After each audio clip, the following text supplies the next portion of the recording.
ఎవరు మన యూనివర్సిటీ వాళ్ళు ఉన్నారు సార్ ఆన్లైన్లో ఎవరు రారా? Sir, from participants, students.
Jhoome కదా.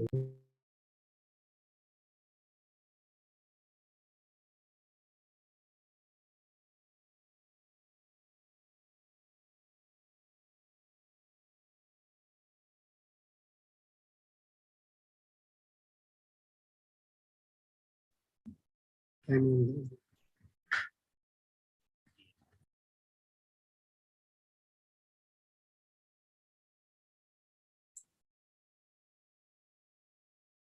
నిర్మల్ అక్బర్ షా సార్ జాయిన్ అయ్యారు, ఒకసారి చెక్ చేయి Nirmal.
Hello, Dr. Uma Mahesh.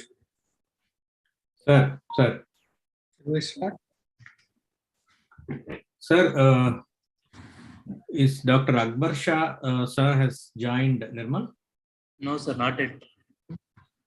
So he is the first speaker, sir. What should we do? We can ask him, we can make a Yes, phone sir. call, sir. Yes, sir.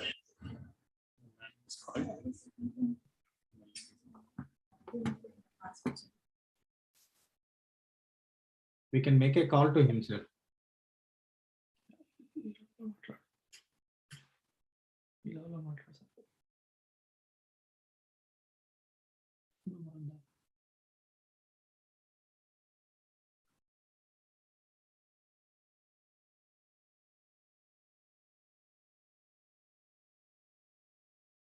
Sir, we have called to the speaker.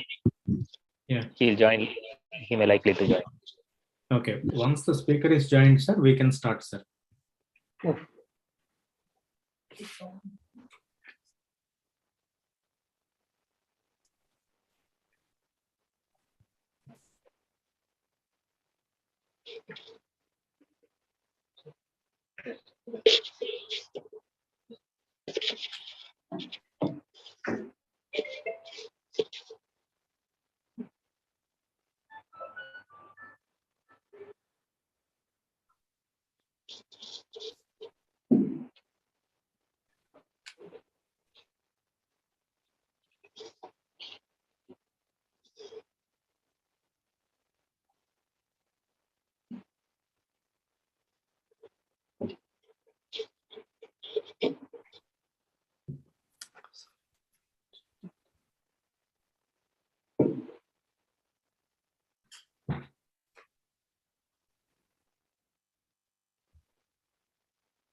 Samsung guest.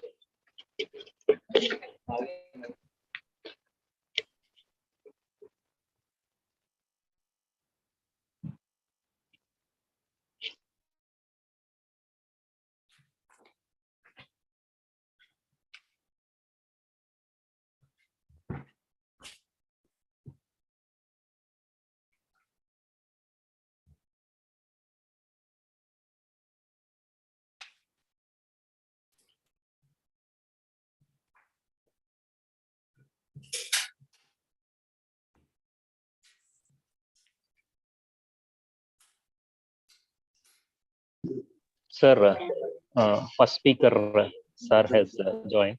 Joined, right? Sir, shall we go ahead, sir? Yes. Yes, sir.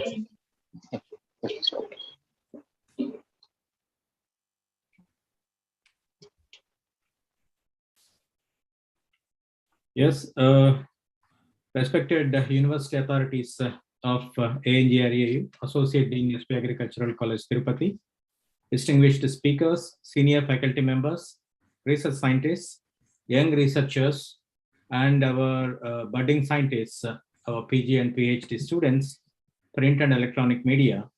A very warm welcome to all of you to this workshop on enrichment of professional skills to enhance academic and research competency of the faculty. In the year 1932, there was a book by name Life and Letters, which was written by Jefferson Coolidge, wherein there was an aphorism called publish or perish. This particular phrase of publish or perish has gone to a new dimension today, that our careers and research fundings, university rankings, everything is now dependent on the quality of our publications. Now, when we start thinking about what is that it is stopping us to publish quality research articles, then it came to, by after a lot of mind boggling, it has come to us that it is the required skill set that is lacking. And with that skill set, if we acquire, then probably that will be well equipped and we can produce good research papers. So now this is a time for us that we have now a galaxy of speakers are there with us from national and international repute, and we are going to get such sort of skill set. And now I welcome all of you to this hands-on type of workshop that we are going to conduct today. And now I request our Honorable Associate Dean Sir to make a inaugural address on this event. Sir, over to you. Thank you, Mahesh. So, good morning, all of you, all the participants, and today's first speaker, Dr. M.A. Akbar Bosha, sir. And on behalf of Acharya N.G. Ranga Agriculture University, SV Agriculture College, Tirupati, I welcome all for this inaugural session and also the training program on enrichment of professional skills to enhance academic and research competency of the faculty. So you all know the communication is the basic thing for development of any institution or any individual. So we all know, being in research oriented institute, all our competency depends upon our communication skills, especially in research institutes as well as our academic institutes. So it is our prime source is, our prime duty is to generate the knowledge that has been developed or through research program, whatever the outcome of the research that are undertaken in the research institutes, it has to be disseminated, it has to be taken to the stakeholders. So now in this digital world, so everything has become online programs. So we all know, basically we have to publish the papers, and also we have to now, during the digital world, everything we have to communicate with the world through digitalization or digital programs online. So keeping this in view, the IDP team of FC Agriculture College has developed this program, has designed this program basically to enhance the communication skills of the youngsters who recently joined in the institutes, as well as it will act as a enhancement of the latest tools that are available, modern tools of technology, to the existing staff as well as researchers. And this is also very important for the budding research scientists who are who are undergoing the who are undertaking various research programs in the institute, in the various institutes. So I congratulate the IDP team of SV Agriculture College, Tirupati, for designing this program. So in features of this program is hands-on training on academic and research paper writing, online editing tools, making publications, publication quality graphs, video making of the Photoshop techniques, with the help of eminent scholars who are well versed in this field. So they will be giving training in this program. They will be interacting with the participants. So we got eminent personalities from various organizations, including Department of Biotechnology and Microbiology, National College, Tiruchirappalli, and ICR National Rice Research Institute, KVK Santapur, Cuttack, Odisha, and ICR National Rice Research Institute, Cuttack, and similarly Central Faculty Academic Imperial College, London. And also we got experienced persons from Central Institute of Education, Mumbai, and we also got eminent personality from Instagram Growth, a private organization from Hyderabad. And also we got research associate from Institute of Food and Agriculture, California State University. And finally, we got organic marketing coach from Nizamabad, Telangana. So these people, we have planned this program. It's a 3-day program, and it is well planned. And already, I hope the organizers have circulated the agenda and the program schedule to all of you. So I welcome all of you once again for this program. Please, especially the youngsters as well as research scholars, please make utilize of this program. And we hope it will enhance a feather in your cap. So that our organization, wherever you are working, so this will be benefited, and in general, the stakeholders will reap the benefits of the research programs, whatever in whichever field you are working at present. So with this, I welcome Dr. Akbar Shah, Research Coordinator and Research Advisor, Department of Biotechnology and Microbiology, National College of Tiruchirappalli, to start the program, to start the inaugural lecture. Thank you.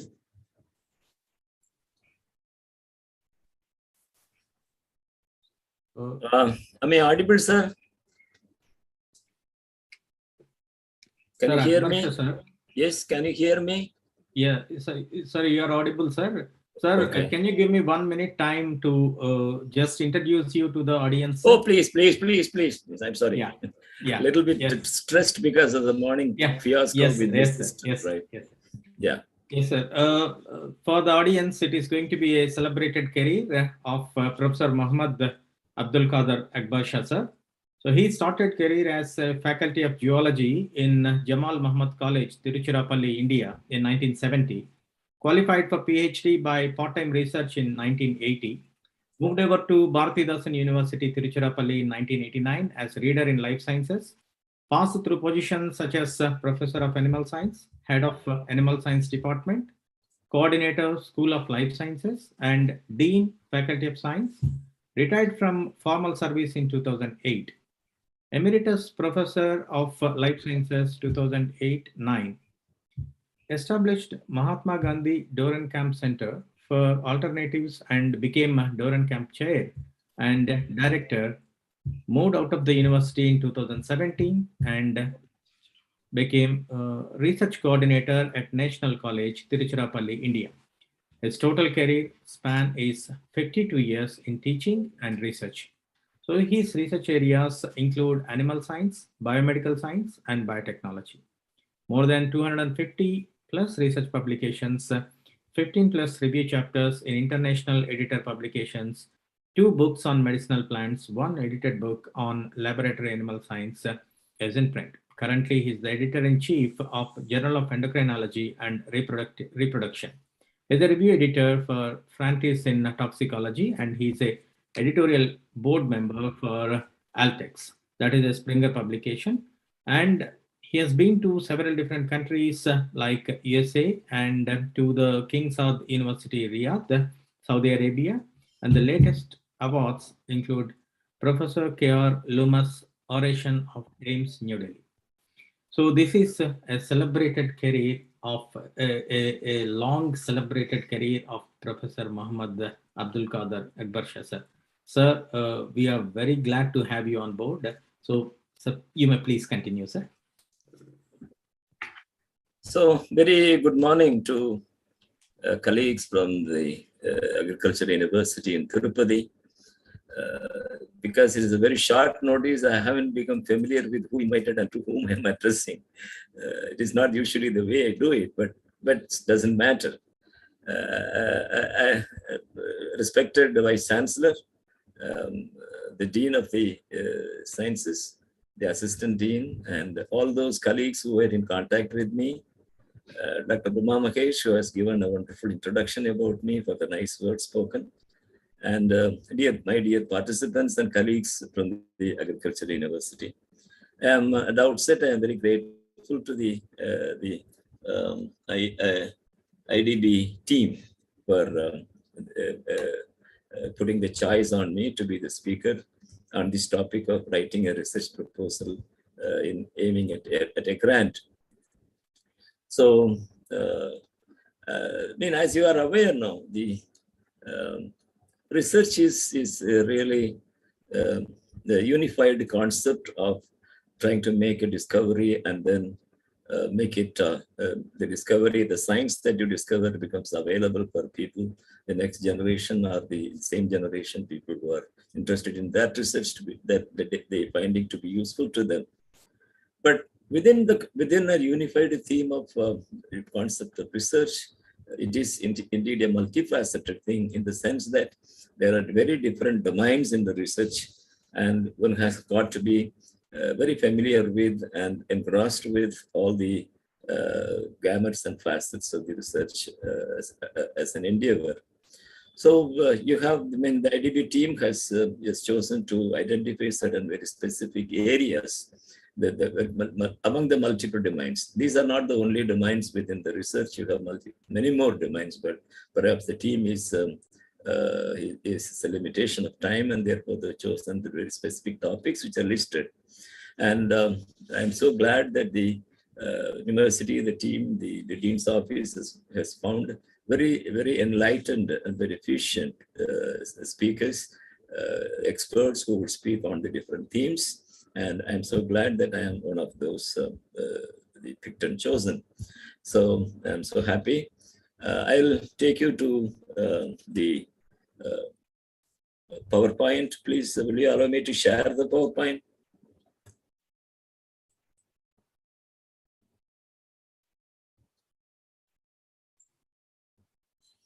Nirmal? Can I please allow me to share? Yeah, sir. Wait for a while, sir. I'll make you as host.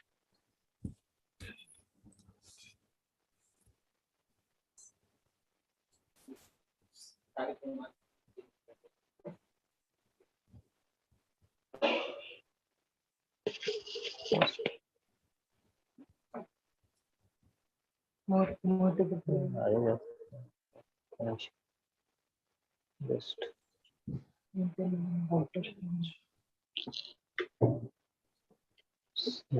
see here. Sir, you have made as a co-host, sir. You can proceed with your presentations. Thank you.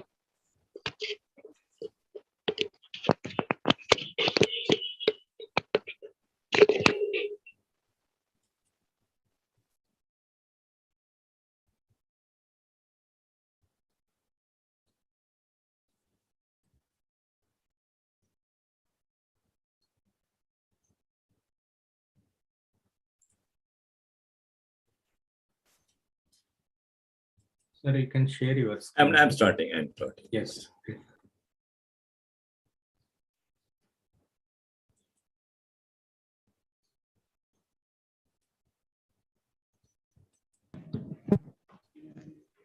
Can you see the PowerPoint now? Is the PowerPoint visible? Yeah, sir. It's visible. I'll make it full screen and you'll have it now.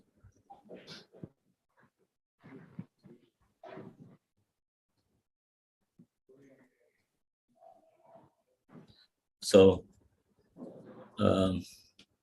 that's the topic, writing a quality research proposal for funding. So that's ultimately the goal. And I should be a little apologetic because this is not where this is not the topic you rather begin in a program like this. You should to have been given introduction about the research, the various components of research, how to go about doing research, how to write a thesis, how to write a research article, and how to publish it, how to get it reviewed. So these are all the things which are initially done, and then somebody comes and speaks about how to mobilize fund for a research. But in my case, it has been very special in the sense, since I was invited, I am not available for the rest of the 2 days. So I chose that this is the only time available for me. So the dean was very generous to permit me to make this presentation. I think I'll try to make it as simple as possible for the participants, because ultimately this is also a very important component of the research. Somebody is speaking from behind. Will you please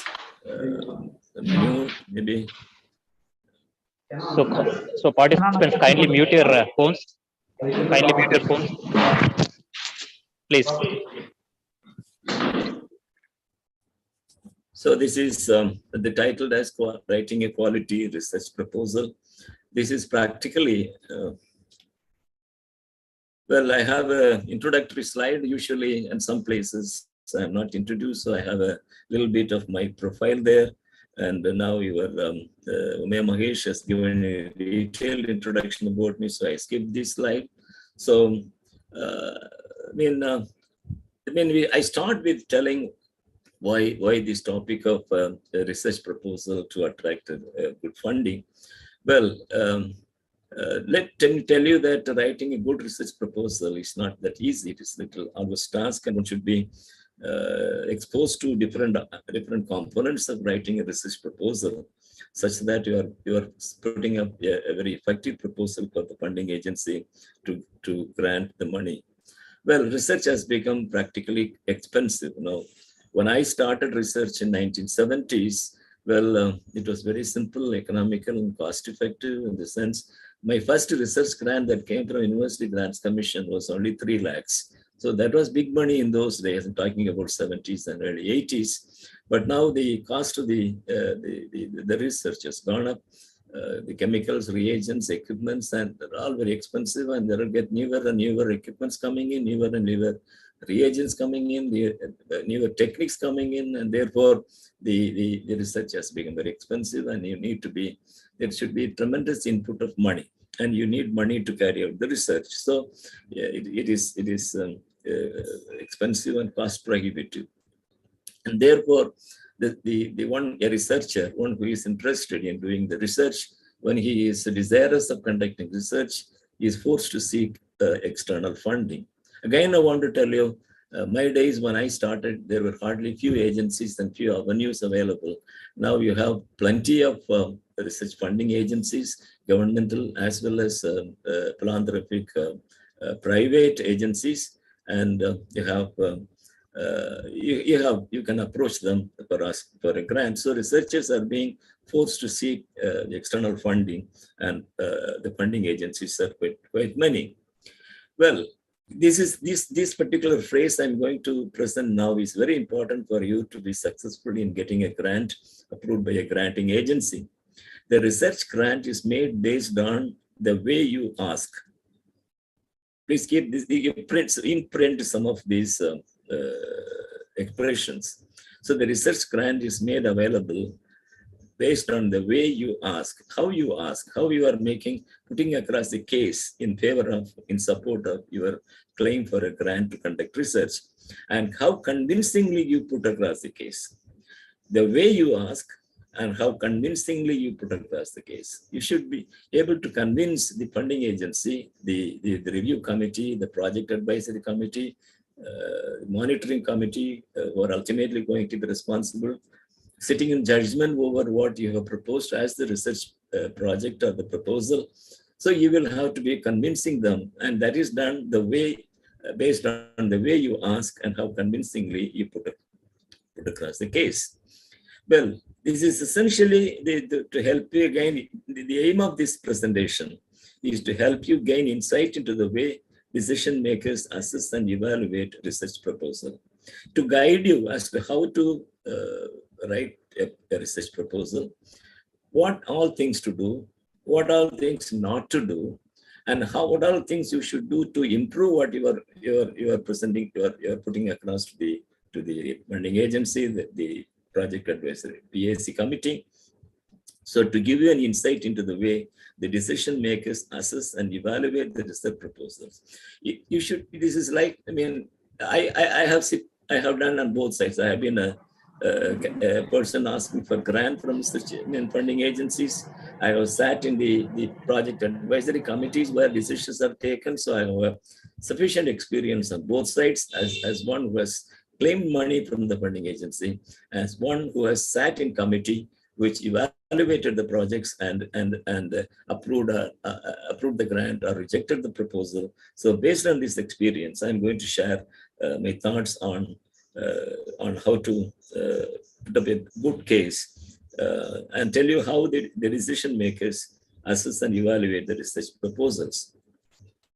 Well, I mean, you generally a feeling that when you are, I mean, at least an impression that when you are asking for a grant, it is something like you are going prostrating before people, the agency, and asking for money, or a kind of begging. Well, I think you should get out of that kind of a dogma. You should have the confidence that you need not be humble. You need not be embarrassed about asking for money or promoting your research.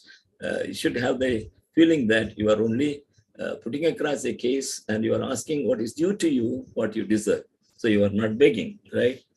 After all, funding agency money is earmarked for granting to those who need it. So it is not anything. That's why I said you are not begging. It is money which the government, the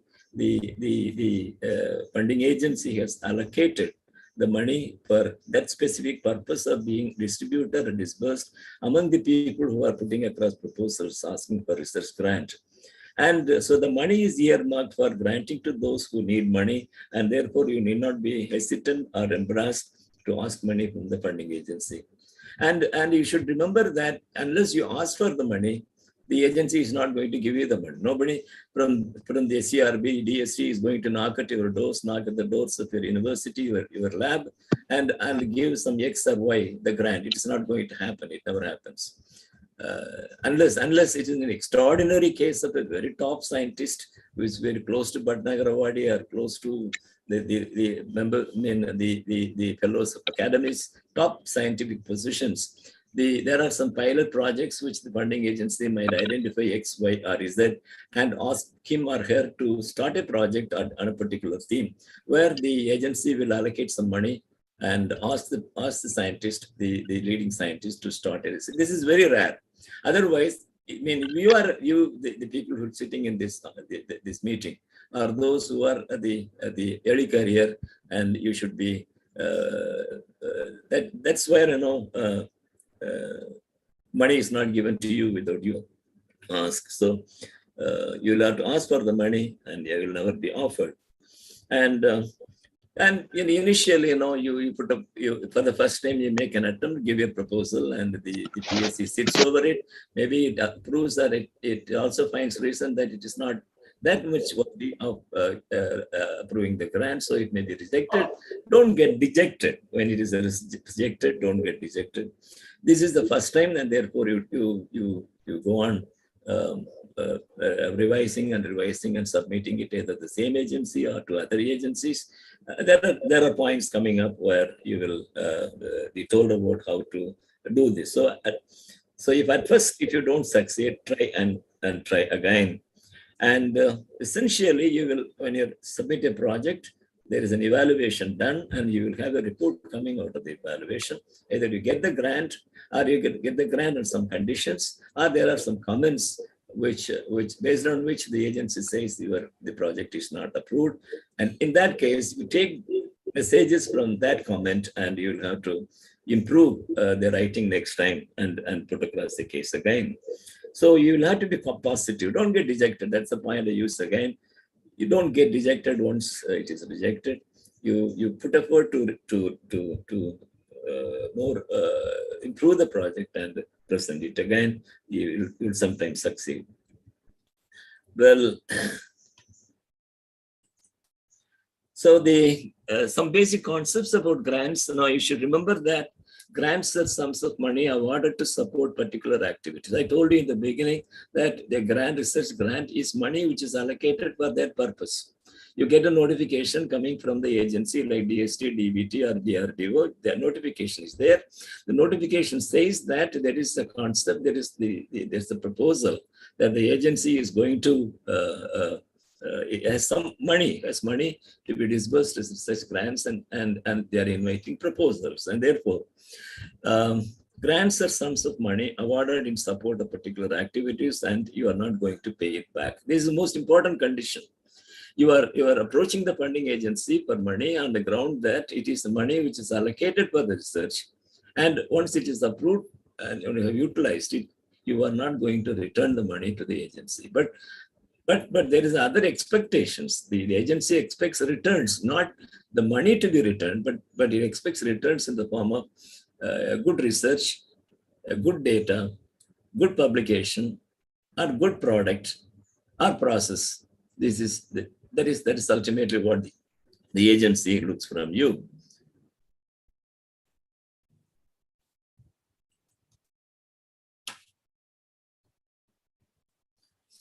So it is important to understand the goals of the funding bodies and their grant programs. It depends on the funding agency that you are approaching. Like you would approach the Department of Science and Technology, you would be approaching the Science and Engineering Research Board or ACRB, Department of Biotechnology, Department DOD, Department of Agricultural Sciences.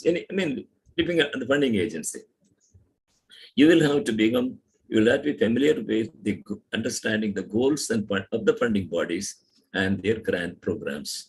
And when you start writing the grant proposal, you should have become familiar with the goals of the funding body, and your proposal should be fitting into the goals, fitting into the themes of the objectives, the principles, the expectations of the funding agency.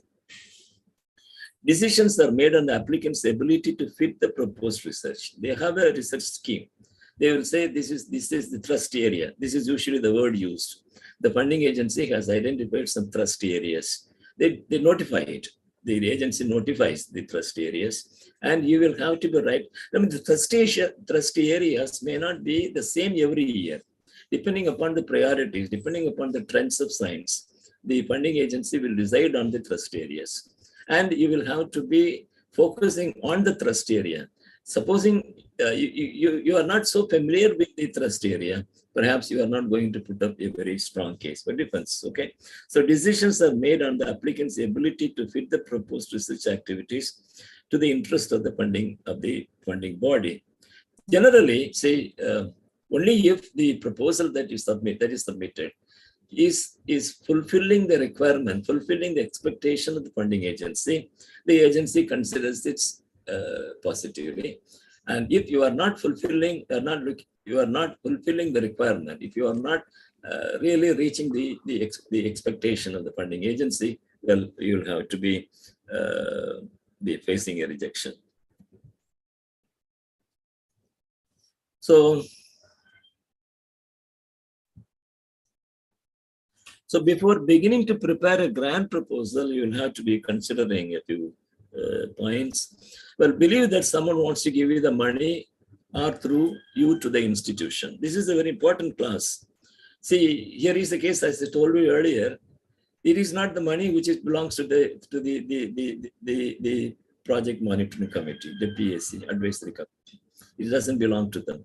It doesn't belong to the bureaucrats who are actually in charge of the helm of affairs of the funding agency. It is allocated to be useful for scientists like you to carry out research. To support your research, the money is specifically allocated.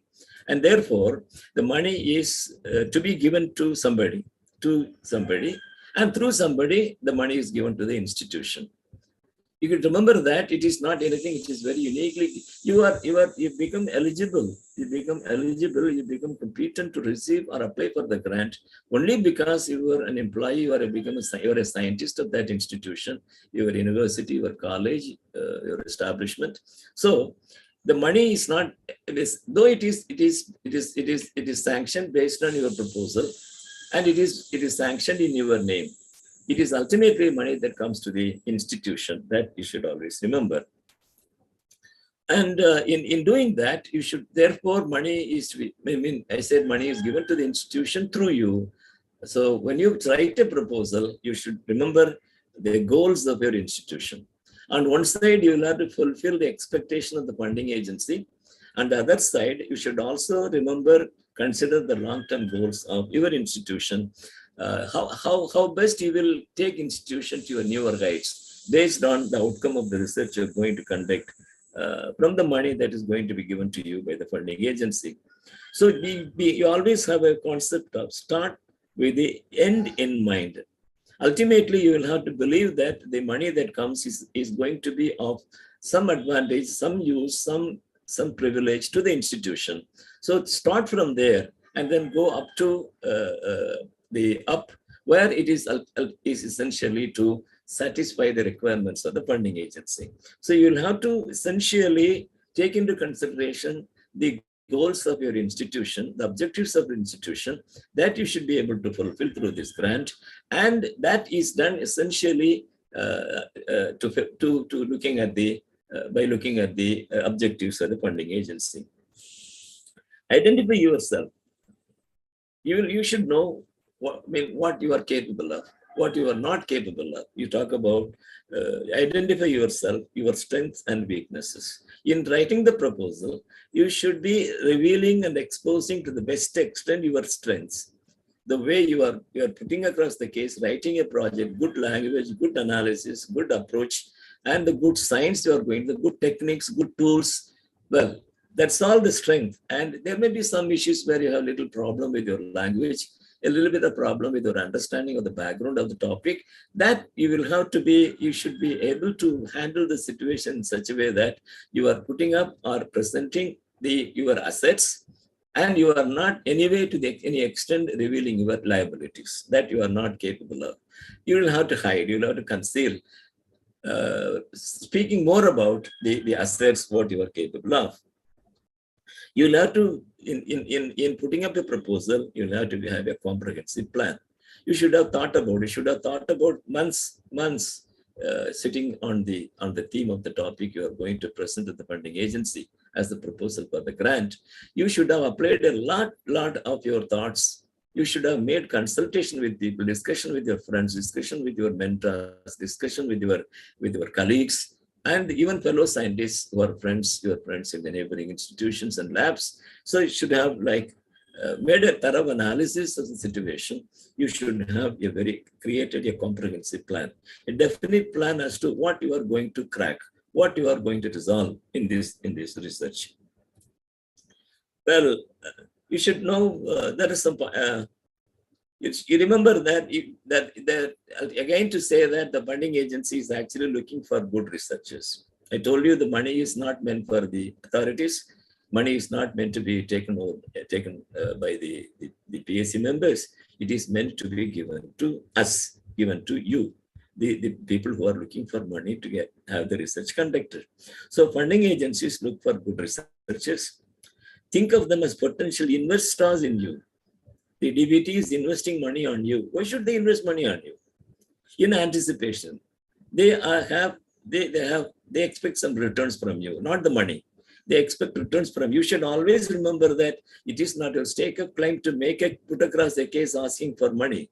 You should be able to tell them that you are capable of, you have the efficiency or the caliber to fulfill their requirement. They have expectations. You will have to be returning to them the product, the good research, good data, good science, good publication, good report, so on.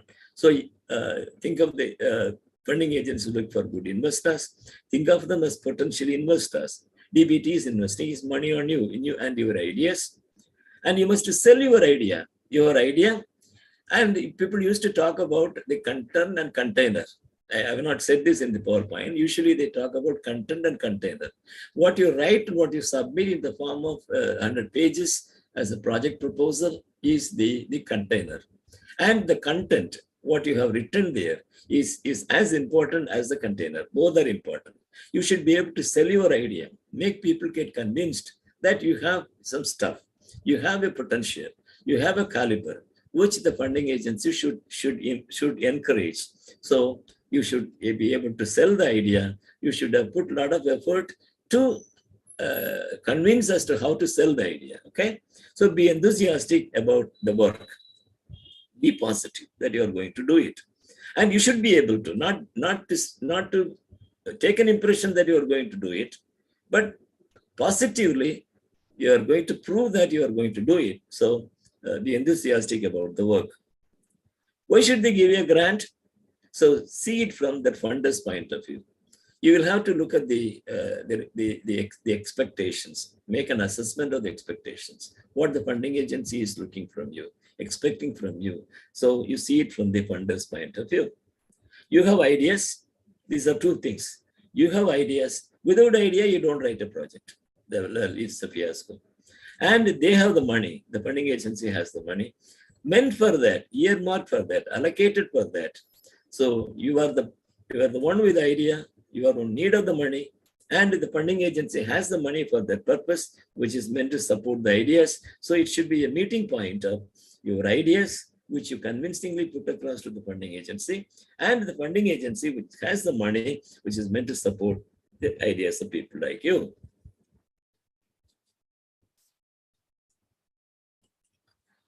So before you proceed with writing the proposal, you will have to make some homework. You and the funders are both professionals coming together for a specific purpose. You have a goal. The funding agency has a goal. Your goal is one. The funding agency's goal is different. But these two should meet. Your goal of the science, the technology, the new idea you are going to, the new knowledge you are going to bring up, it should match with the expectations of the funding agency. So you are the funders are both professionals coming together for a specific purpose. Get to know relevant people in the funding body. If I am a candidate to applying for a grant to University Grants Commission, which is of course a little bit DL and all kind of agency. Let me take like DST for example. You have in the DST, there are many task forces, trust areas. You are applying a research proposal to a particular task force. So you should become familiar with who are all the people in the advisory committee, the monitoring committee. So the people and the trustee, the trust, the expectation of the funding agency. So you should get to know about the relevant people in the funding body. Get help of finance people, because that's maybe going to involve money. A lot of things coming up. I don't know if you have time to cover all the points. So you will have to be talking about great lot of, this is ultimately asking for money, and you will have to have a good budget, and the budget should be very relevant, not unwieldy or unaffordable. It should be within the bounds of the expectations of the funding agency. So you should look at the office, the management of the funding agency, and your own university institutional office as to under what heads you will ask for money, how much you will ask for, and all the kinds of details. So get to know about the relevant people, get the help of finance office and matters relating to staff costs, travel, overheads, etc. You should know on what heads you will ask how much money. Seek professional advice on confidential. I mean, the funding agency would have certain issues of confidentiality. They may put restrictions. Like, for example, if you go to DBT asking for money, you will have to take their permission before you make up to publication. There are certain areas where you will not be permitted to publish. You may have to, the DBT, the agency may have to go for a patent, and you will share the benefit of the patent. So you may not be immediately permitted to publish. So you will have to look at what are all the conditions, what are all you are permitted, what are all you are not permitted before you write the proposal.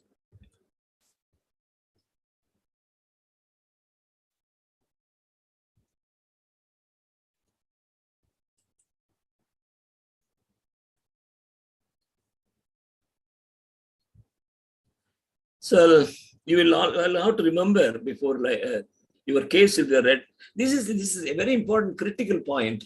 Some people forget when they start writing a proposal. When you write the proposal, you have only two things in mind: that you are asking a grant from the particular funding agency, grant authority, like for example CSAR. So that you have keep in mind, and your intention, your ideas, your thoughts about the topic which you have in mind. And between these, there are many things. For example, you should know that it is ultimately the project advisory committee or the screening committee which is going to sit on judgment over the proposal you are submitting to the agency.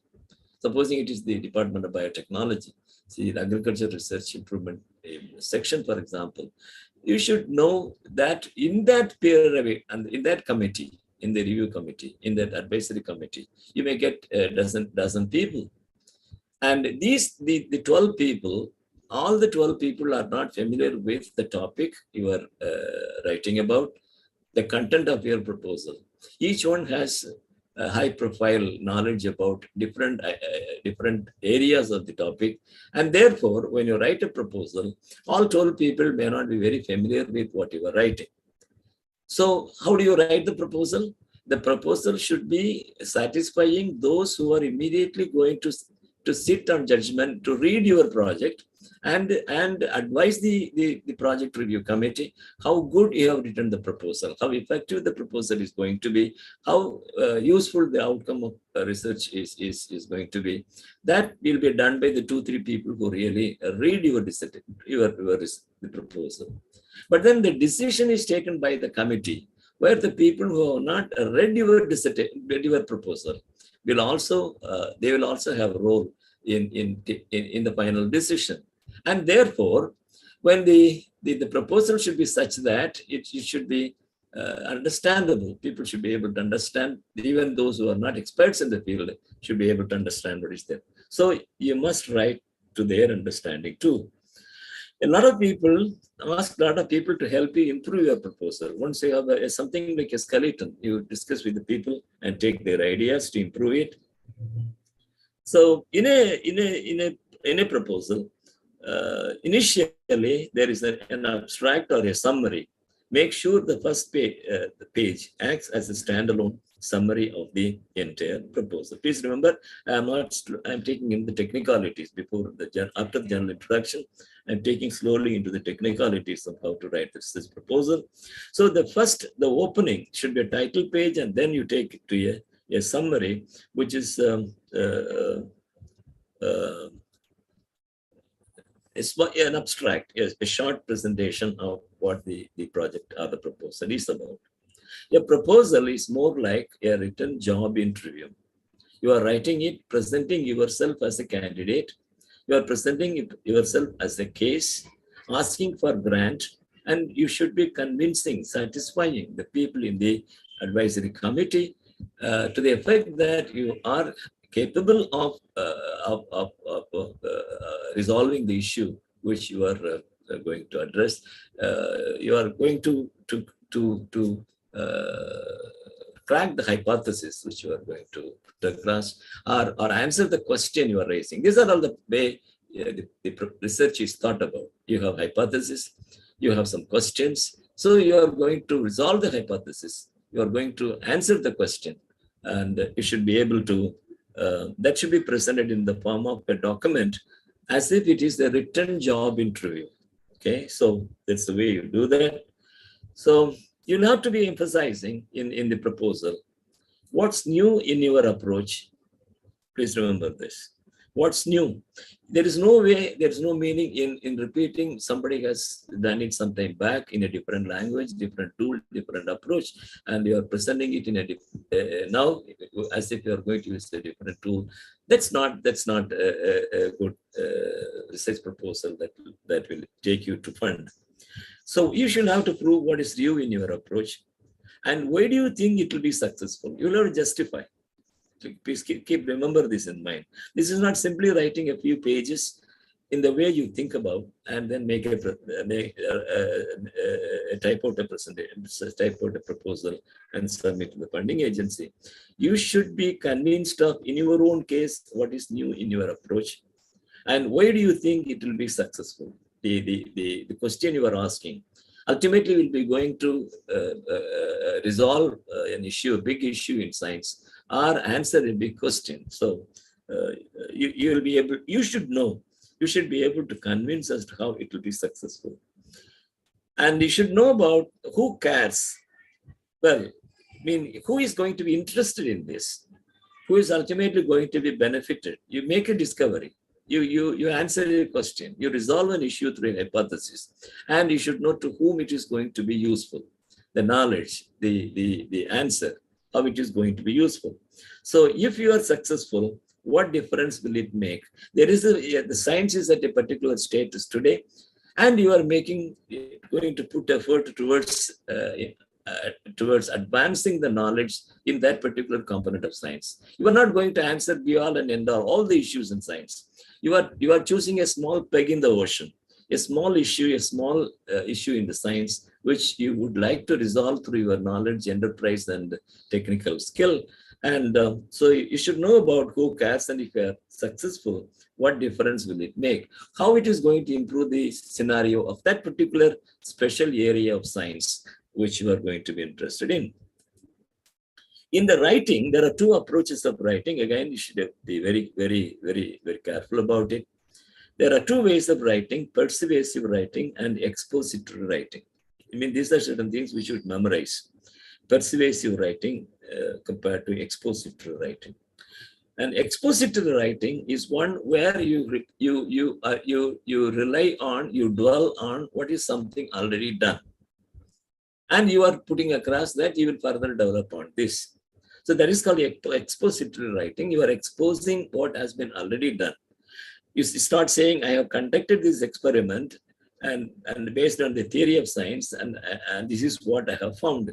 So this is like you write it in the past tense. I did this experiment, I did this, that, did this, and put together, I have made some good finding. So finding is published in reports or articles, and you write it in the past tense. This is called expository writing. You are exposing as to what has been already done and how this could be further developed. And the persuasive writing is more emphatic, it's a little different. So this is where you persuade, you enforce, reinforce. You are going to, this is written in the future tense. So I want to conduct this experiment based on the theory of science, and hence this is why you should give me the money to do it. And then you speak about, if given the grant, I will spend the money towards fellowships, I will spend the money towards awards, I will spend the money towards purchasing consumables, I will spend the money towards purchasing equipments, and money to write to pay for the analysis of data, pay for preparation of the graphs, so on and so forth. So it's all done in the future. So remember, you are doing expository writing, or it's going to be persuasive writing. That depends upon the context and your caliber. And each funding agency and for each context, there is the prescribed research proposal. For you should remember that DBT has a format, DST has a format, UGC has a format. So you should know that in approaching that agency, you will have to strictly use that particular format. You cannot deviate from it. And you have to become thorough with the requirements. Read again and again and again, not only the prescribed proposal form, but there are other instructions which are made available along with the proposal form as annexes. Or you will have to visit the agency's websites and find out what are all the expectations of the funding agency towards your providing data, information in the application or the proposal form. So you have to become thorough with the requirements, and you must research that. This is a phrase. Before putting up the proposal, you should research the funding agency. Try to understand a great lot about the funding agency. I told you earlier, you should know who are all in the review committee, who are all the project advisory committee, who are all the people who are in the elm of affairs. They are scientists, but they are now administrators, executives. So you should know who they are. So you will have to research what is the current trend in terms of that particular agency, as to what the agency is expecting of the scientists, the researchers, to bring up as the data and as the discovery. So you have to become very familiar with the agency. Well, yeah, in a proposal, you'll have to think about the various components. You will have to think, you know what is the research outline. Know about the synopsis of the research. You should plan out the research, and the technicality of it, the research or the project proposal. You should have become familiar with these requirements. So you will have to have a blueprint of the activities. You will have some sort of preconceived framework for starting the activity. Deal with the ideas of the researcher about what the research he wants to do, what objectives and methodology he has set, how much time and resources are required to complete it, how the research findings are going to be reported and so on. These are all, you should have worked on this before you start writing the proposal. Well, you are going to convince the others that you have a worthwhile research project, that you have competence and you have a plan to complete it. Satisfy, convince the people in the committee that you have a good subject to research, you have good knowledge about the subject, the research, you have the expertise in terms of the research that is going to be involved in, you are going to involve in. So you convince them. Generally, a research proposal should contain all the key elements involved in the research process and include sufficient information for the readers to evaluate the project study. So regardless of the research area and the methodology, you should choose all research proposals address. These are important. What you plan to accomplish, what you plan to accomplish, what you want to crack, what you want to resolve, and why you want to do this. Is it going to be to advance the knowledge, advance the science, or to bring out a new product or improve an already existing product? So you should be able to convince the committee as to why you want to do it and how you are going to do it. So this is essentially the abstract way you put across the case. Well, the components of a research proposal, usually, this is not the same for all funding agencies, but usually a proposal has a title, there must be an introduction, a statement of the problem, that what you are going to resolve, what is precisely the present scenario, and how you want to improve it, how do you want to build further on it, how do you want to contribute further to the knowledge, how do you want to improve the product which is already there, how do you bring up a new product, how do you improve the technique. So statement of the problem, then rationale, justification, and significance of the research, scope and limitations of the study. Scope is important. Also, you should be humble to say that this is not going to crack the entire issue, resolve the entire issue. You'll have to say there are certain issues which might be resolved and might not be resolved. We will find the way out to resolve the issue in the future research. So, scope and limitations of the study, and review of literature is the next portion. Objectives of the research, operational definitions of terms used, hypothesis, methodology to be used, time schedule or work plan, budget or estimated cost built up, organization of the report or chapter outline, bibliography or the references, conclusions, and appendices or annexes. I repeat, it must be a title, there must be an introduction. Each one has its own importance, its own profile and significance. Title, introduction, statement of the problem, rationale or justification, significance of the research, scope and limitations of the study, review of literature, objectives of the research, operational definitions of terms used, hypothesis, methodology to be used, time schedule or plan, budget, the estimate cost built up, organization of the report or chapter outline, and bibliography and references, conclusions, and appendix.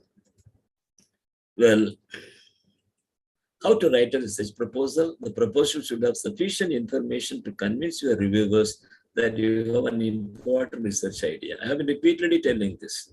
You should be able to convince the reviewers that you have an important research idea, that you have a good grasp of the relevant literature and the major issues, and that your methodology is sound. You should be able to convince. You have important research idea, you have a good grasp of the relevant literature and the major issues, and your methodology is sound. You should be, it should be concise, and it is concise and descriptive. They are not very, very compromising terms. It should be concise, and at the same time, it should be descriptive. You can't miss details, but you can't make it 1,000 pages. Concise and descriptive. Often titles are, stated in terms of the functional relation. This is about the title. Okay.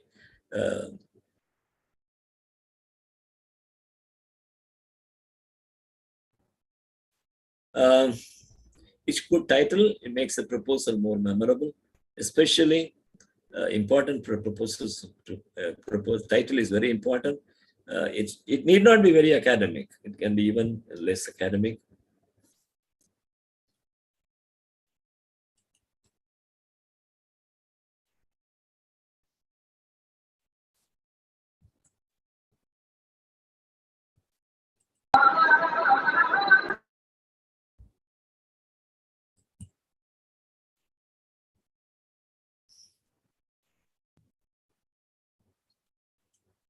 So you'll have an abstract.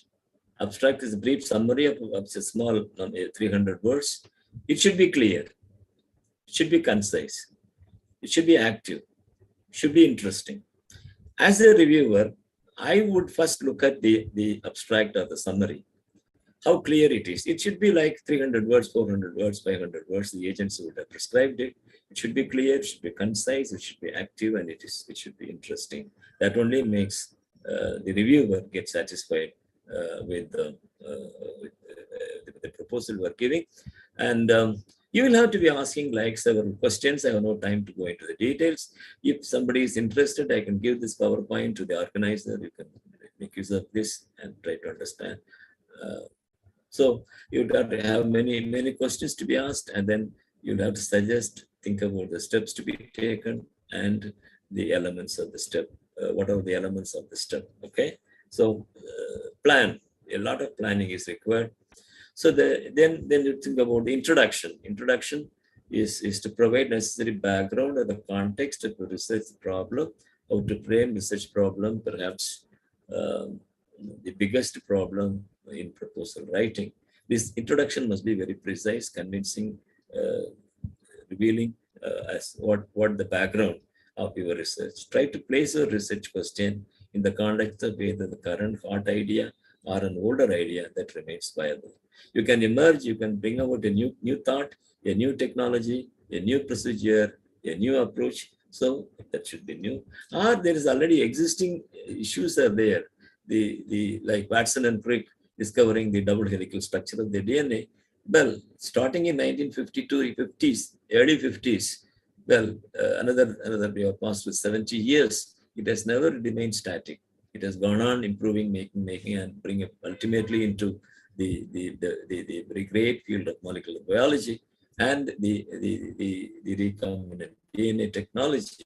So problems are not totally resolved in every research.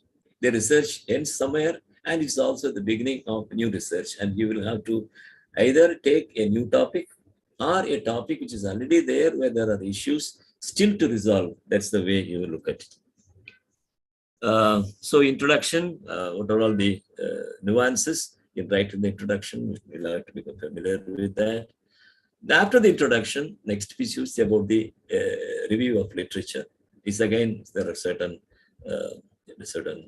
etiquettes, approaches to follow in writing the literature review.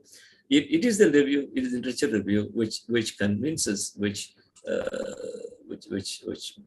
renders the reviewer understand that you have good knowledge of the literature of the subject with you are taking research. It should convince the reviewers that your proposals will make significant contribution, significant and substantial contribution to the literature, to knowledge, to science. So a title, or then a summary, or an abstract, an introduction. In the introduction, you'll also have an objective, which is covered in that. And then you take on to review of literature and then the methods. This is why to convince the reviewer, the committee, that you have knowledge about the technology techniques that are going to be adapted, practiced in your research to tackle the issue. So the methods should be written very efficiently and effectively. And you should differentiate between whether it is a qualitative study or a quantitative study.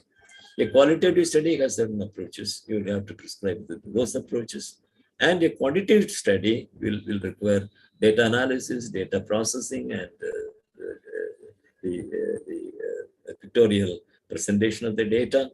So qualitative research and quantitative research must be very clearly differentiated, and you should be able to be revealing to the review committee that you are quite well versed in the tools and techniques of the research in that particular topic, whether it is qualitative or quantitative.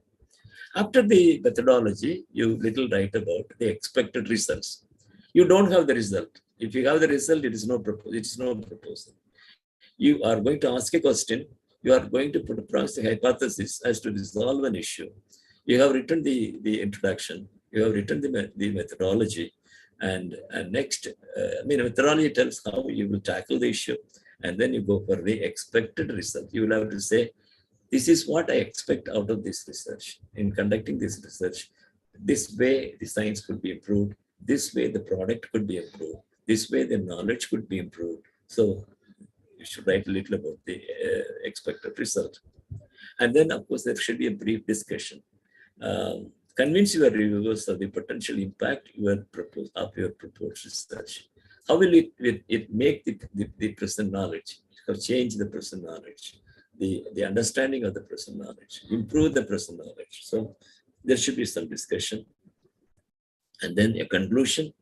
And then after state about the feasibility of the study, upcoming challenges, upcoming threats, difficulties, and hindrances, and make a conclusive remark. And then you got to give the bibliography and the references. Bibliography and references are two different approaches to the literature you are citing, literature using. You are used to build up the proposal, bring up the proposal. So you'll have to be covering the list of references, list of bibliography.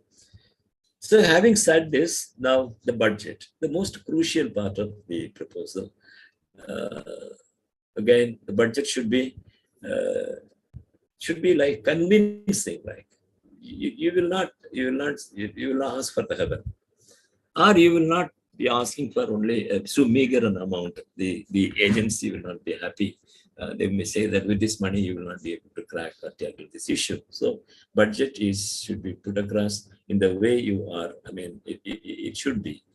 It should convince the reviewers that this money is fair enough to be granted to the applicant. So he or she will be able to bring up good science and good product.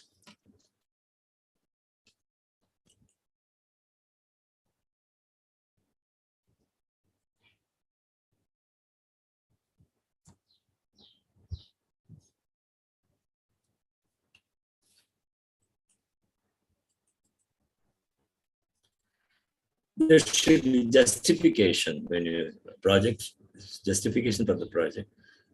Justification as to why you require some personnel, like you are asking for a project fellow, or a junior research fellow, or a senior research fellow, or a postdoctoral fellow.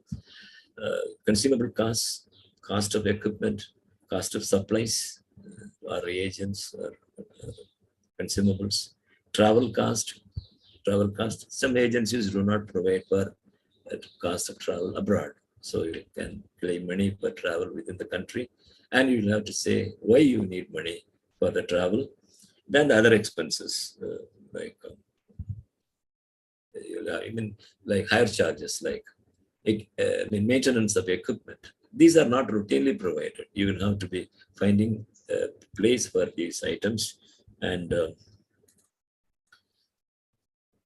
this is, what is in the background? Something in background, this is abstract. No, you ask exactly what you need. You don't either increase or make it huge, or don't make it too small. If you pad the budget, increase the budget with extra expenses, reviewers will call on you on it. So you will say, no, you are too ambitious. And if it is asking too little, reviewers will question if you can accomplish your task at all. So important. Make sure your budget for all tasks. You have included budget for all the items you have included. Work with your department colleagues, financial staff to complete the budget according to the funding opportunity, the instructions. And you'll have to be, having once done this, you will have to revise your proposal. And this is, I can't miss this, tips and tricks. Well, having done a writing, a draft, you call it a draft proposal. The first stage, you write a draft proposal. You show it to your friends, you show it to your mentor, you show it to your peers, and take their opinion. Read. There could be grammatical errors. There may be certain things which you have inadvertently omitted. So read and read, take notes, talk to supervisors and experts and fellows, write topics and topics, get confused, get upright. When you get confused, you get upright. Generate a number of research questions, systematic research questions. Get down these cut down this in line with your coherent thinking. Provide context to the frame to research questions. Delimit the boundary of research issues. Cite landmark studies undertaken so far. Present accurate theoretical background to the study. Focus on the research questions. Develop coherent and persuasive arguments. The last phrase is very important. Develop coherent and persuasive arguments. You persuade, you convince the reviewer that you have a good stuff, a good material, a good hypothesis, good question. So it should be scientifically clear and focused to avoid a misinterpretation. It should be measurable, can be quantified in terms compared to the other data. It should always be meaningful analysis of the progress. It should be attainable. You propose a project which perhaps is too ambitious. You will not be able to reach it at all. It should be attainable. It should be relevant. It should be relevant. Well, you cannot put across a research proposal which has no relevance to the contemporary scenario and should be timely. There are ways of writing. I mean, if certain ways of writing are not smart, therefore the reviewer is cops at it. It should be smart. It should provide all the required information for the reviewer to come to a conclusion. So you should have a smart way of putting it. Don't use unnecessary big words, jumbling, high-sounding words. This is science. Usually, not only here, in writing even your articles, your papers for publication, don't use language which is bombastic. Science is something which is plain, and language should be so simple for even big scientists in the beginning are able to understand it. And I mean, these are some ways, not to use such expressions. Some examples of grandiose languages. You don't do that. You don't use these There's bad ways and good ways of writing a thing. These are ways you upload based on your prior research. The next step is obvious. These are the ways you write it, and something allowed based on this prior research. One next step is, the one on top in red, you don't use it. One in green, this is the way you write the proposal. And you will have to look at some common mistakes in proposal writing. I think that's very close to the time. So failure to provide proper context to frame the research question, failure to delimit the boundary conditions for your research, failure to cite landmark studies. In some study where you are looking at the molecular biology, you should have definitely cite Watson and Crick or Chargaff or Stevens. So you would cite landmark studies. Failure to accurately present the theoretical and experimental contribution by other researchers. In the review of literature, you should be covering what are all progress the subject has made so far, and how your research will improve this further. There are other things. Too long. It should not be too long. It should not be too short. There should be overload, which you can't overload the reviewers. Do's and don'ts. Make it interesting, informative, meaningful. Write in an easy way so as to make reading interesting. Present the context in a page, content in a page. There should be a content page, which I missed telling you. Use clear headings and subheadings. Be concise and precise. Check spelling and grammar. Present the accurate, acceptable format. And don'ts is use no word which you do not understand. Use of difficult word, unimpressive to the reviewers or comments. This is to be avoided. Should be clear and concise title. Wherever needed, you italicize and underline. You should use graphics and tables. You should summarize long sections. Have a clearly defined structure. Write specifically to the review criteria. So you can bold, make some various bolds and those is italicize, underline, as it is done here. Well, this is a general for you to be generally understanding about how to write a research proposal and ultimately be successful in getting the grant. Well, having said this, I am taking you to the back end of my talk based on my own experience. Now, the golden lessons from this author. There are many things which I can infuse into you, which can convey to you based on my experience. But for the young scientists, youngsters who are just coming up into the scenario of research and you want to be supported with grant from the funding agency, well, try to raise this. Most people try to raise a straight question and resolve it. You raise a question, you put across a hypothesis. That's what practically the research is. Either you raise a question or put across a hypothesis, you answer the question, or you put a question and find the answer for that, right? So you may have a straight question. You may ask a question like, how does this universe look like? How the day and night is alternating? How the sun is rising in the east and why is it rising on the east and why is it setting on the east? It's not rising, it is not setting. It is only rotation of the moon, the earth, which makes the sun rise and set. So you should know about it. So, okay, simple questions like why, what, how, when. These are simple questions. Well, these questions are in many cases, research has involved these questions. The proposals have involved such questions. You are going to ask questions as to why, what, how, and when. But it makes more exciting. The proposal makes more exciting, more thrilling when you are asking tangential questions.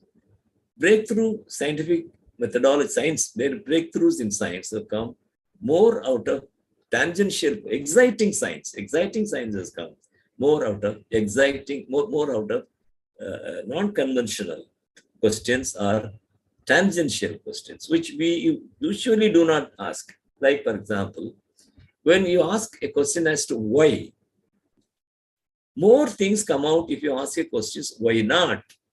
Why is conventional? Why not is tangential? You are taking to a different approach. If the scientists are thinking about the world, the happening, the gene, DNA, this product in a particular manner, you may ask a question, I am going to change it. I am going to change the dogma. I am going to change the outcome of the product. Why not? If you're following this route, why not take this route and be more successful and more rewarding? So tangential questions.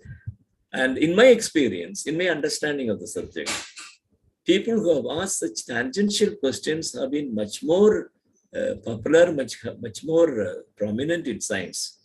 But like, for example, people have, like for example, you have the bacterial recombination, like transformation, transduction, conjugation. These are things which are have been routinely happening through generations since the origin of the microbes. But slowly, through endeavors research, we have discovered what is transformation, and what is transduction, what is conjugation. So we have understood, asking questions why. And somebody has also found the genetic combination, genetic constitution, the gene combination, the gene function, structure and function of the human and the requirements of the man in respect of diseases, in respect of situations, food and the conditions and other conditions. And somebody asked a question, if you can put human gene, why not put human gene into the bacteria and get a product that will be useful to the human? Here is the question, why not? Which is the challenge. Why is easier? Answering the question, why not, is more challenging. When you write a proposal, please, if you can, if you are capable of, you apply your mind on raising tangential questions with very clear relevance and logic, not for the sake of it. Very clearly, based on relevance, you ask a tangential question. Why not? How not? What not? So these questions will bring about more challenging, more exciting outcomes in terms of research.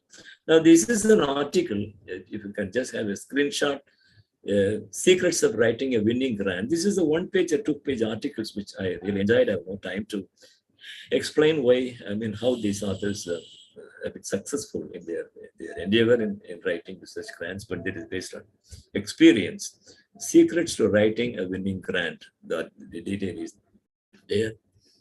And I guide you to some of important guides or motivating factors, literature that will take you to good science. This is an University Grants Commission publication, guidance document on good academic research practices, generally about research. Pushan Patwardhan, the former vice chairman of the UGC, has put a lot of effort to bring up this material, and this is really useful and guiding force. And more so, Vignettes for Sciences in Academia. This is another publication which has come from Indian National Science Academy, New Delhi. Also has a lot of information, a guide for young researchers. I would like the participants to get access to these two publications, which have not come from other countries in India. See, something which you look at it, and endeavor which you are going to resolve, you look at it from Indian perspective. Of course, science is not very limited to India or any country for that matter, but still there are issues very focused to that particular country, to very limited to that country. So read these publications that should take you to good science and put across good proposal for seeking grant. Finally, I take you to this slide. Now, your research will require, you should have a passion, first of all. Who becomes a good scientist? One becomes a scientist if he takes to it by passion. He takes to it by compulsion. In many instances, the people take to research, people take to science by compulsion. That's not going to take you to any good height. You should have a passion. And out of that passion, you should have the motivation to do the research. You should be reading, writing, and communicating. You should have reading skill, writing skill, and communication skill. This is in general, not only for research grant. Anything in any aspect of research, you should be capable of reading, writing, and communication. And you should nurture good mind and good company. That is very important. If you have a filthy mind, if you have bad thoughts, well, that you may ask you whether it is anything connected to research. It is. When your mind is clear, your thoughts are clear, your intentions are clear, well, the output also is very clear. So you should have nurture good mind and good company, perseverance and discipline. Perseverance, you don't give up in the middle. You take through a particular procedure to a step, and you are not going anywhere, you get struck. You don't give up.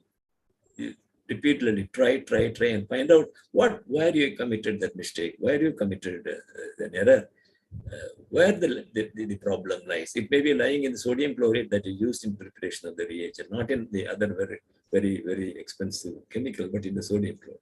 Okay, so perseverance, and it should be discipline, and this will take you to the academic fulfillment of your development into a good scientist. Well, this is, of course, I am not simply a preacher. I am also a practitioner. I have followed these steps, and going through these steps, well, I have been taken to the academic fulfillment. So, though I have in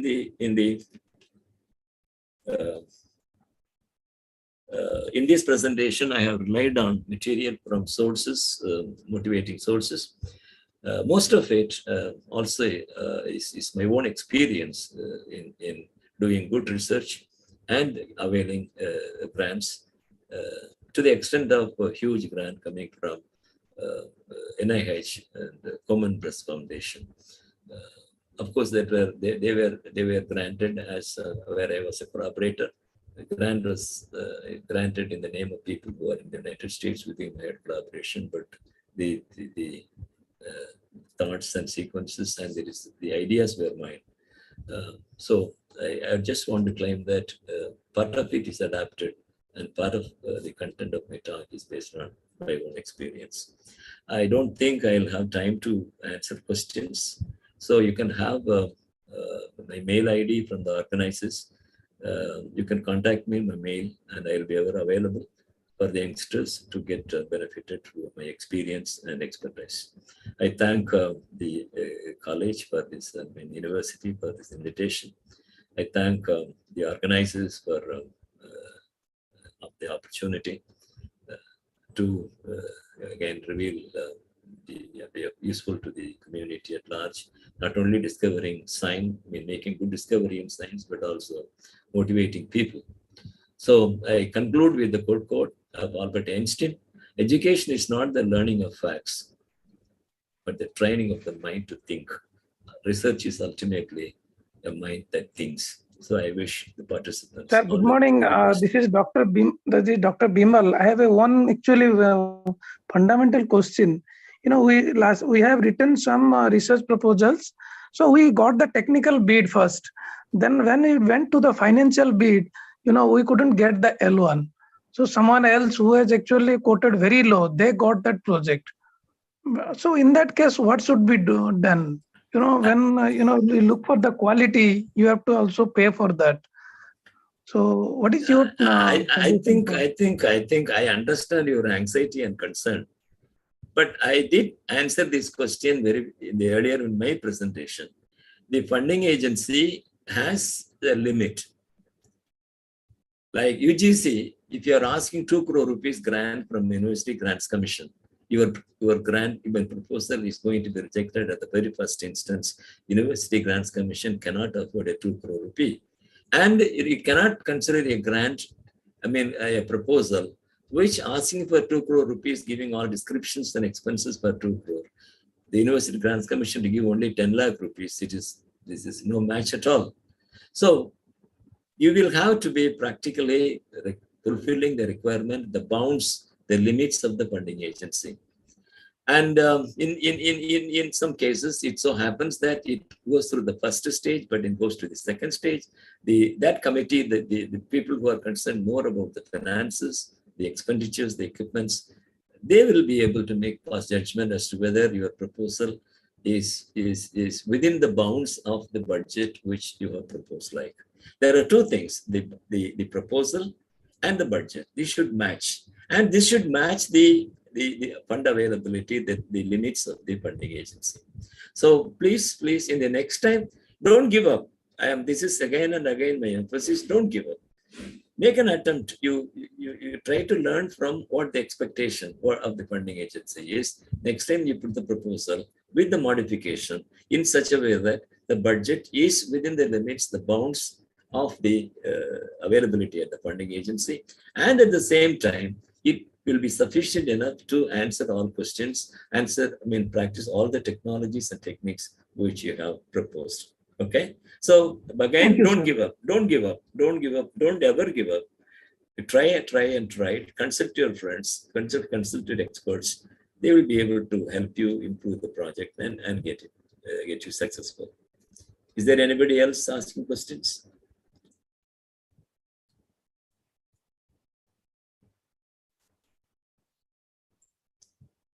I think if not, I think the organizers can wrap up. Thank you so much once again.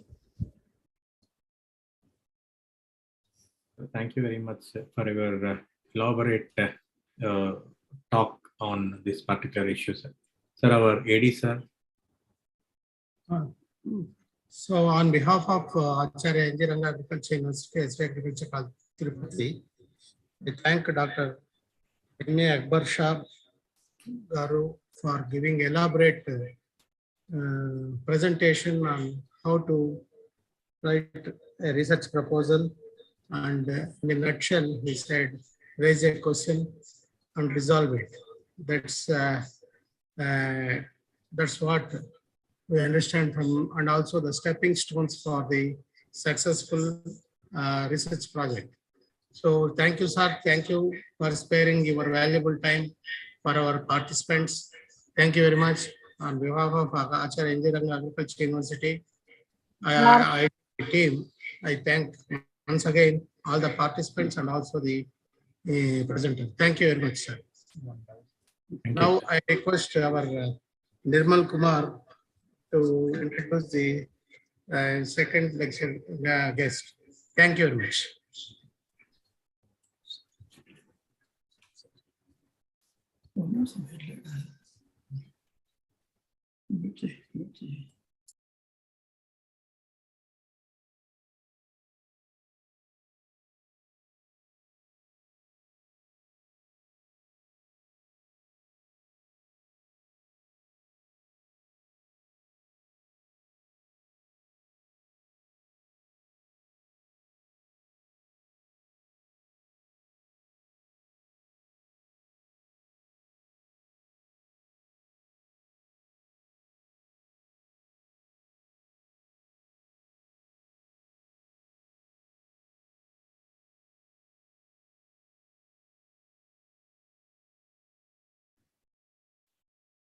So a very good morning to all the participants over here, and I'd like to introduce the second speaker, this sir. So where he is going to give a talk in this workshop of personal skills to understand and research and competence of the faculty. And so if you see the introduction for the sir, who is the speaker. So his area of interest is on animal nutrition and popularization of and mostly his work is on livestock and poultry feeding and validation of population techniques. And apart from that, if you see his career, so he has done his masters from NTRI Karnal and PhD from NTRI Jatnagar, in which both he got the scholarship like there for his masters and for his PhD. And his motto is to take the classes on the tips of article writing to the students of and he is regular in conducting the workshops for article writing, and where he has got more than 1,800 participants from about 230 institutes across India. And he is an what we call editor for Jigyasa during the, which is an online newsletter. During his PhD time itself, he has an online editing newsletter, and he is mentoring students as well as his friends for writing the research papers as well as research proposals. And he is regular in the farmers and extension missionaries. And he has published more than 33 papers and more than 45 popular articles and various bulletins in national and international reputed journals. And he has reviewed more than 75 articles.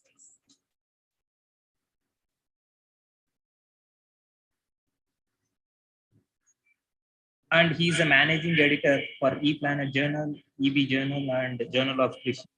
And he is an ex-member for IJAN. And he has obtained the Young Scientist Award from ANSI in the year 2019.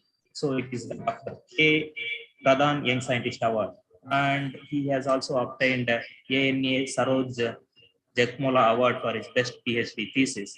And he won third prize in the Young Scientist Award competition from ANA in the year 2021. So with this introduction, I would like to introduce Dr. Ranjan Kumar Mohanty sir and take over this meeting. Over to you, sir. Thank you for sharing my biodata. So welcome you all to the class on selection of journal for scientific publishing.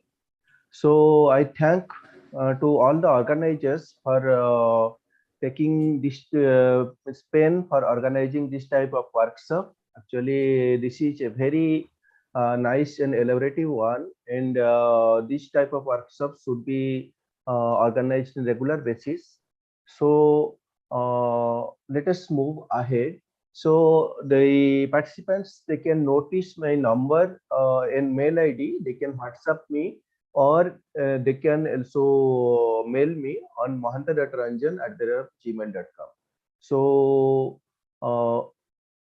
we are just moving ahead.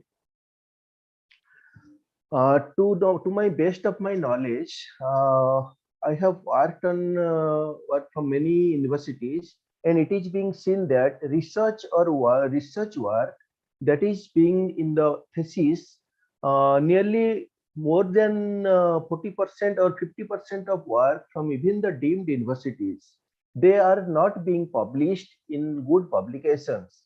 So it is like that investing so much of quality work without any means getting publication means it is wasted, because the knowledge is not in public domain. So means it is like not attempted or not done. It is my request to all the attendees that please don't make your work unpublished. So today's the discussion will be, firstly, why to publish, then what to publish, a little bit of introduction in these aspects. Then we'll see what things to be taken care of, means what things we should take care so that a quality item emerges. After that, we'll be going through how to select a journal, then certain online tools using which we can select certain journals. Then lastly, how to assure that the journal quality and impact. Actually, it is the most important thing, that how to assure the journal quality, because if we don't know where we are publishing, whether it is a good journal or not, and whether it will be there in near future or it will be not there. So we have to make these things, ensure these type of things. So let us start from why to publish. Actually, publishing is a part and parcel of our academic career. For pursuing our academic goal, for career promotion, for getting any achievement, any awards, any recognition, or any project, or any proposals, everything needs a published paper.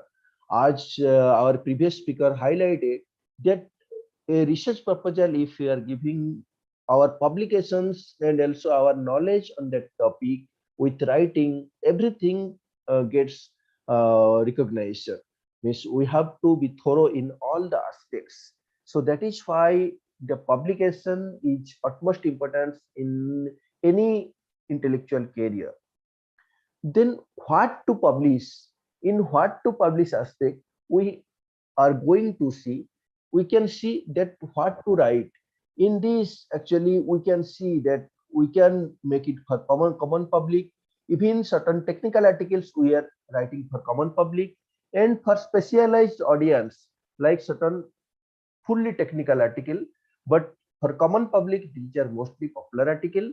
And this communicating the research, actually, if we are publishing, we can see that previously publishing in a very reputed journal was very difficult, because they have to communicate through this offline platform. Is they have to send their article, then they correct after getting the revised article, and sometimes there was miss, and sometimes it involved so much of cost, and rewriting was very much difficult before this computerized era began, the digital era began.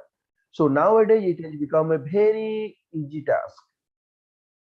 Then there is an thing that nowadays there are things that if you are having a very good idea, then that has to be published as soon as possible, because at that same time some person may come with the similar idea and they may get their work published previous than you.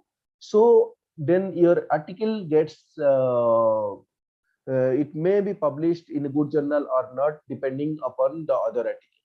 So we have to, if we have a very good finding, then we should publish it as a short communication in a very good journal, not as a short communication because of data is small, but that has to be a very good article. Then there are different type of communications that we can know. Then actually submission for a journal first determines that what kind of article it is, whether it is a popular article, even for certain news item or certain briefs or certain these perspectives or policy papers. Many of the top journals like Science, Nature, Scientific Reports, and so many journals, they ask for also this type of papers, that breakthroughs, but or opinions about events also they are publishing. So we have to decide based upon what we have, like what is our product. Then if we know our product well, then we can sell our product well. Likewise, first of all, let us know that this type of articles what they are. If we have a popular article, and if it is having so much of depth discussion, then we can even send to the best popular article journals that are Scientific American or like that. But if it is this moderate one, then we can send to some magazines. But research articles are of various type, and we can judge its quality. It is not the amount of data that determines the quality of a research article. It is the amount of this your innovation, amount of your this novelness in that research, that determines our research articles quality. So that determines that whether my article can be accepted in impact factor 4 or impact factor 10 or impact factor 2 or impact factor 1. That is determined by what is the depth of our article, what is the innovativeness of our article, and likewise. So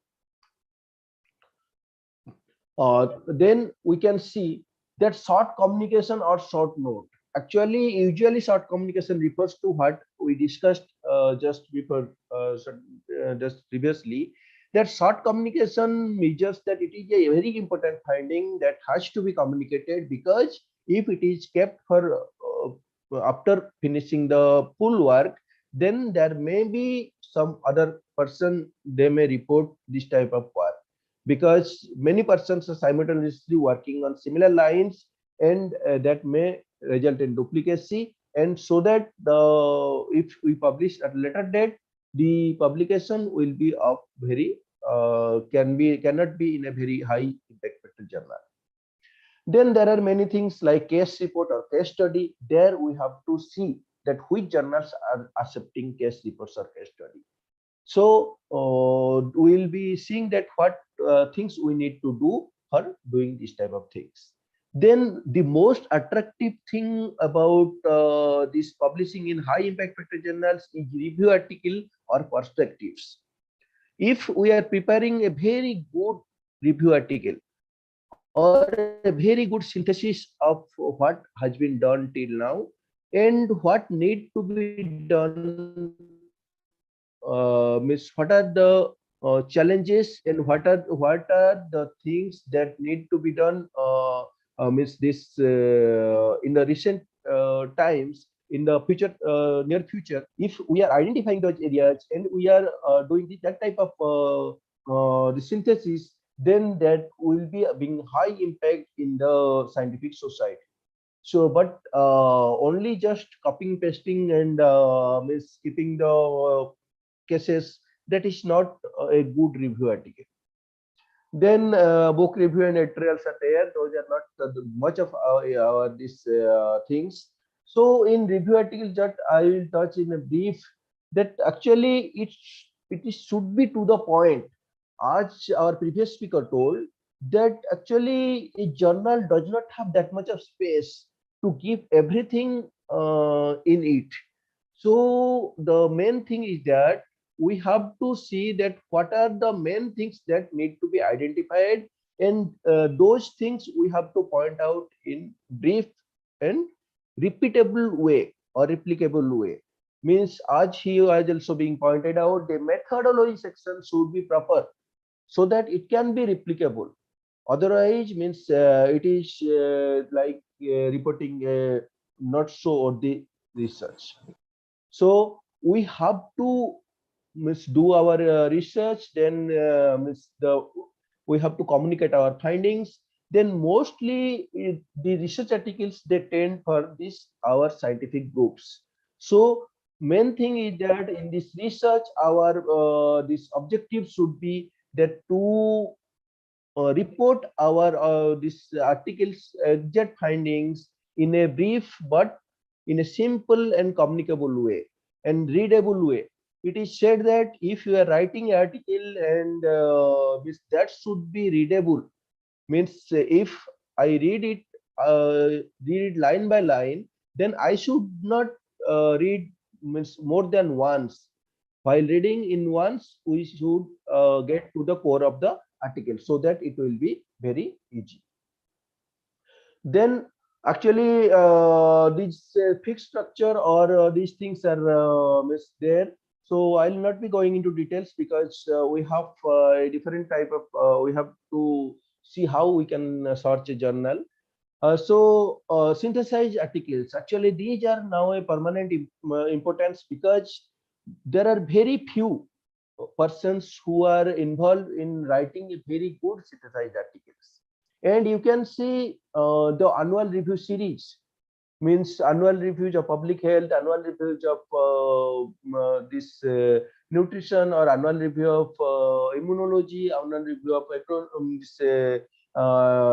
actually there are so many of annual review series, and if you can see that they're publishing once a year, but their citation, you cannot imagine that nearly most of them are having NAS rating of more than means 14 or nearly about 20. Most of them are having. It is because they have some of their articles are having insights.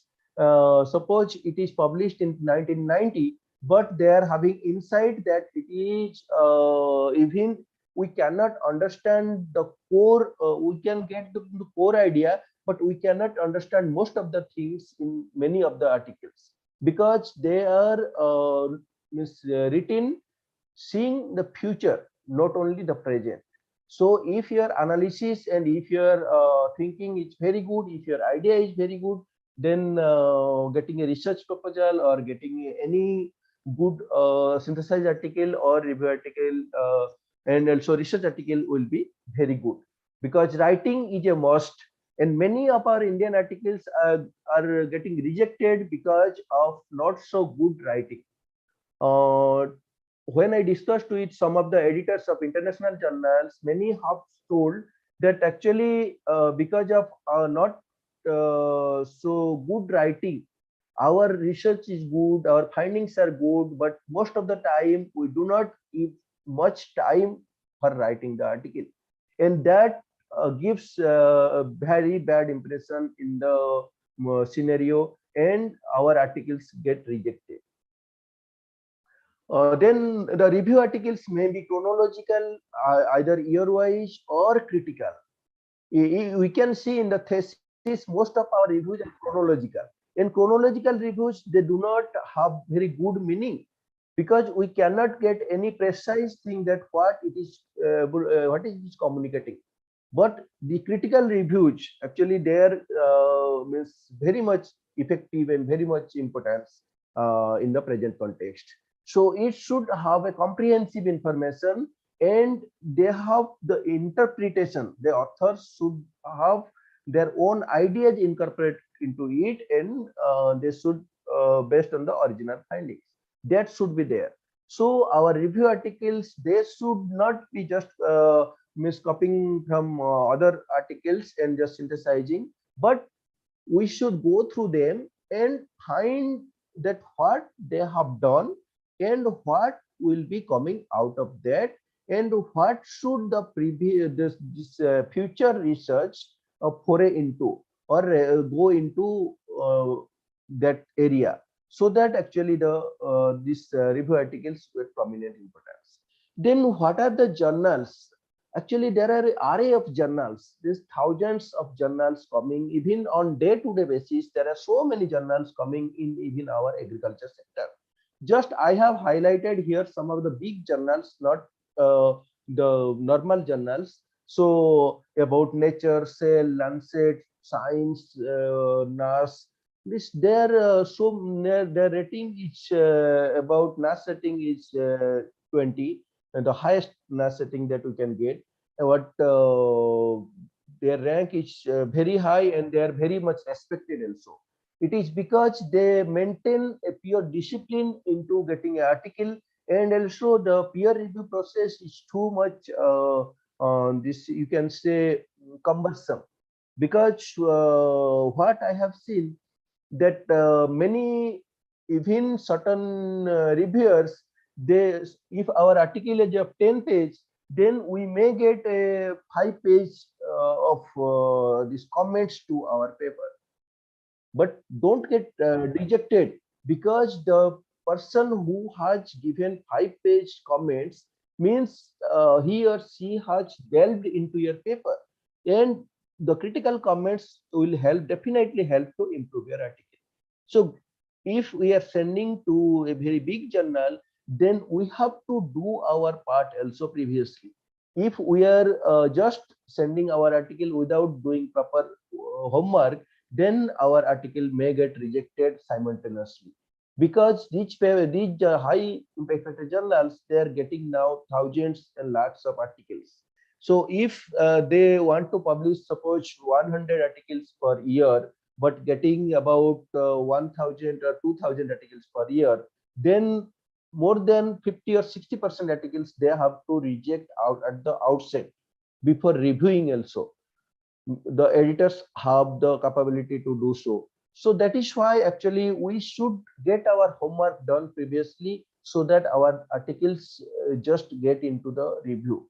And when it is in the review process, most of the articles either they may be accepted or they may get rejected, but whatever comments you will get from the premier reviewers, that will be actually helping you in sending making the article better and sending it to another journal. So it is my sincere advice that whenever we have some article, then we should take care of it first, then we have to send it to journal. Don't send it hastily. Then actually nowadays many journals, they need the highlights. Actually it is the as Dr. Akbar sir was telling that if you are writing a proposal, it is not only for the reviewers but also for the persons who are will be giving you us the project. Means the persons who are laymen, they do not know much about the science, but they know that what it can give. That is why the abstract and the highlight, these two persons, they should be so much colloquial language. They should be written in a very simple and lucid language, and they should communicate the main finding.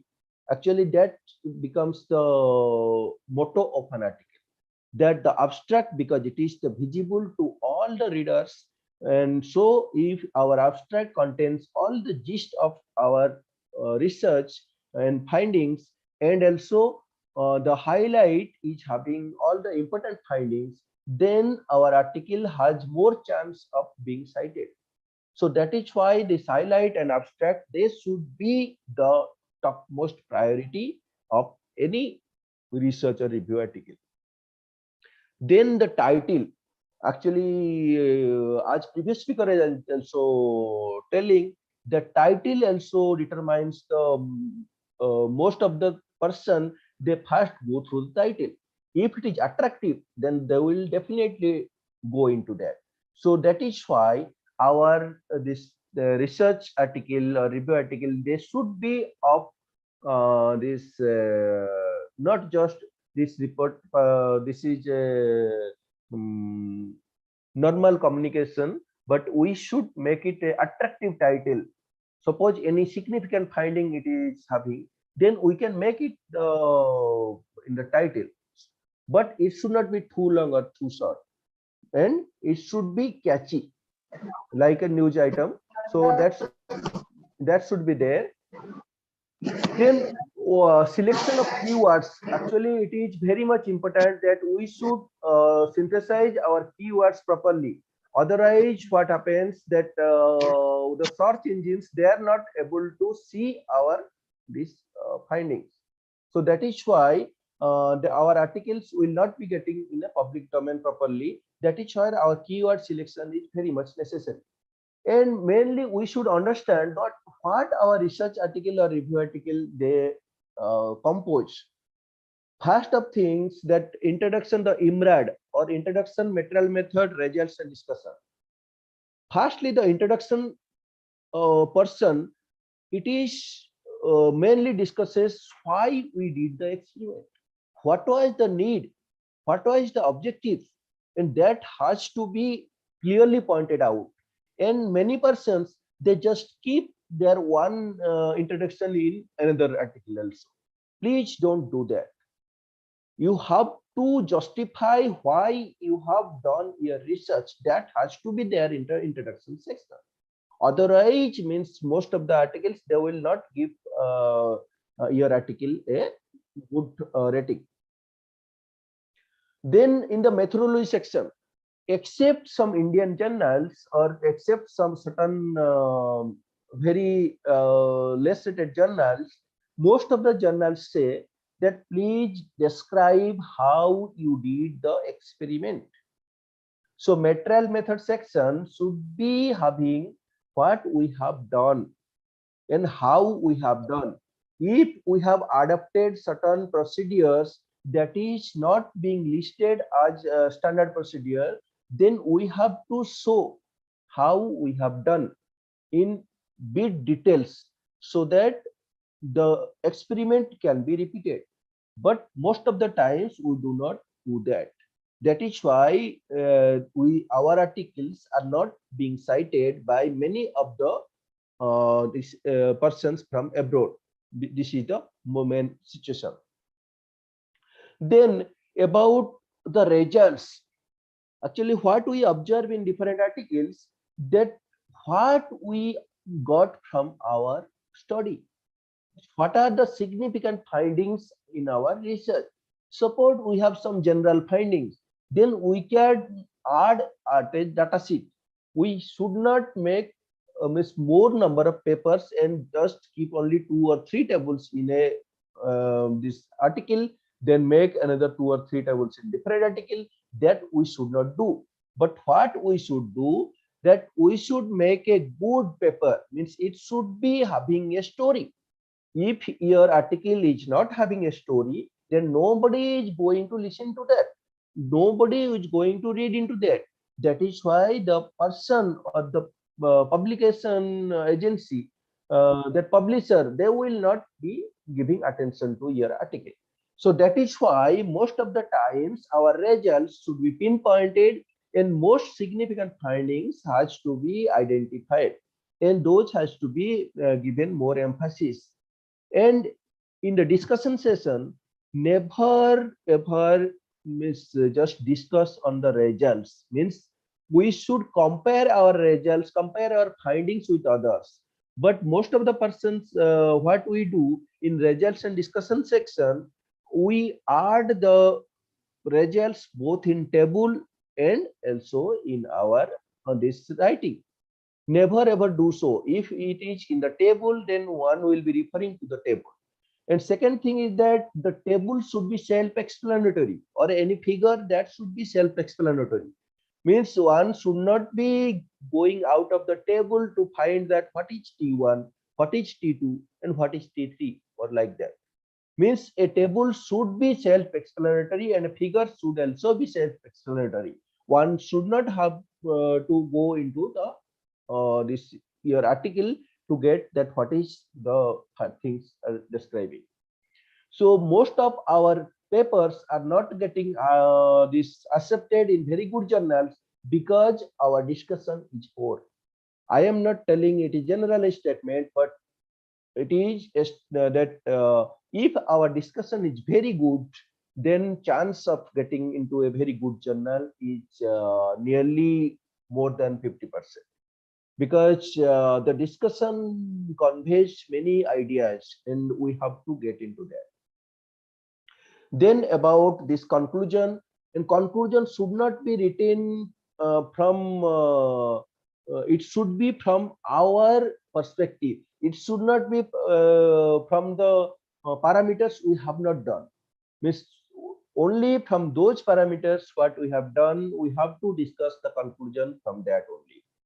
And we should not never ever means this forget those people who have helped in a significant way in the experiment. We may give them their name in the author if they are qualifying for that. Otherwise, we should give them mention their name in the acknowledgement, because it is our duty. Then there is a thing that conflict of interest is also there, that whoever influencing our work. Suppose I have an association with a company, then I may write good about their product. So it should not be like that. So it should be also declaration should be there. And author, nowadays author contribution is also being there, that who did what. So that is also there. So we should means also see that who has done what, and we should write it previously also. Then referencing. Actually, references means which publications or which authors, their ideas or their publications have inspired us. It is like who are our teachers or who are our guides and who are our mentors. So we have to reference unbiased way. It is not to be told in a public forum, but I am forced to say so, that many persons, they do not acknowledge the contribution of many of their peers and also friends and also competitors, because they see that they think that they will be getting a high H index or high rating. It is not so, because if we will not be citing our reporting, if it is biased, then they will also not report us. So it is my sincere request that whoever like our previous speaker also told, that if you are writing on DNA, structural component of DNA, then if you are not mentioning Watson and Crick, then it is of nearly no value, because the core persons who have developed that area, they should be getting acknowledged. So that is why our reference should be unbiased, so that all the intellectuals, they will be also unbiased and they will be also citing you. So it will be a good science. Then the most precious part of our work, that we have written a paper, we have made corrections, then how we will know that our article quality is good? Because if our article is not sellable and not readable and not of having good quality, then no one is going to buy it. So that is why the first thing that comes into mind is that it is a good story, means every dots are being connected with a very novel concept, means the concept has to be also good and the story has to be also good. So that is why the both, that your article should be having a this dots should be well connected, so that it is having a good story, and the concept should be not previously established ones, means just repeatable things are not should be there. So that is why actually it should be a good story with novel concepts. And second thing, we should see that whether it matches to the scope of the journal. Actually, many a times we communicate to a journal and they say it is not within our scope. So better go to the author guidelines and see whether it is within the scope. In the aims and scope of the journals, we can find that what is their area. Suppose I am writing on arsenic and some applied aspect. But when I this communicated to biometals, they said that we are having papers on generalized and in-depth study, not on applied aspects, and that is why they rejected. They told that we don't accept articles on this aspect. So that is why we should read the scope of the journal first before sending any article. Then, according to the strength in methods, according to your methods, whether they are complete, whether they are following all the standard methods and getting the result in a particular way, then actually, if it is having sufficient strength, then publish your paper, try to publish a paper in very good journal. Otherwise, you try in a little bit medium quality journals like impact factor 1 to 3. But if it is having very not so early data, then try to publish in less impact journals or even Indians or some lesser quality journals. But don't take very light articles into very high quality journals. It may hamper your this prestige also, because as an author, your prestige also having the thing. Then actually, as we discussed in the first point, that well written with flow, grammar, and language. Every time check the grammar and check the flow. Whether one paragraph, when we go to another paragraph, the flow is good. Whether within one paragraph the flow is good and grammar and language are okay. And mostly in the methodology, everything must be in the past because we have done it. So like that, actually it should be there. An article, is it crispy but attractive and clear? Actually, what I have seen that many persons who are even having a very high designation, their article is very good. Their means that what we can say, their data is also very good. But problem is that their article is not well connected. Means the dots are not connected. So we have seen many persons article like that. So keep your this story flowing. That is the most needed aspect in any article. Then avoid speculations and generalizations. Like the sun rises in the east. It is a general thing. Don't tell that. Or many things are like that. We should not speculate that this may be having because of this. If you are having any reference that can substantiate the claim, then you write. Otherwise, don't generalize any finding.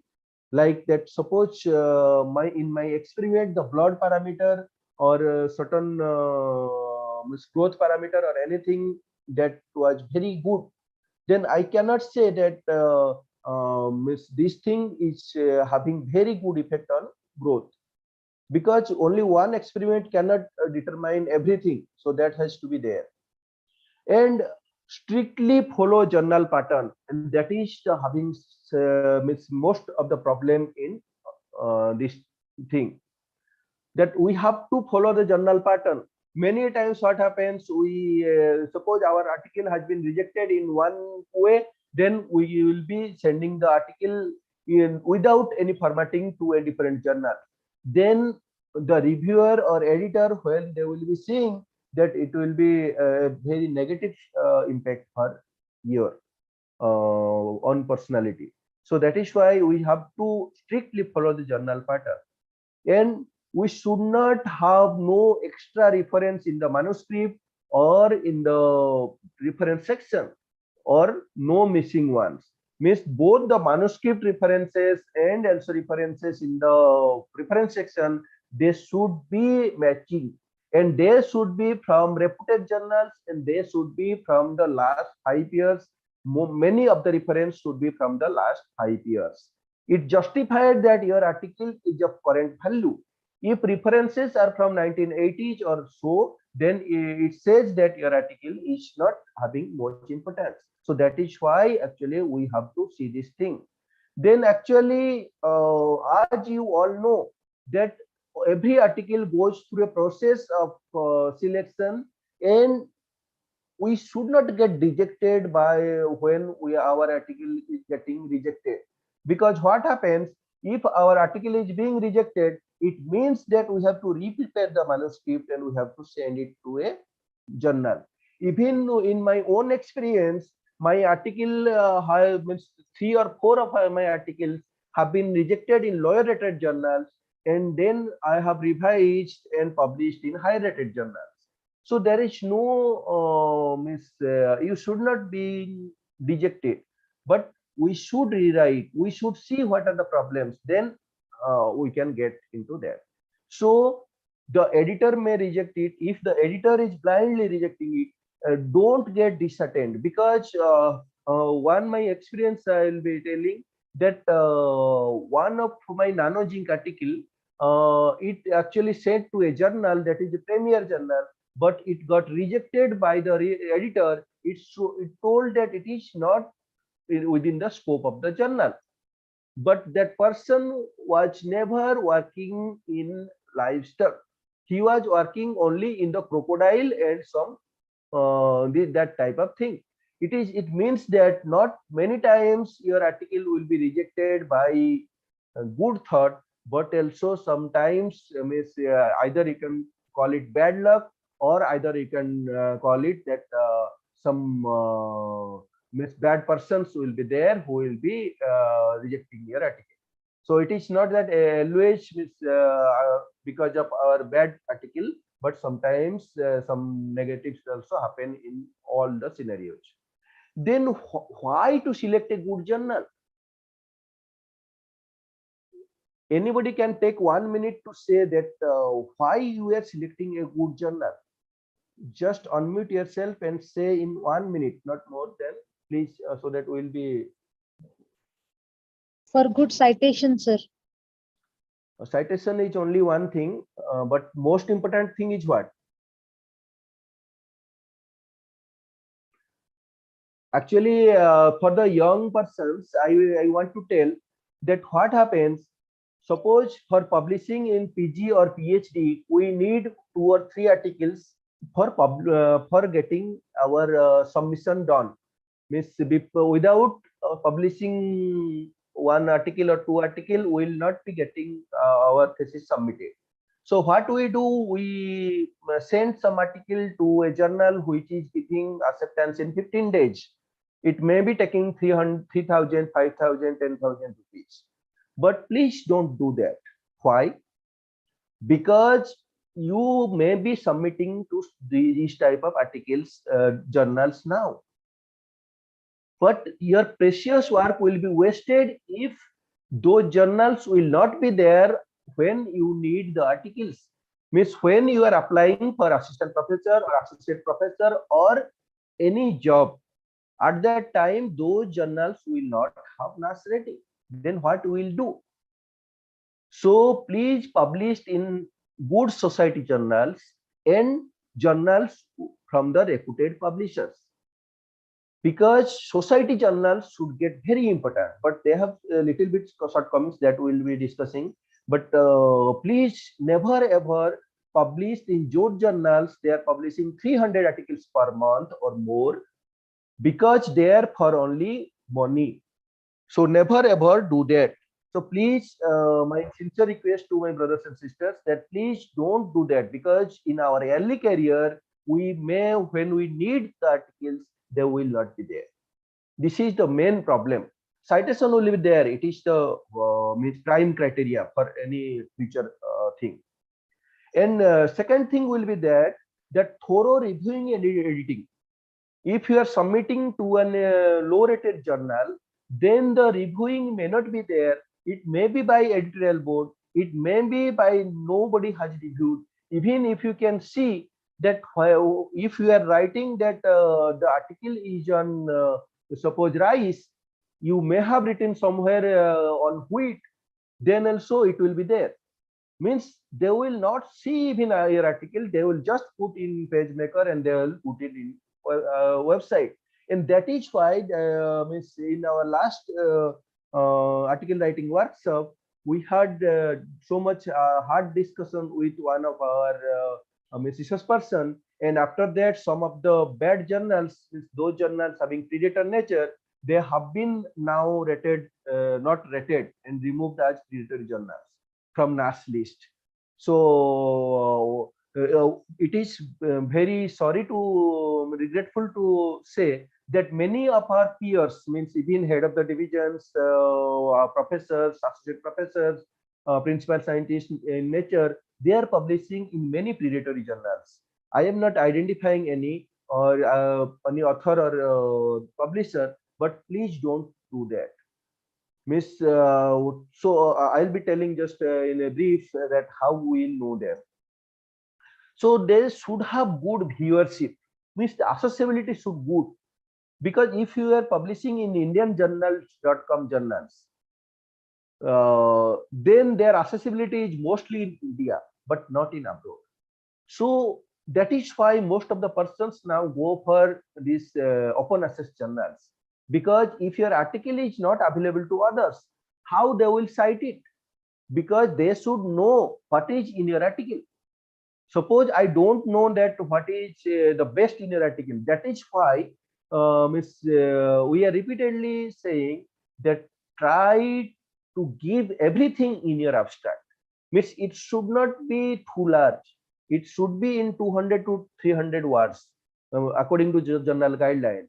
But it should have the crisp. It should have every means this novel idea, not all the ideas, but all the novel ideas should be there. That is why actually our article should be having like that. That is why we buy the dresses or things according to the pack and also the outer cover of those things. That is why actually this thing is also there. If your viewer are from all the countries, otherwise what we have to do, we have to put into our own database like ResearchGate, like our Facebook, that we can use altmetrics. That will be just doing later on. Then good NAS and impact factor rating, that is everyone is doing. Then citation possibility, it is the most important thing because citation determines the quality of article. Then I discussed about thorough reviewing and editing. Then better recognition and promotion aspect. Some persons, even you can see that biotechnology and molecular biology or biochemistry persons, they published once a while, means they publish 1 or 2 articles per year, but their article impact factor will be more than 3 or 4 or 5, even up to 10. Suppose some person has been publishing one paper in 3 years, but it would have been miss impact factor of 6 to 7. So that determines. Number do not determine. Only the quality and quantity determines. Because if the quality of article is good, then it would have been means a high possibility of getting cited by others. That is why never ever cut short your articles to very small parts, but make it into either 2 or maximum of 3 for PhD or for 1 or 2 for masters, so that your article will be having very good impression when you go into further research. Then how we can select a good journal? That we discussed that it should have high impact factor. Impact factor does not means that clarified analytics impact factor or what we previously telling that Thomson-Reuters impact factor. But we'll be discussing what are the other factors that determines, because many a times we may get failed in some aspects.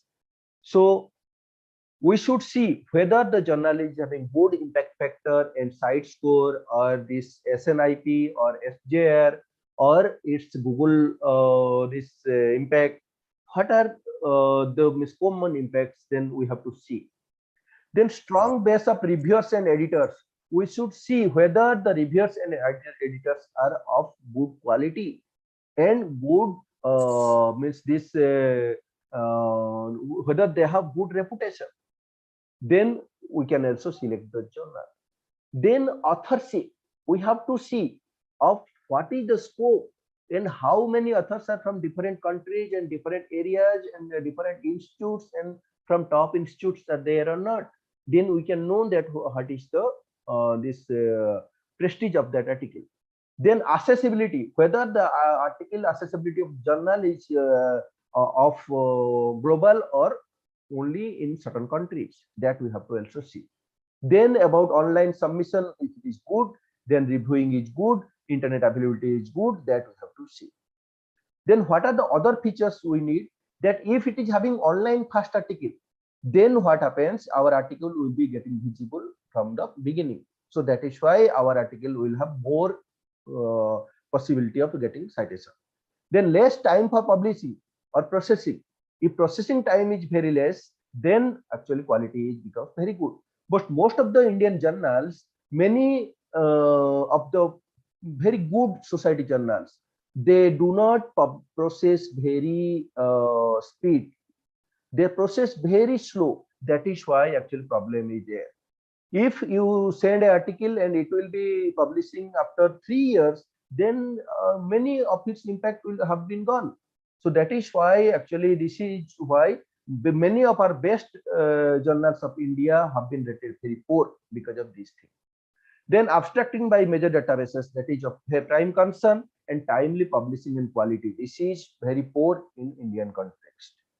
Then how to select a good journal? How we can select?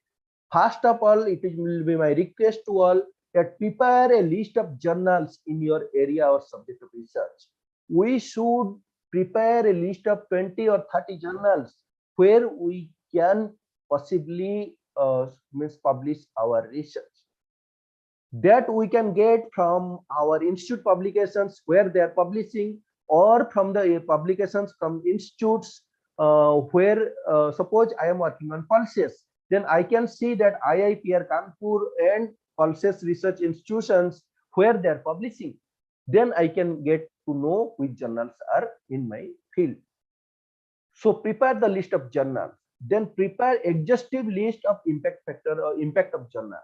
Means what are their NAS rating, what is their impact factor, what is the site score, what is SNIP, SJR, Google Metrics, everything. So that what happens, we can know that what is the quality of any journal. You can make the list for last 3 or 5 years. Then we can know that which journal is improving, which journal is decreasing, which journal is not having good number. Then journals visibility, audience, and leadership, that we have discussed before. And identify the authenticity of journals. Authentic journals, that I have told, that don't go for journals that is not in Elsevier or not in big publishers or not in this our this care list, UGC care list, or this NAS list, or certain things that you have to see whether they are mentioning impact factor, whether they are mentioning this. There are so many impact factor nowadays there. So don't go through that. You just clarify that whether they have clarified analytics impact factor or not. And second thing is that SJR, SNIP, and site score, how they are. And Google Metrics also you'll see. I'll show you just a little bit from now. Then identify scopes and focus, because focus is also very important. Then read the instruction for authors. Actually, that is the most important thing. And urgency of publishing. If you want to publish in rapid time, then see which journals are publishing in 2 months of time, which journals are publishing in 6 months of time, which journals are publishing in 7 months of time, or which journals are publishing in 1 year or 2 years of time. Then accordingly, if you have no urgency, you can publish in because most of the good journals, they will try to take 6 months or more than 6 months. But some of only a few journals like biological trace element research, they will take only about less than even 3 months of time for publishing. So you define which journals are what, then you have to publish in those journals. Then significance of article, according to your article significance, you select the journal. Don't just go for top journals only. Then where to search for the journal. Actually, how we can know that where we can get the journals? So first thing is that go to your articles bibliography or reference section.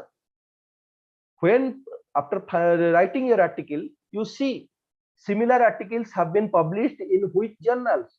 Then you go to those journals and get more information about them. Then you can get also good information about which journals we have to send. Then go to either Google, Science Direct, or PubMed, Springer, many publishers, and there you can get information from the journals. You can search and you can get the journal list. Then must prepare master list of journal. Then from that master list you go to your this area of publication. Then go to the institutes, even your own institute. You can see your annual reports, previous annual reports where similar works have been published. Then you can know which are the journals where you can publish. Then also go to UGC CAL list, NAS list. But in NAS list, many a times you may get deceived. So please see the reputation of publisher, because many a times there are so many problems in these things. So that is why last year they have made many changes, and they have made predatory journals out of the NAS list. And now also many journals, they do not have NAS list also, NAS ranking also. So you go to Scopus or Web of Science coverage, and there you see, means I am telling about the source list, where actually I will show you how you can go. So you go there, you can search whether it is there or not. So it is having credibility because they have verified some of the credibility, and then they have listed it. So that is why you go to this sector. So that is why means in these places you can search that where you can send your article.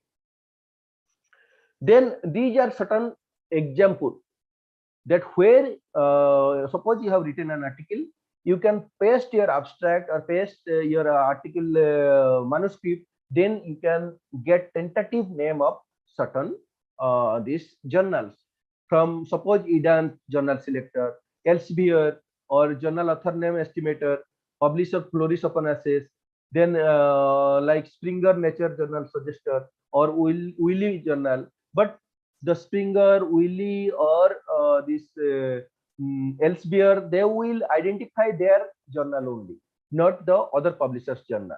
But certain Eden or Publish & Flourish or Think Check Submit, they will be identifying every journal.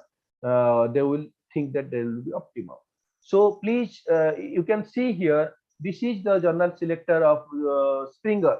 It is journal suggester.springer.com. I will be sharing you the slide. I have already shared with ma'am. So she will be sharing you the PDF of this article. You can go through them. This is the Elsevier's this link. This is the link from this Wiley. So suppose you have selected, but after selection we have to weed out the predatory journals or weed out the journals which may not be there.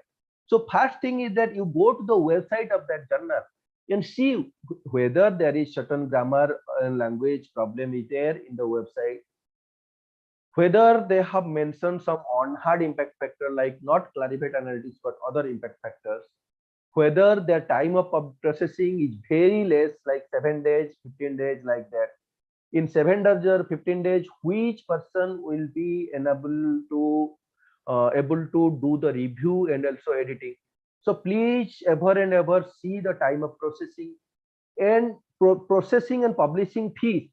Many good journals also take the publishing fees, but you see those who are not doing anything to your article but taking processing and publishing fees, please see to the journals and please see some of the published articles, because there you can know their article will not be formatted, their tables will be like the tables you have given. There means in some certain places it is written organic mineral, certain places it will be written that organic zinc, certain places it will be written chelated, it will be written many different type of things.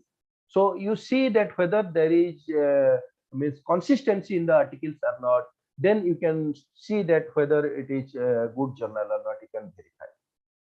Then check also the editorial board, whether they are a good reputed scientist or not, then also you can see.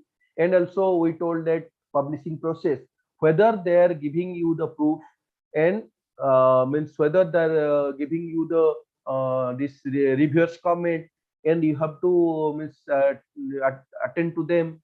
And these things we must have to see, otherwise there will be problem. And many of the times, please select the journals of multidisciplinary one, because they will be having more impact factor than the common one.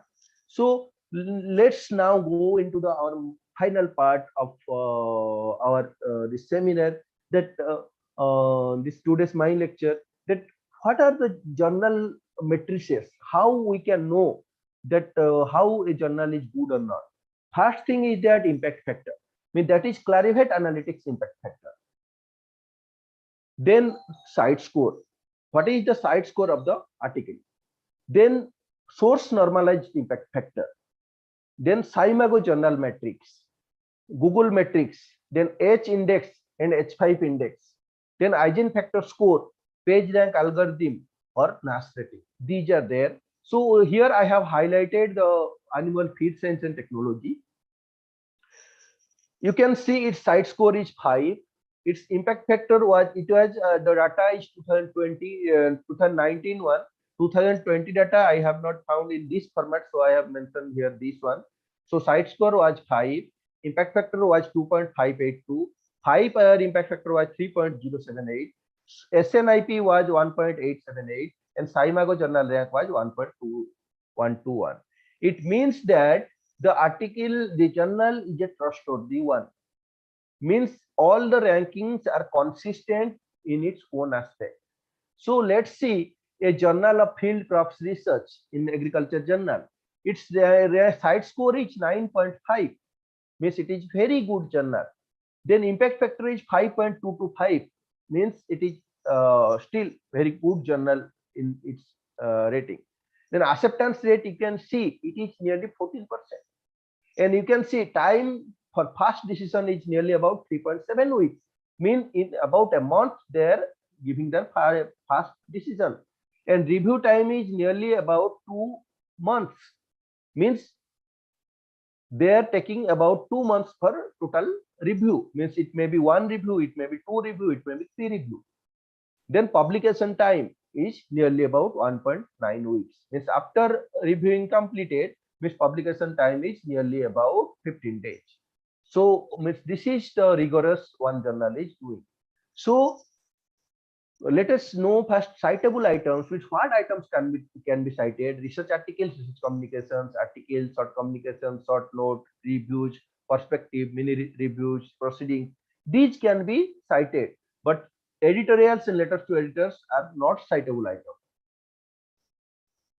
So how a rating is being done, how NAS rating is calculated. NAS rating is calculated for impact factor journals that you add impact factor with 6.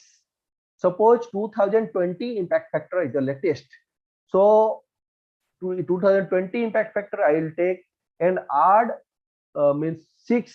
Then it will be NAS rating of 2022 January. Means in 2022 January, the NAS rating of this 2022 January will be the impact factor of 2019 plus 6.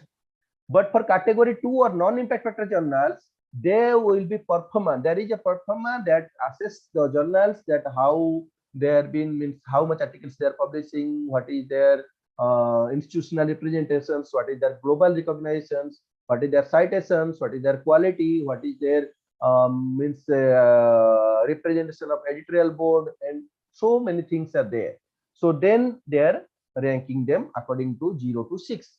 Means those journals which do not have impact factor, they will be value from 0 to 6, but others will be having impact factor, they will be rated as plus 6.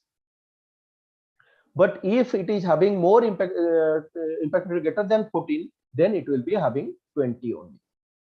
Means capping at 20. You can see connection between non-impact factor journals and NAS. You can see the top journals which are rated below 5. These journals, they may be not in regularly published regularly. They do not have means proper review, or do not have this proper timeline. They are not proper means publishing in timely, and they do not means the reviewing process is also not that much transparent. Then the journals will be in the 3 to 5 category, and from 5 to 5.5 you can see their rigorous is increasing. You can see one Journal of Indian Society of Soil Science is rating 5.31, but it should have been rated in the rating of 6.5 or 6.8. But why it is not rated so? I am not pointing out the only journal. I am pointing out for all the good journals that because their processing very slowly, and second thing, their peer review process is very slow, and their communication with authors is also slow, and publishing process is also very slow. That is why actually they have been rated very less. Otherwise, they should have very good impact factor by now. So that is why in the publishing team, young and old faculty is very much important for that. You can see agricultural research or Indian Journal of Agronomy, Weed Science, they are having a little bit better score. So it is like that. Then connection of impact factor and NAS. We can, as we can see, if we know the impact factor of 2019, then NAS factor of 2021 we can get. Accordingly, impact factor of 2020, if we know, then you can add and get the impact factor of 2022. What impact factor we have now? We can see this +1. It was impact factor of 2007-4 previously, and so that its NAS rating was 8.74. Now it has rating of 3.24, so its impact factor is 9.24. So it can be seen that journals which are having impact factor of greater than 18, you can see Cell is having 41.58, Science is having 47.728, and Lancet is having impact factor 79.321. You can see their rating is more than 20. Is more than 14 means it is 20. So this list I was telling, please prepare this list for all your journals. Means you can see the Journal of Indian Society of Soil Science, its site score is 0.5, its SNIP is 0.346, its SJR is 0.221. But is this H5 index is very less because it is not available properly. But you can see as this quality of journal increases, you can see its impact factor also increases, its site score also increases, its SNIP also increases, and SJR and H5 index also increases. So based on these, you select the journals. So what is impact factor? Impact factor means we can see that average number of citation a journal articles are getting in the last 2 years. Suppose 2021 impact factor has not been published yet. When all the articles of 2021 will be available, then only impact factor of 2021 will be calculated, and it will be published in about May-June 2022. So that is why actually it has been not published. So what is the impact factor? Impact factor means number of citable items published in the 2 previous years. Means suppose in 2020 NAS rating impact factor, it means that articles published in 2018 and 19, how many articles have been cited in 2020. So we have to see how many citations these articles of 2018 and 19 articles have got from papers published in 2020. Those have to be number B, and they have to be divided by number of articles published in 2018 and 19. So it means that average number of citations per article got by last 2 years of research papers. That is being given as impact factor. But what happens? The site score, what it does, it makes 4 years. Means impact factor sees the only just last 2 years articles, but site score it sees last 4 years. So it is more comprehensive. You can see field crop research.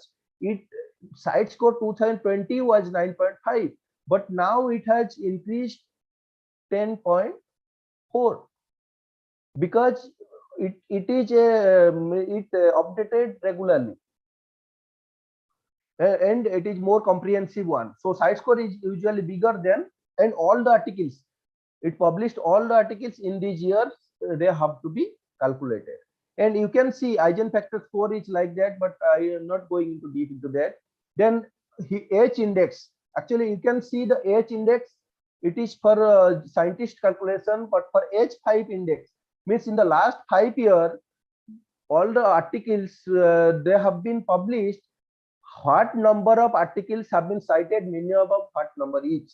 Means in soil biology and biochemistry, published in the last 5 years, 78 of the articles have been cited minimum of 78 times each.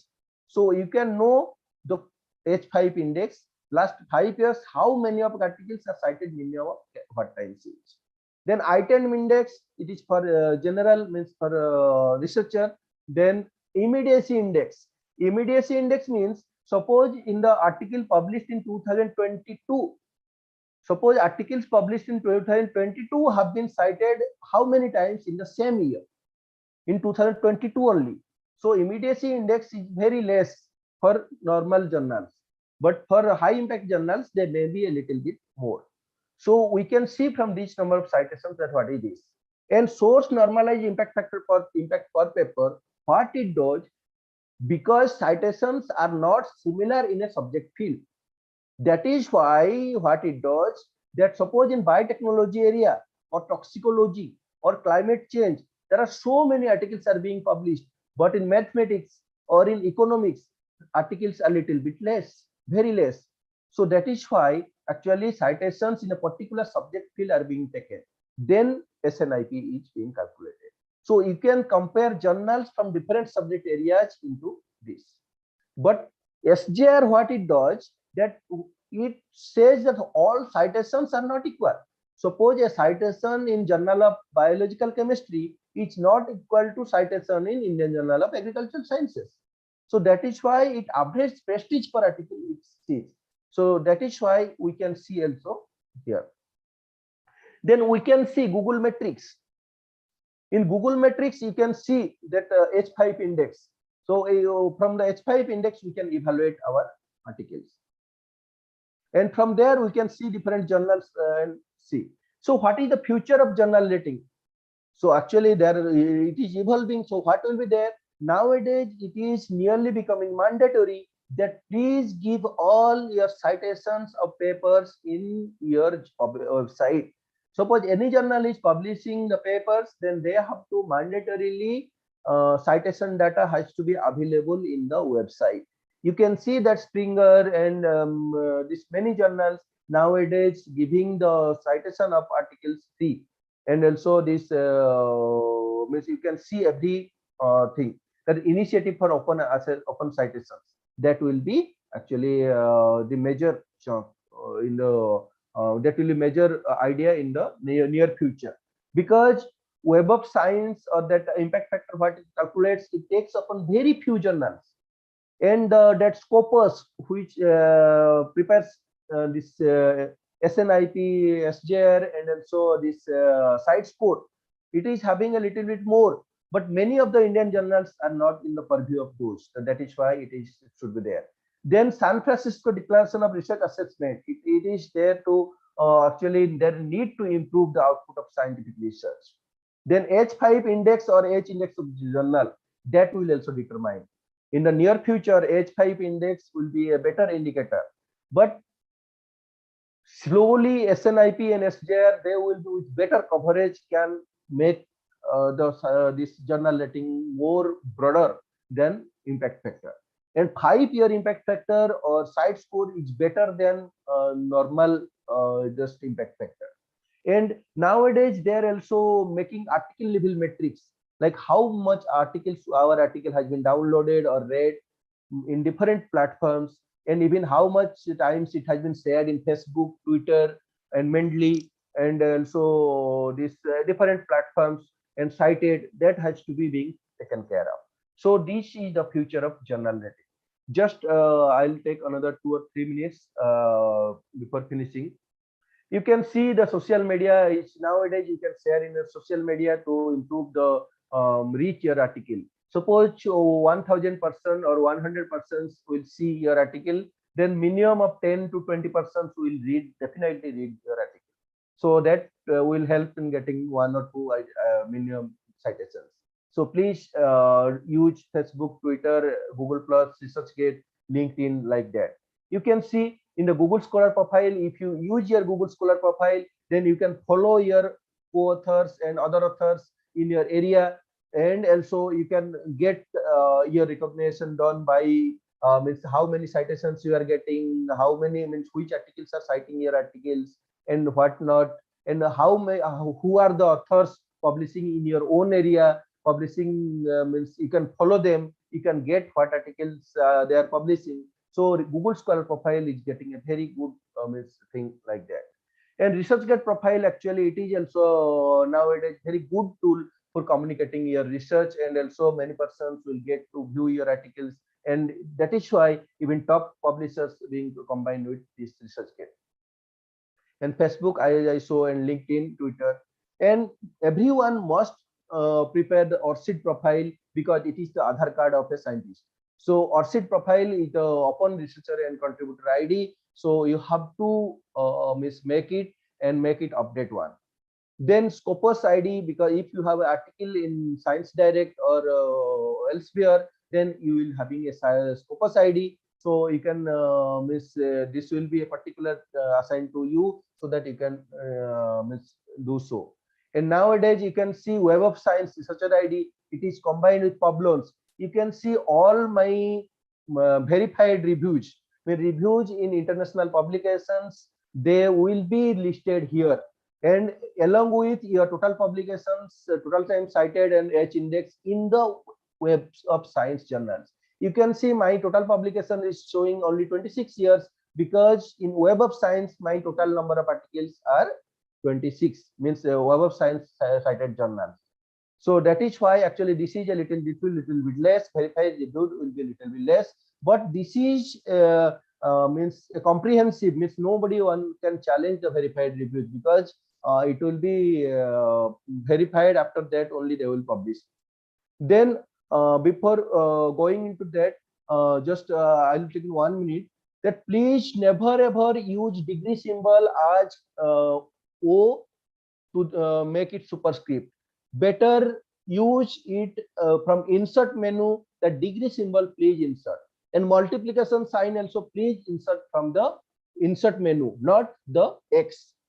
Percentage symbol also please use it properly. If there is gap in the journal, then use the gap. If there is no gap, then never use a gap.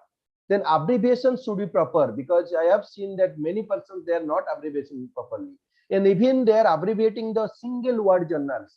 Please never ever abbreviate single word journals like Blood, Nature, Lancet. They are never abbreviated.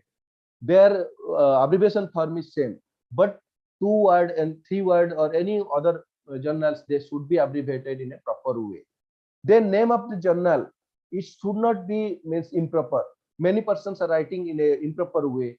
And scientific names, and also journal title. Many persons are title in some journal in sentence case, some journal in title case. Please never do that. And et al, please do that things. And scientific name, please justify them. And very small paragraphs, please do not use very small paragraphs. Please use justify paragraphs. Means if every paragraph should convey a single meaning, then lengthy introduction and conclusion should be avoided. In some journals, they prefer that your justification should be good, then use long the introduction, otherwise don't use it. Just I am showing you one thing, then I will be completing my lecture. Just you can see this. Can you able to see my this web page? This is the Web of Science master journal list. Here you can see the search the journal and see whether the journal is good journal or not.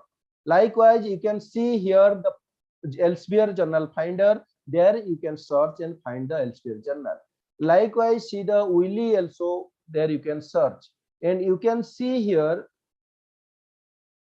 You can see here that suppose I want from the Google Scholar, you create from your Gmail a Google Scholar profile, and what you do, you go to my profile. Then you can, here you can see all the articles what I have, you can see, and their citation. Here are my co-authors, and you can see that I can follow, I can search here in the Google Scholar. I can search here. Suppose I will search, suppose I am searching Dr. Mahesh. You can see, suppose I want that, suppose one author is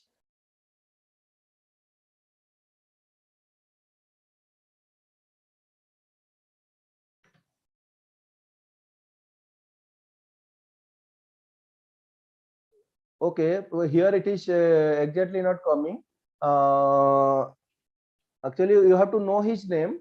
Then you can search, and what you can do, you just click on his profile, and you can see here the upper icon, that is follow icon.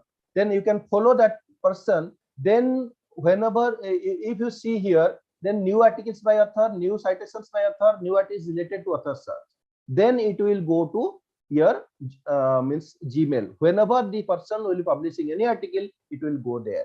So likewise you can follow, and if you add in your profile, then suppose here, suppose if you want to go to any person's ID, then I can go here and I can see, suppose year wise how he is publishing. You can see how the publishing is being done by a author. You can go from here. What I showed from this Google metrics, you can see here. Here it is metrics, and in the metrics you can see that, go to view all, and there now what you do, in the category wise you can view. Suppose life science and earth science, here you can view the agronomy and crop science. Then here you can see agronomy and crop science. Suppose I want to view from soil science, then I can view from soil science these top articles. Suppose I can view any journal. You can see top 20 publications matching soil. You can see their H5 index and H5 median. There you can know that which article, which journal is good and which is not. So accordingly you can publish, verify the this authenticity from Google metrics. And from others you have to see and go to here you can see that Scopus preview. You can see this is this ID sources.com, sources.uri. Actually I have listed in that part in my slide, so you can see. You can see here 43,132 journals are there. So from here you can search which journals, or you can download total all the search items. Then you can download from there. You can see download Scopus source list. You can download all the big list from here. So likewise you can do all the things. So actually the time is very short because you have to attend another lecture. So I am stopping my lecture here. So I thank all the organizers for giving me the opportunity. So let us move. Let us, if there is one or two queries, then we can go through. Otherwise, I have shared my mobile number and also my contact ID. So you are free to give your comments, suggestions, or feedback.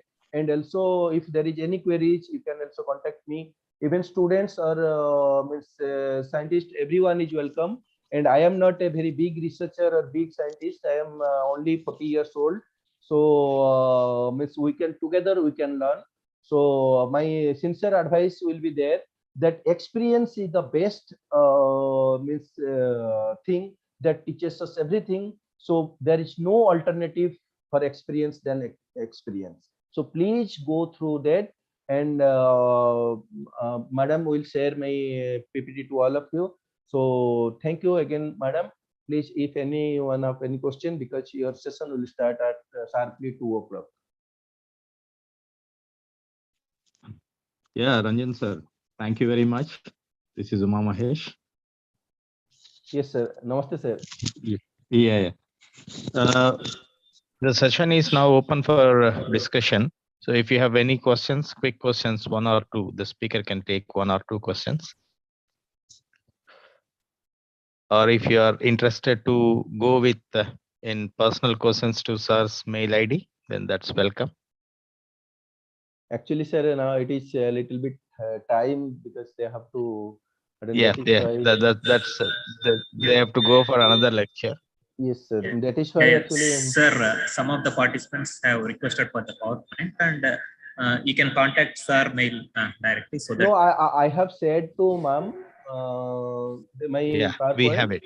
Yes, ma'am will share the PDF with all the participants, and it is my suggestion that never ever think that sharing is a miss learning. So, miss, if you want my PPT also directly, I will share.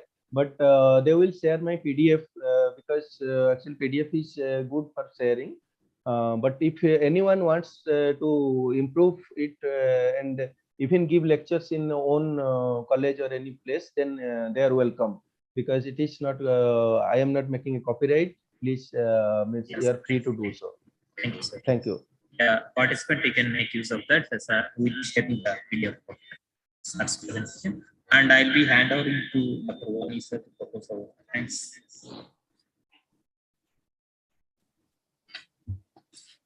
Yeah, good afternoon, sir.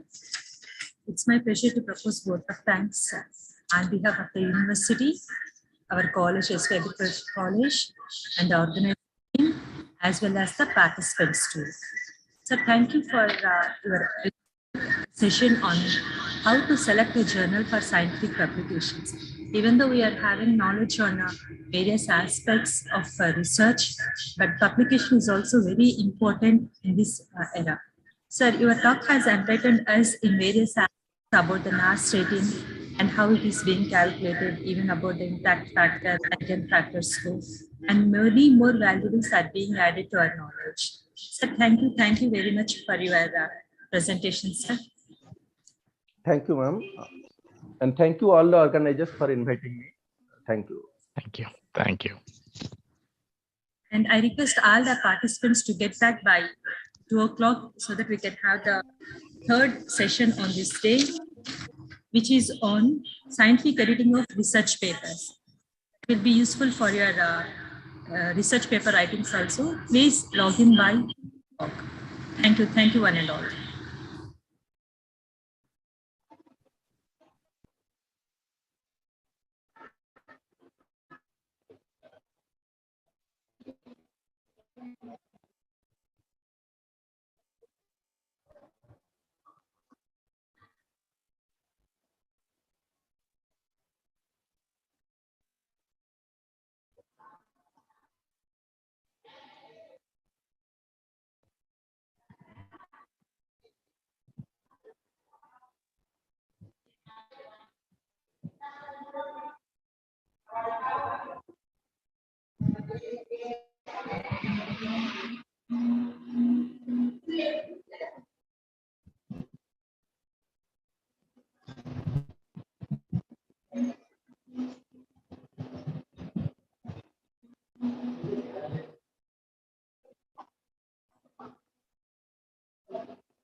0.5 మూడున్నర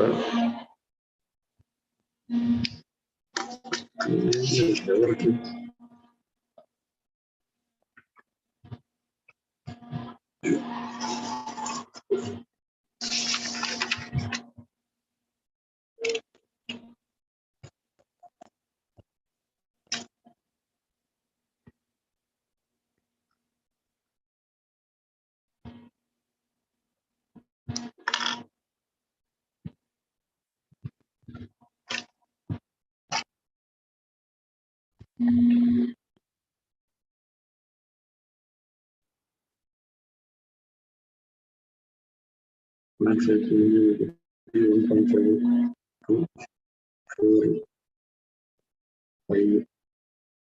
some 7.5 8.5 2.5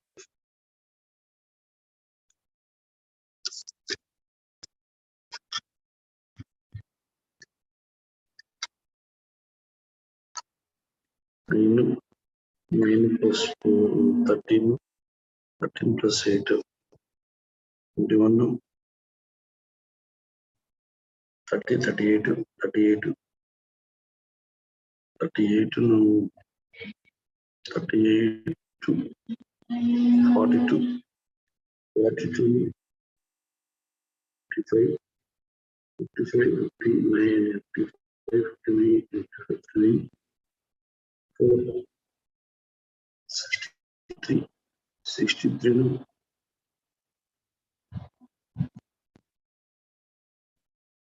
64.5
ఈయన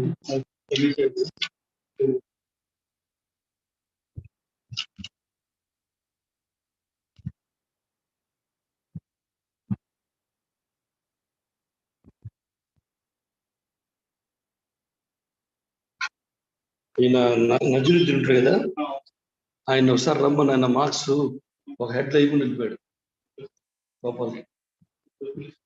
చెప్పి కాదు ఇటు వచ్చినప్పుడు రమ్మని చెప్పు. ఈ రోజు కన్నా వస్తే అయిపోతుంది, పని అయిపోతుంది.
ఇన్స్ట్రుమెంట్ రీడింగ్స్ కే క్లాస్ గీసంతా మీద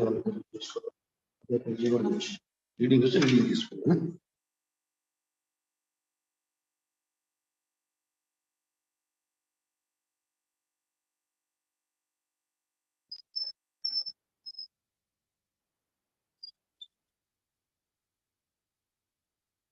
రీడింగ్ తీసుకున్న మేడం చెప్పి ఆమె వచ్చినట్టు చూడండి.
Good afternoon, sir.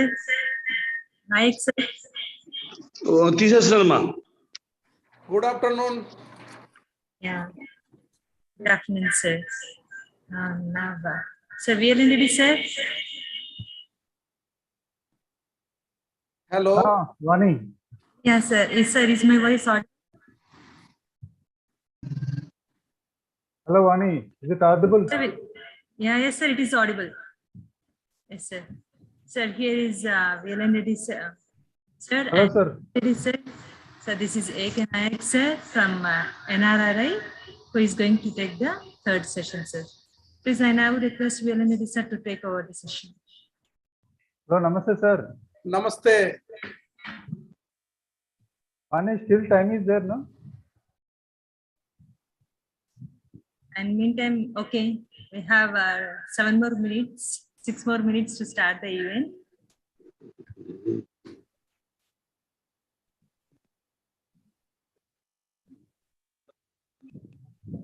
నాకేం అర్థం కావట్లేదు. తీసుకెళ్ళి Sir, I request all other participants to mute their microphones.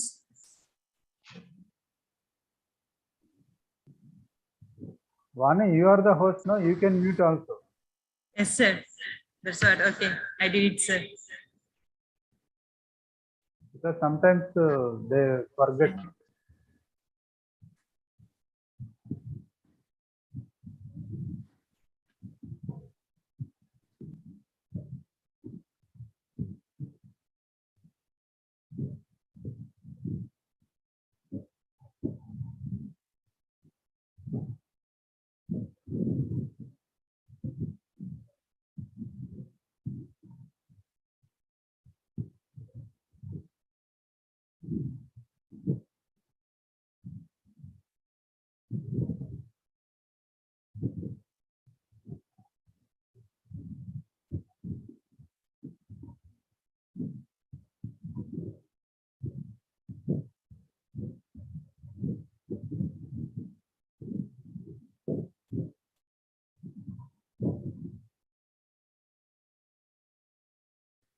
Tonight, sir. I'm there. Yes, sir. Sir, actually, in the morning we had 2 sessions regarding this workshop, and in the morning session the sessions were taken by Upar Shah sir from National College Tiruchirappalli, and then followed by Ranjan Kumar Mahanta sir from NRRI, sir, from your area only. It's good because these programs have been nicely designed, and this will be a great help to the students, those who are making their research career, because how to write grants, how to write research papers, how to edit their research papers. Those are the very important things most of the time in the MSc, even PhD classes also. These are the things they are not taught. That's why many of our researchers, they are handicapped when they are going joining research work. They simply fumble when they go for writing. Yes. Even if they do have excellent idea, unless they bring it to the paper and make it a very attractive proposal for funding agency to fund. So those kind of trainings are not given during MSc and PhD courses. So it's a nicely designed. Thank you. Sir.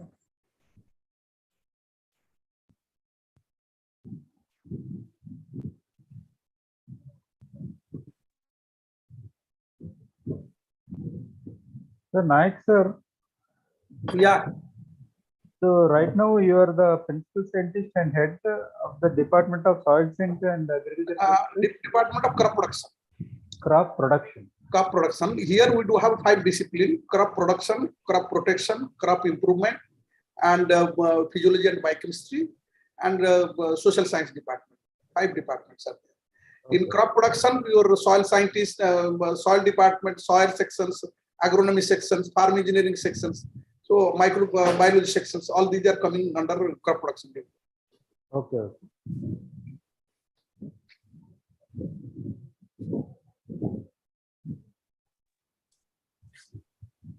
Hello, Nayak. Yeah. Mr. Nayak, I'm Dr. Naidu from Tirupati. Dr. Sahab, You namaskar. remembered me? Namaskar. Yes, sir. When we are studying in BHU, you're my junior. Yeah, sir. After a long time, I'm seeing you. I have spent a very good time during your PhD program. We are junior to you. Dr. I'm Mangana. very happy to see you. Thank you, Dr. Sahab. I used to just collect information about you, whoever, because one of our scientists, he had been to Tirupati, College of Agriculture, Tirupati for doing his PhD program. I used to ask him, my senior is there, so I used to inquire about you. I also inquired about you once. Rath came. Rath, you know entomology. Yeah, entomology. Rath, you are. He's also from Orissa. He met me here. At that time, I inquired about you. He told me that you are working there. I'm very happy to see you after a long time. Sir, how are you there? I'm fine. Fine, doing well. So sometimes if I come there, I will definitely visit you. Yeah. I will definitely visit you. I'm very happy that you got a fellow also. I have seen your Google Scholar ratings and all the things. Very excellent. Thank you, sir. Thank you. NAS rating papers and also your H index and everything that Gaud has shown me. Sir, you see that one. So I astonished by seeing you. Your thank you, score sir. and all things. I wish you will reach still higher positions in the future endeavors. Thank you, Dr. Sahab. Thank you. I met your guide also, yaar, Raha. Dr. Raha. Raha is your guide, no, in MSc. Few years back, So he also came with Tirupati. Yeah. We met together. Okay, very nice to see you, Nayakji. Okay, fine. Thank you, sir. Sometimes we will invite you, sir. To another. Okay, sir. Okay. I will also invite you here once. Yes, sir. Thank you, Nayak. Thank you. Thank you, sir.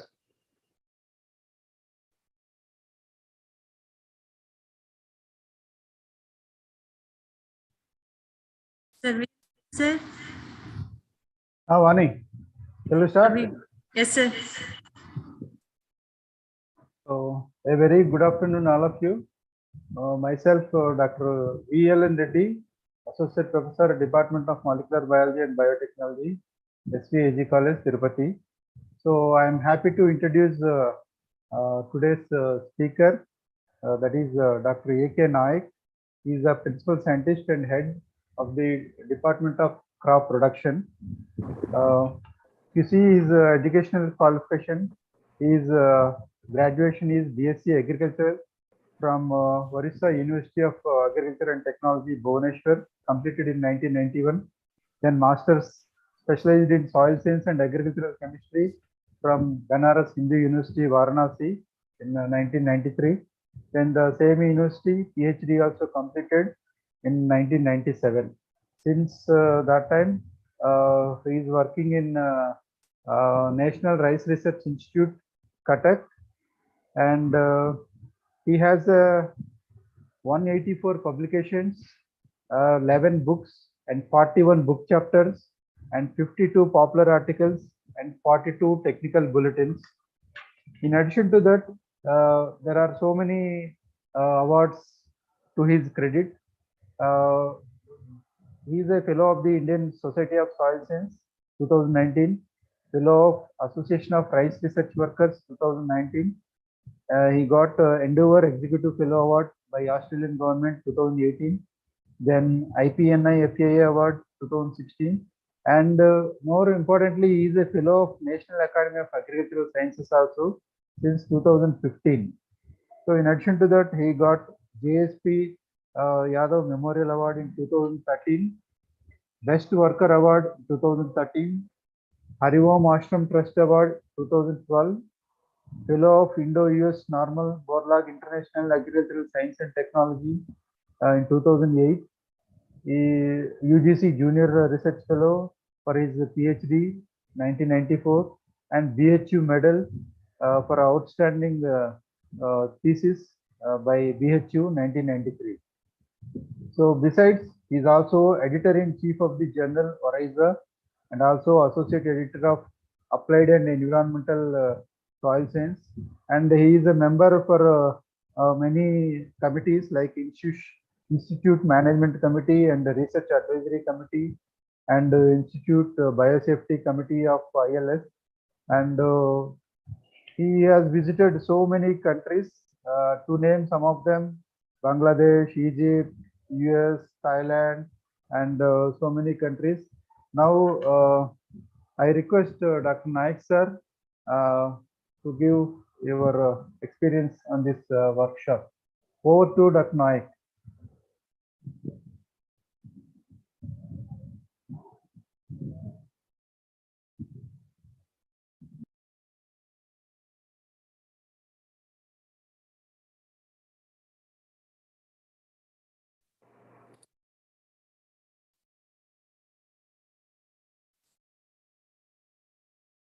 Thank you very much for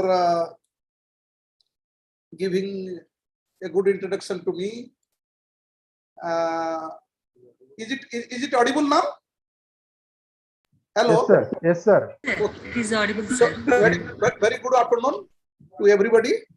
And I, at the outset, I express my thanks and gratitude to the organizer for inviting me to deliver a lecture for the students and faculties. So the topic which has been assigned to me is the scientific editing of research paper. Dear friend, we know whenever we are entering into research discipline, so we must have acumen and ability to communicate to the society, to communicate to the stakeholders, to communicate to our scientific community in a language, in the manner which is compatible to the scientific fraternity. So it requires some kind of skill. We must be knowing when Archimedes he invented the theory of buoyancy. He came out from the bathtub and told Eureka, Eureka. So that was the style of communicating to the whole world. So we must be having some kind of a communication skill for our stakeholder, for our funding agency, for this other scientific community. So for that, we need to develop a habit of good writing. And whenever we are having anything which fits to become a research article or research paper, it has to be written in a manner which fit to the standard of a journal. And skill of good writing. And when you are writing, then we will have to see how you are editing your own writing and improving it again and again, so that people can appreciate, and the message we want to, which you want to give to the audience, that is not lost in between. So good writing involves it must be having some idea, and whatever idea you are having, you must organize in a better way. And the thing is, when you want to communicate certain things, then your choice of word also matters, and also the sentence fluency. Something can be written in a rough sentence, something can be smooth, something can be musical, and your convention, what type of convention you are following. It is a correct convention or it is a communicative convention. These are the things when we are going to write a research article or research paper, we must see it must be interesting, it must be important one, not anything and everything, whatever we are finding, we need to communicate. It must be important one and it must be interesting one also. So it matters from idea, what kind of idea do you have. And moreover, when you are communicating certain things, it must be logical and it must be effective. And the choice of word, it must be specific, and the word should be in such a way that people can remember it. It's memorable. It should be memorable. So these are the very things one should keep in mind while writing. One by one, if you just see and look and relook, and you see whether you are fulfilling, your writing is fulfilling all these things, then that will be a good piece of writing. Then question comes, when you are writing, what is the editing? The term editing refers to the task of raising the academic standards of a piece of writing through critique and revision. So whenever we write something, it needs a relook, through our own sense of critic, and then subsequently we need to go for revision. Then when editing, we are doing editing, it involves proofreading. Unless we read again and again where we are doing a mistake and where it needs some improvement on the basis of the structure of the article, then only we can improve it. The proofreading refers to the narrower job of checking elements such as spelling, grammar, page numbering. These are the proof reading. But editing again involves a larger thing. The scientific involves a larger thing. The whole purpose of scientific editing is the structure. To structure your document in a way that readers can grasp its meaning easily and perfectly. That is where the checklist comes in handy.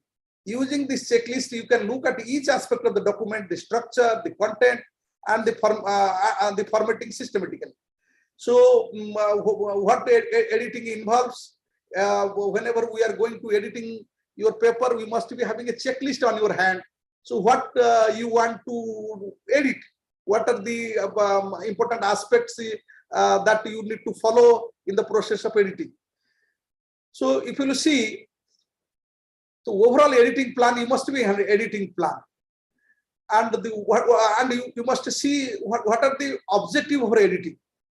If the objective is editing for academic rigor, or objective is for reducing the redundancy, or objective is to editing for consistency, or signposting and linking, or proofreading. These are the aim of objective editing. And if you are interested for going for increasing the academic rigor, then the techniques you need to follow, check that you have explicitly written down what you intended to do and what you did in your research.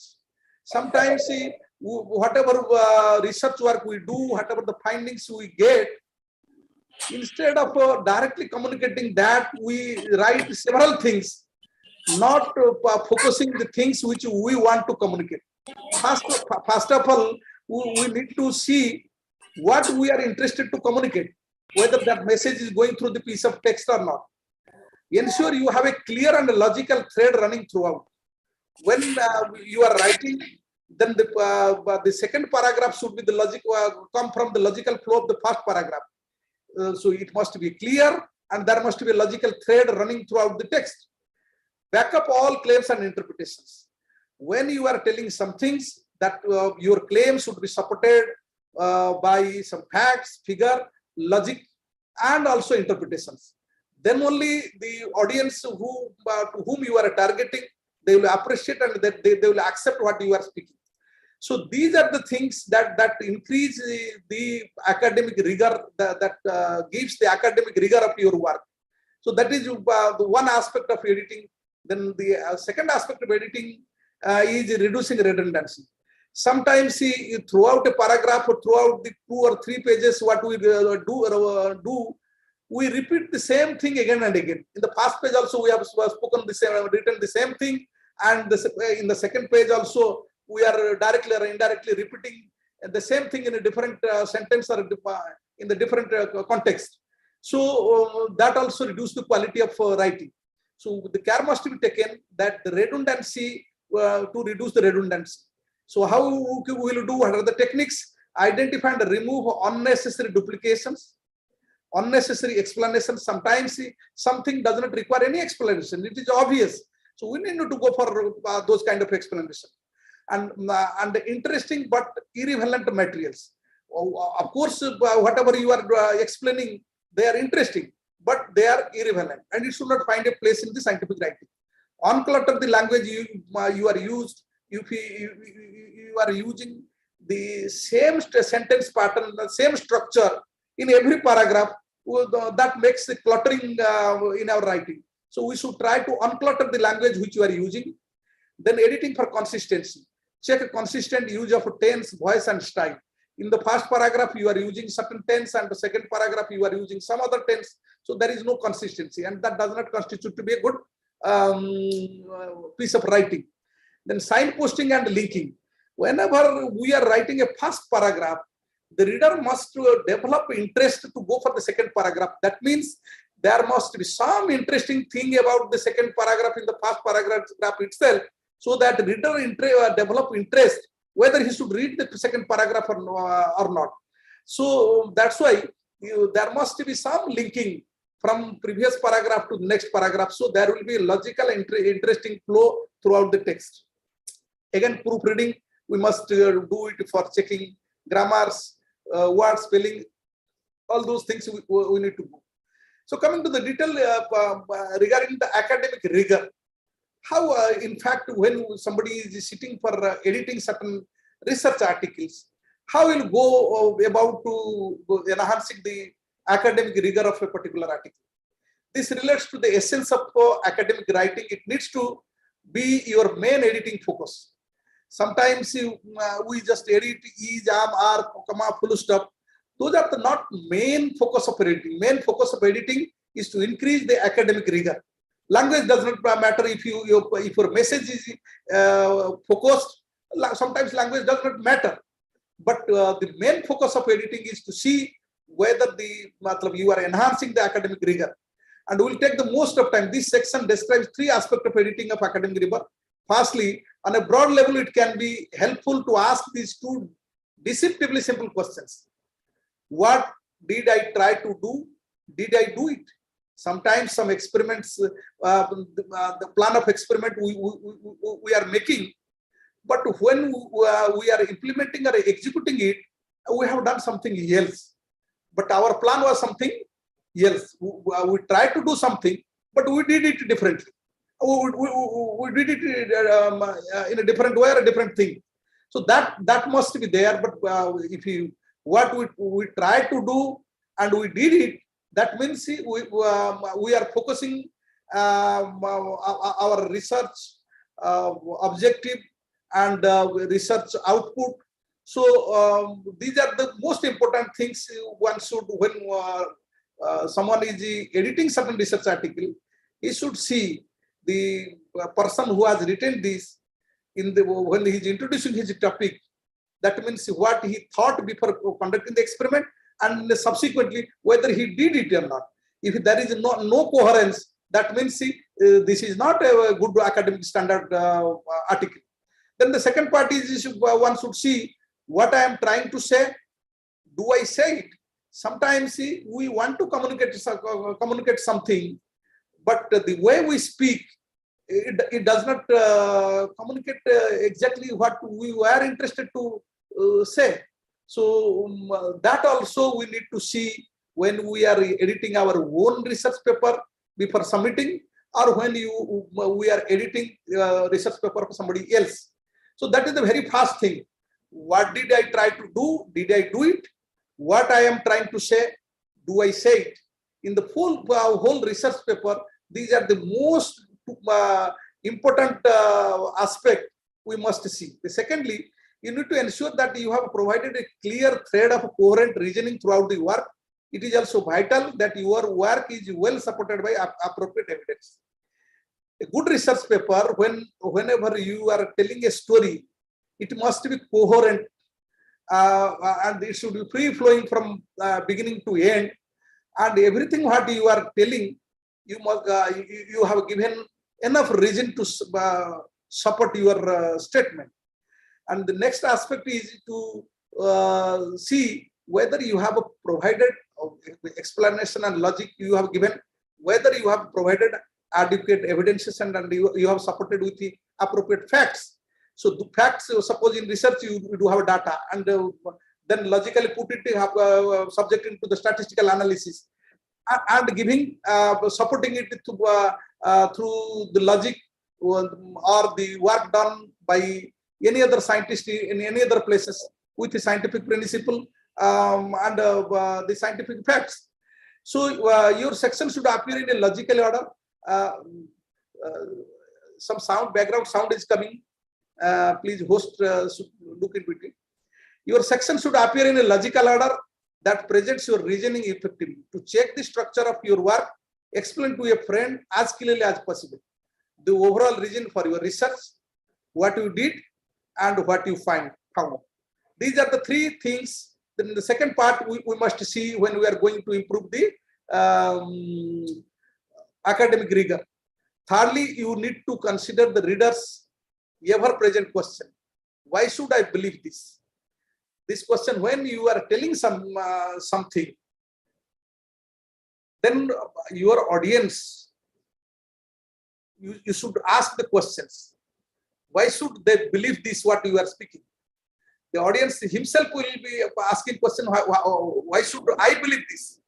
So if you are telling something, it must be supported by facts and figure, logic, and interpretation, what you are speaking. So these are the things, if you look on a research paper and you try to work on these aspects, you will be able to improve the academic rigor for your research paper. The second aspect is, again, redundancy. I will explain how redundancy can be removed. Redundancy, simplifying, and shortening. Sometimes some journals, they ask the journal should be 8,000 word or 7,000 word, but we have written a 15,000 word. And some journal also, they charge if you are exceeding 3 page or 4 page, then the additional charges will be there. So the researcher must be well aware that whatever is that they are speaking, they should simplify it and they shorten it. It is a bit difficult. If somebody is asked to give a 1 hour lecture or 2 hour lecture, he can go on speaking. But if he is asked to just speak in 10 minutes or 15 minutes, what he is supposed to speak in 1 hour, it's the most difficult task. So if you are having 15,000 word article, you want to reduce it to 6,000 or 7,000, then the test of your ability will become, editing ability will come to picture. So this is a good practice in all the academic writing, but is particularly useful when you need to reduce your number of words. Initially, it is best not to think too much about the word limit. Later on, you edit, you will see many examples of redundancy.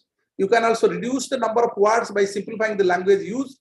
It is vital that words you add enhance the academic quality of the work rather than simply filling the space. So these things must be kept in mind while trying to reduce the length of the articles, number of words. So the language you are using, it should be simple. And also you should not do in a manner simply to fill the space. Again, consistency, what aspect we should look when we are trying to focus on the consistency. The kind of element to review for the consistency are consistent use of a third person rather than first person, consistent use of a tense throughout a section unless there is a specific reason to change, consistent use of a formatting and heading and subheadings. We know if you are following a certain patterns in the first two, in the beginning, the same heading, subheading, whether you are giving number to heading and suppose 2.1, 2.2, or 2.1.1.1. So these kind of formatting style, it should be uniform and consistent throughout the paper. A reasonable balance in the length of sections.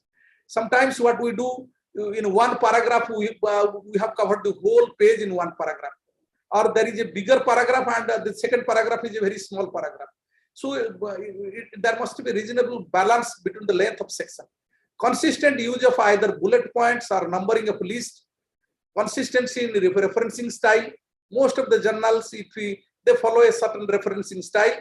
If you don't follow, the editor will return it back to the authors that you follow the specific reference style of that particular journal. So while editing, one must look all these aspects. Then consistency in labeling and numbering appendice, table, diagram, figure, photos, and other items. Sometimes the students, they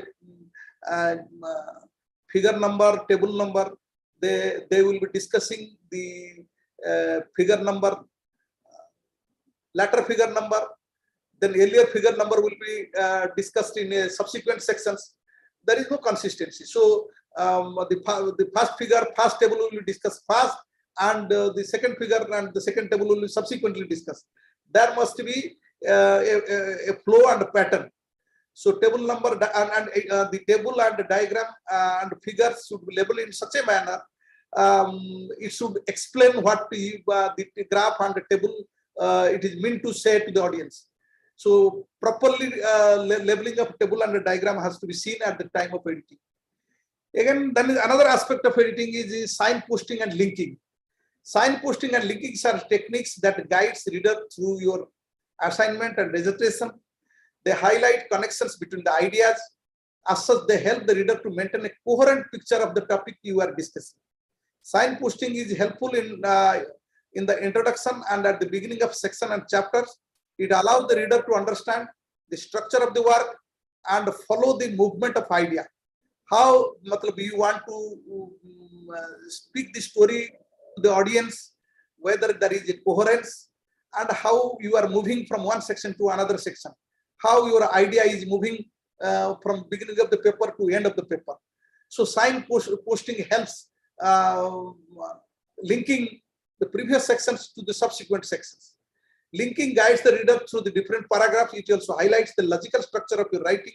Creating appropriate links is useful to test the logical structure of your writing. The typical wording for links.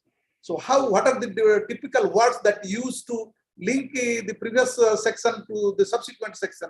The argument is just presented in the main one used by theorists in the field. The next section describes the three other related argument that could be used to extend it. So this is one kind of a sentence that used in the previous sentence. And so that here in this sentence, it is showing that the next section describes three other related arguments. That means the first argument you have already given in the paragraph. So the reader is tempted to see or know what is the other related arguments. That means he develops interest here to move to the second section. This is a background as far as providers are well concerned. The next session explored the background from the user's perspective. Each of the links loop both backward and forward. As such, it reviews the previous idea and introduce the next one. So then the next part of editing is proofreading. So proofreading is the last stage of editing process. It needs to be done thoroughly and systematically, otherwise it is very easy to miss details that need to be changed. Here are five suggestions to feed into proofreading strategy. Sometimes there are professional proofreaders are there. Online, in the Google and other things, the proofreaders are available. And now also for editing also, academic editors on the payment basis, people are available, experts are available. They can, if you give them writing and table, graph and other things, they can write a research paper for you. And if you are writing a paper, how they can improve the quality of the papers on payment basis, there are professional proofreaders and professional editors also available. So this requires specific skills. So if you are going for proofreading, what are the points you need to look into while going for proofreading? Take a structured approach. Focus in turn on specific problems rather than trying to identify everything at one go. Suppose you are starting in the facts sections, you should not just look into the whole research paper and the paper, see here is the mistake, there is mistake, there is that tense. Don't go for that. You start from the beginning in a structured way. Instead of looking to everything, you just start that particular section. Make your proofreading relevant to your own writing. Make a list of your own typical error. If you are editing your own article, then you must be knowing what are the typical style of your own writing and what are the typical errors you commit very often. There must be a checklist. You should write down these. What are the typical errors you usually commit when you go for writing. If you keep it, then it will help you when you are editing your own research paper. Then use this to form the basis of your proofreading strategy. Examples of common problems.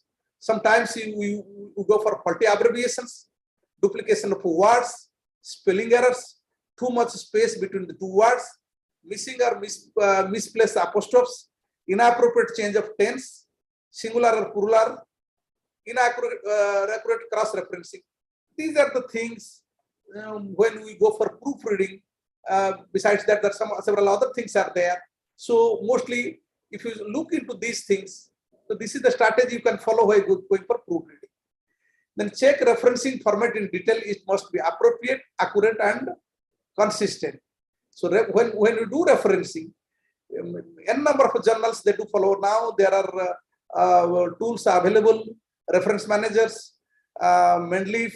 So they automatically do referencing of different journal styles. Simply, you will have to give them a click that I want, suppose the particular soil tillage research. So whatever this soil tillage research referencing pattern is there, so it will format accordingly.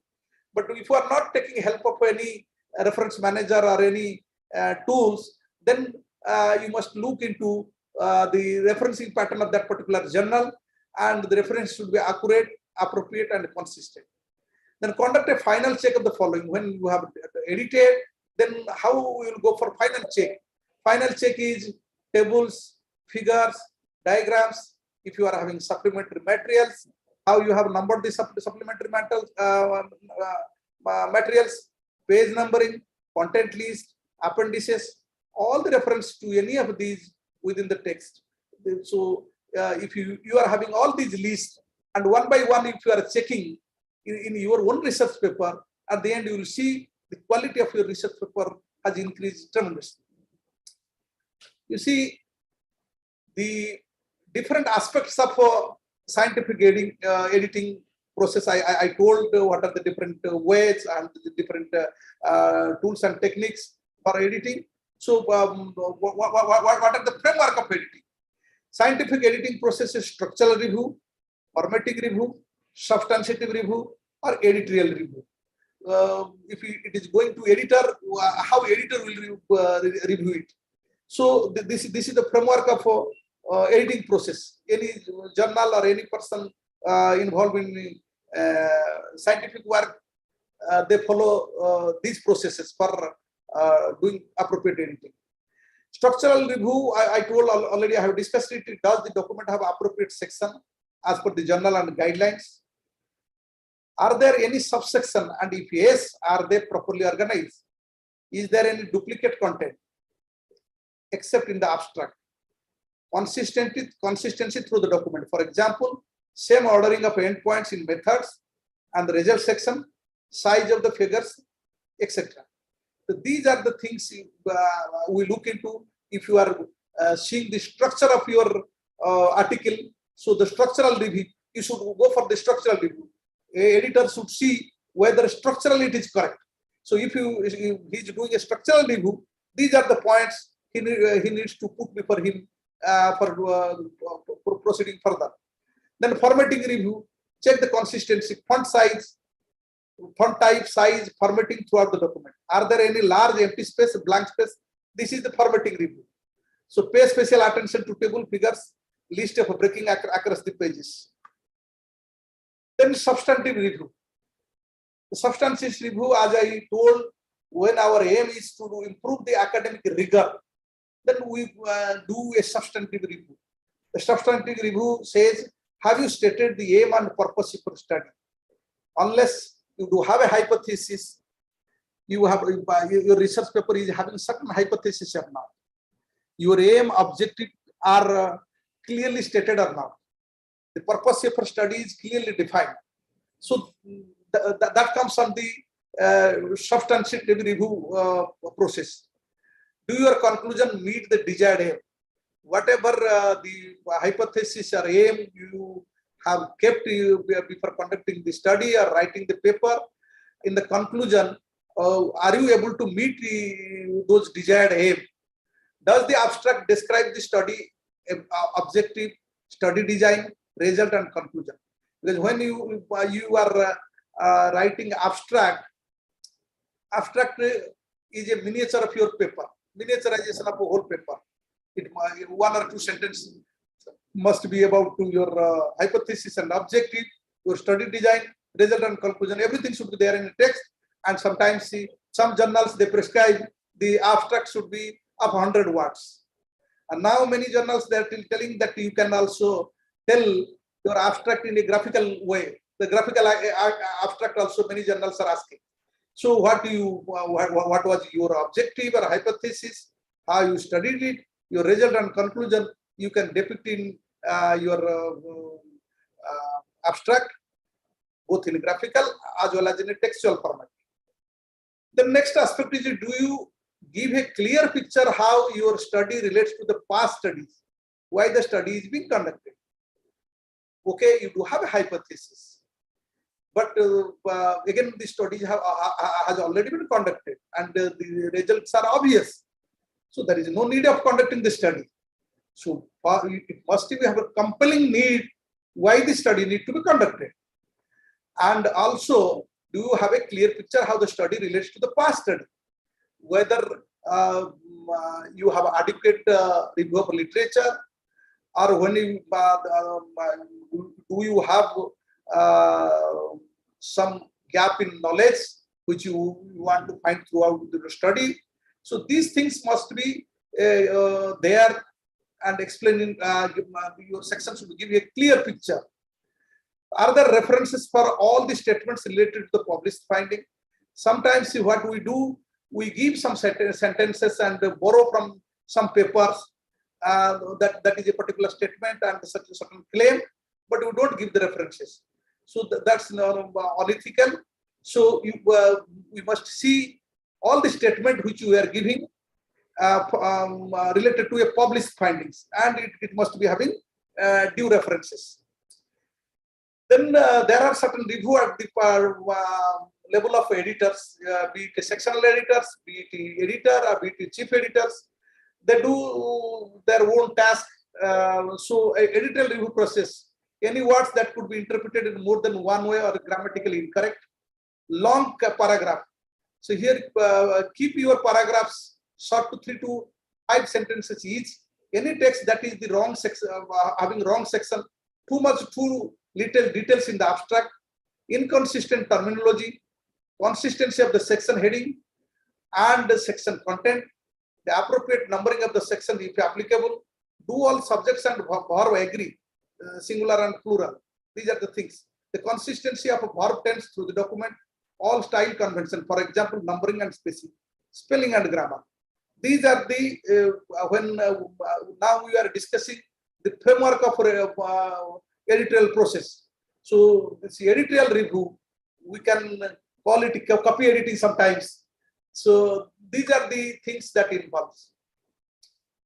Edit and proofread checklists. So I told you that number one thing, the person who starts editing in the beginning, he must be having a checklist with him. That is it's a content, text structures, paragraphs, grammar, sentence structures, vocabulary, expression, spelling and punctuation, presentation, table graph, illustration. These are the things presented in a checklist, and if someone is having the person who is starting editing, if he is having the checklist, he can go one by one and see how he is successfully completing the editing process. The content part, what are there in the content part? Have I addressed all the elements of the task? Have I demonstrated sufficient understanding of the topic and issue? Have I used a sufficient range of sources? Have I referred to ideas from others critically? Is my central argument clear? Are my supporting points clear? Is supporting evidence provided to support my points? Do my text fit the word limit? So the content part, when we are going for checking section by section and on the basis of our checklist, so these are the points we should ask questions and we see whether we are in right direction or not. Then coming to the structure, have I structured my text? Essay, introduction, body, conclusion and reference. If you are writing report, then front matter, abstract, introduction, review literature, methodology, procedure, results, discussion, conclusion, recommendation, appendices and references. If you are writing essay, it's different. If it is a research paper, it is different. Have I structured each of these sections in the accepted manner? Have I avoided unnecessary repetition of concept and ideas? So these are the things one by one. If we are going to check whether we have done a correct editing or not. So this helps. This type of questions we will ask ourselves. This helps to improve. Then when we are going to see the paragraph, then we should check this. Are the paragraph sequence logically. Sometimes it may happen so. The second paragraph, the first paragraph and second paragraph, third paragraph. Rather, third paragraph should be placed in the second position, and the second paragraph should be kept in third position, because they are not logically sequenced, but sometimes we write this way. So what editors do, he will cut there and place it in the upper part of the page. So we must see our paragraphs are sequenced logically. Does each paragraph contains a topic sentence? Do all following sentences in the paragraph support the topic sentence? Does each paragraph contain only one main idea? Are linking words used? Example, given this point, first, second, in conclusion. These are the things, those are the linking words. Are the paragraphs are appropriate? These are the things we must see. Again, when we are going for checking the grammar, have I checked the grammatical errors, verb and tense, subject verb agreement, plurals? Most of the time, Indians, they mess up with the articles, Indian papers. Correct prepositions are used, correct pronouns are used, and word form. These are the things when we go for grammatical editing. So we must leave point by point all these aspects, then we can improve the things. Then sentence structure. So sometimes very big sentences, small sentences are beautiful sentences, but it is difficult to sometimes to write small sentences. Usually 2-3 lines, sometimes the word of sentences are so huge, it looks ugly. So we must see the sentence should be appropriate length, and sentence must be written in active voice. Do most sentences beginning with the subject? These are the questions we need to ask. Are sentences short and clear enough? Does sufficient sentence variety exist? Sometimes those who are doing history, if they sit writing a dissertation, so 2, 3, 4 sentence pattern they know. They will use using the same sentence pattern in the previous sentence, the paragraph, and the same sentence pattern in the next paragraph, simply by changing the data and some few words. But those are not a good writing. So we must be having a variety of sentence in order to make that very attractive, write by very attractive. So variety of sentence we must be having. So while editing, we must see whether the similar sentence patterns are used throughout the text or from one section to another section. And can I change the paraphrase this sentence in order to make it attractive? These are the things we must see when we are going for correcting the sentence structures. Vocabulary, is my vocabulary clear, accurate, and formal?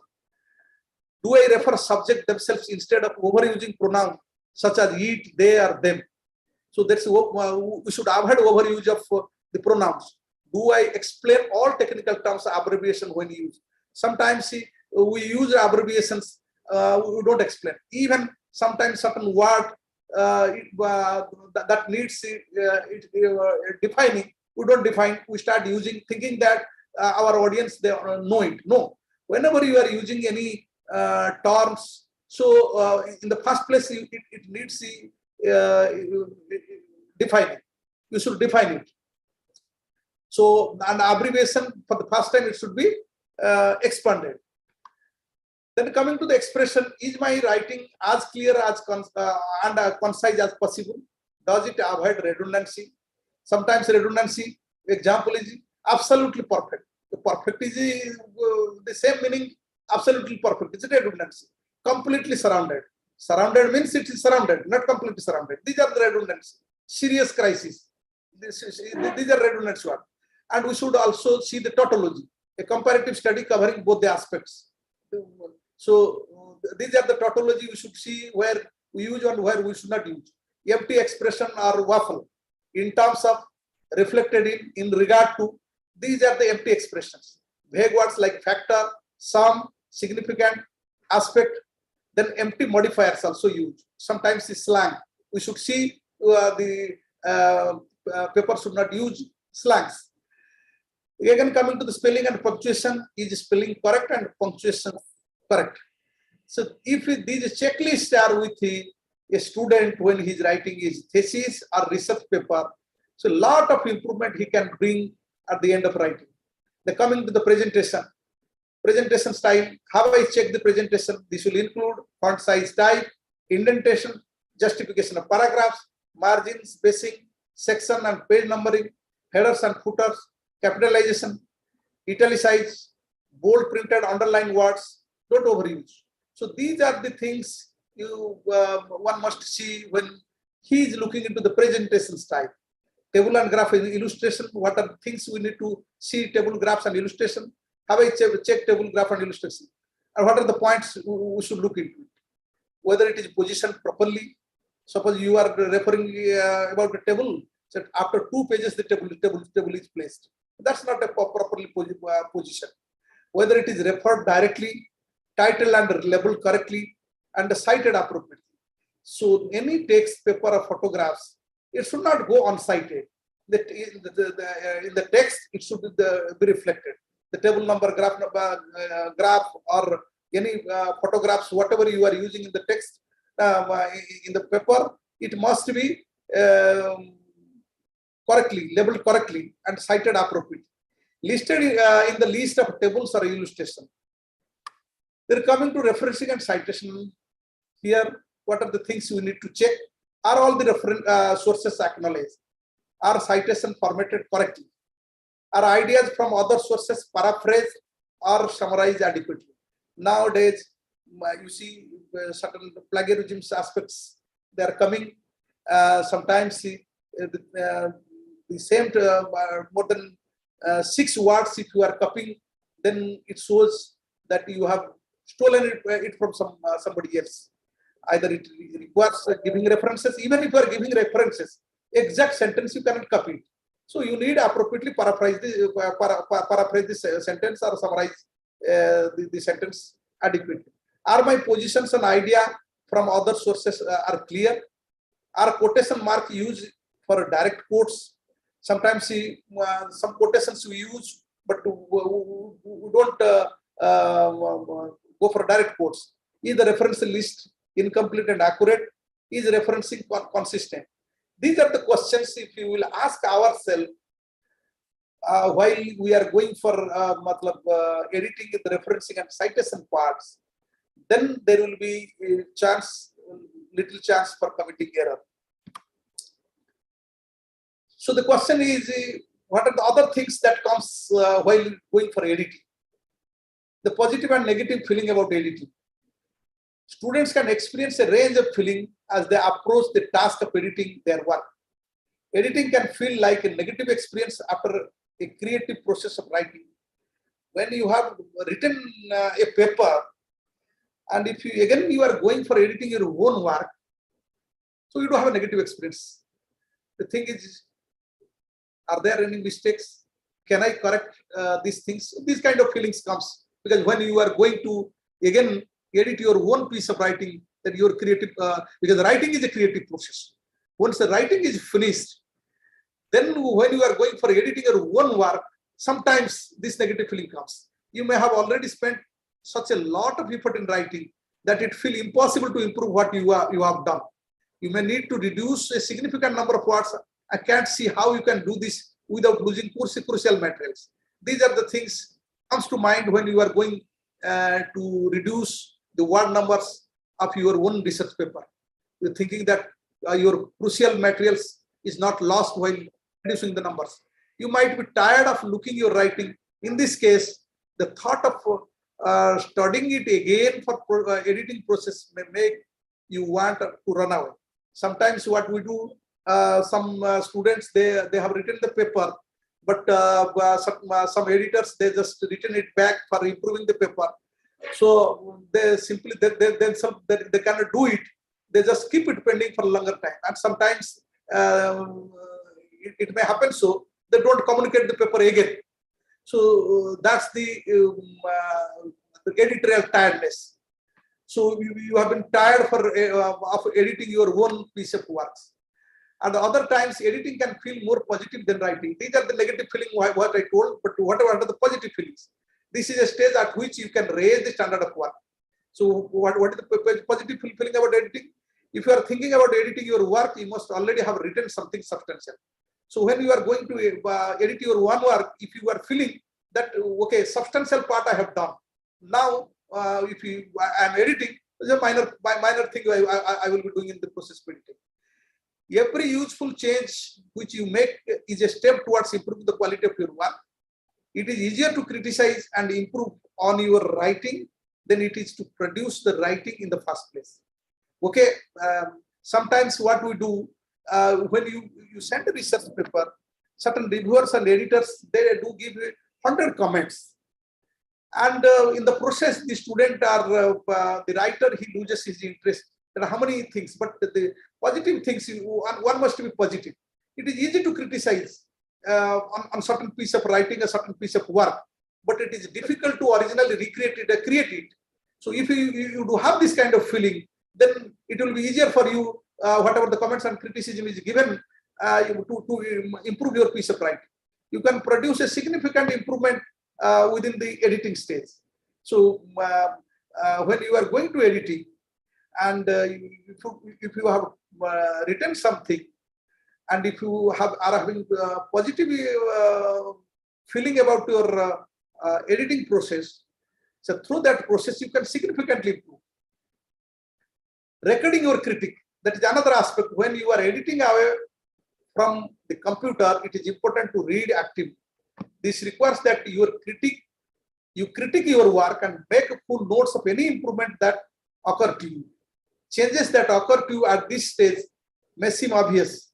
Nonetheless, it is disappointing when you come to make the alteration to find you have forgotten and rephrasing you had thought of failure. Sometimes what you do, when you are going traveling train or aeroplane, you just reading it. While reading it, you understand, okay, this is the place I need to improve it. But unless you mark it in the margin, the next time when you go for relooking it, you will be disappointed. You have, okay, I have seen somewhere some improvement, but you don't find at that time. When you are doing that, you are requiring some kind of improvement, you just mark on the margin of your margin of that. My dear friends, some odd sounds are coming. I will request the host to look into it. You also need to ensure you can read any notes scribbled on the margin. So when on a paper you are editing, you should mark what are the things that require improvement on the margin itself. So make sure you record your modification very clearly. Sometimes what you do, you use some symbols, you use some abbreviations. But next time when you read your own writing, what you thought at that time, what improvement that came to your mind, you simply forgot. So when you are doing your modifications or corrections, so you should legibly write in the margin what you wanted to do, because that thought which is coming at the spur of moment, that idea which is coming. So next time when you will be looking what you have written in the margin, you may not recollect what you were thinking that at that time. So one must give due importance to this. The another aspect is editing fatigue. There may come a point at which you feel that you have lost the critical eye. You need to review your writing. It is important to recognize when this is happening. There is a little point of continuing to edit that piece of work if you are losing your sense of judgment. When this happens, you can put it aside and look at it yourself a few days later. Sometimes it may happen. Your mind is clogged when doing as nothing is coming, and you are feeling fatigue while editing. So don't continue. Just stop it there. So just after a few days, when you will be going, you will feeling fresh, and fresh idea will be coming to your mind, and you will be feeling ease of editing. So editing is best done in a series of short, focused bursts rather than attempting long and sustained effect. If you are thinking that in one go, one research paper in 1 hour, you will be editing at one go, so it is not a good idea. So editing is done in a series of short, focused bursts rather than attempting in a long and sustained effort. So today you have done some aspect. The next time you have focused some other aspects. So thereby, your quality of text and quality of your editing will be much better than editing it in one go. Editing manuscript, so when you are going for editing a manuscript, editorial process starts at, so this I am talking about the editing of some other articles in the journal houses, how they follow the editing process. The editorial process starts after submission of article by authors. Editors first read and assess themselves to decide whether it will be reviewed or it will be rejected. The peer reviewer's suggestions helps editor further process of editing manuscript. Authors are informed about the status of their article. First, the editor informs authors the status of acceptance, rejection, or a revised submission of articles. It is important that peer review process be as objective as possible, because it is the crucial aspect of relation between author, editor, and readers. So how important is the editing process? So peer review, when we are going for a peer review, sometimes see what we have, it happens, I have seen very often now because this reviewing process is not a paid one. Nothing is paid to the reviewers. Sometimes some credit is given that how many research papers one has edited during interview. Some credits are given, otherwise no credits are there for reviewers. This is only academic culture. So that academic culture make us all the reviewers to do some kind of reviewing or peer reviewing jobs, so that our journals publish the scientific. Of course, we pay a lot of money sometimes to paid journals. There are paid journals, but the reviewers are not paid. But the question is, sometimes the reviewers just they delegate it to the students or some other staff who are not that much competent to review that particular article. In this process, what blunder is done at this time, because this whole process deal with a relationship between author, editor, and readers. That linkage is destroyed if somebody else is given, if it is outsourced to somebody. So, and the editors, they just send the paper for reviewing by seeing your biodata, by seeing the kind of papers you have published. But in return, if you are taking and simply giving to some students and some other things, you are not doing justice to the academic editing process. So that too, we must avoid. What is the job of editor? Editors are called gatekeeper, midwives, and guardian of the scholarly work. Editor-in-chief or editor has a main role to play in editorial office. Editor-in-chief has more independent right to decide. Editor works in coordination. So what are the different roles of editor? First, to designate a peer reviewer. Second, to decide whether to accept with minor change, revise and resubmit, and reject author's manuscript. So these are the decisions the editors has to take in coordination with the sectional editor or your peer reviewers. A journal might have different positions according to the job allocations. For instance, editor-in-chief, editor, managing editor, section or subject editor, advisory editor, editorial assistant. So many journal houses are different job allocations. Sometimes all these multiple jobs are done by the single editors, depending upon the journals and its importance. Editors should define scope of the journals clearly and follow it. So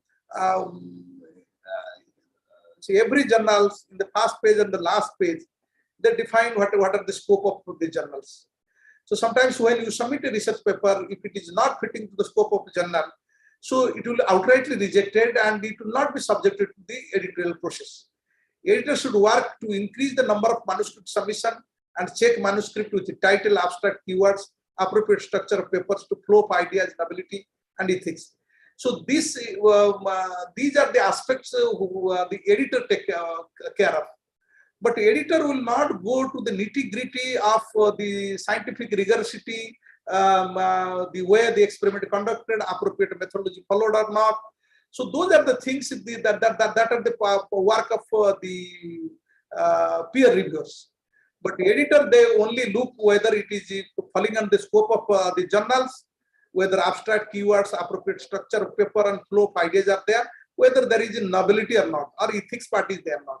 So if he sees some of the things are not fitting, then he will, without sending it to the peer reviewer, he will send it back to the authors, telling that you improve it. Editor's endeavor should be to make the journal scientific following peer review, which is universally practiced by the scientific journals.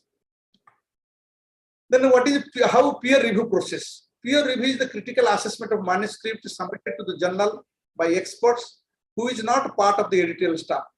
The editorial staff, he is not a part of editorial staff, but he do the critical review. Peer review is needed because editors are not subject matter specialists. They most play a role being in between the author and peer reviewers.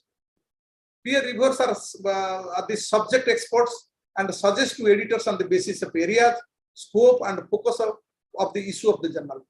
Peer review policies is another important aspect, sometimes used like single blind. Reviewer's name is hidden from the authors. Double blind, both reviewers and author names are hidden. It is open, both authors and reviewers' names are given. So many journals, they follow different patterns. Some are the single blind, reviewer's name is hidden from the author. It's a double blind, both reviewers and author names are hidden. And open, many journals it is open, where who is the authors and who is the reviewers. They are open. So depending upon the peer review policy. Peer reviewers should read the article very careful, making notes, make detailed and constructive comments. Peer review is a fundamental element of learned journal. It helps to maintain high standard of quality control. The review process should be clear, objective, fair, and courteous. Sometimes if you have published large number of papers, you will be seeing some reviewers are very discourteous. Even if they are rejecting your paper, the kind of language they will be writing, it is just creates a sense of discomfort among the authors. So when we are doing a peer review process, the comment which you are giving, it should be courteous. And when we are reviewing it, we should not see where it is coming, which college it is coming, which university is coming, which country, which state is coming. Rather, it should be objective. It should not be subjective. And it should be fair also, the process.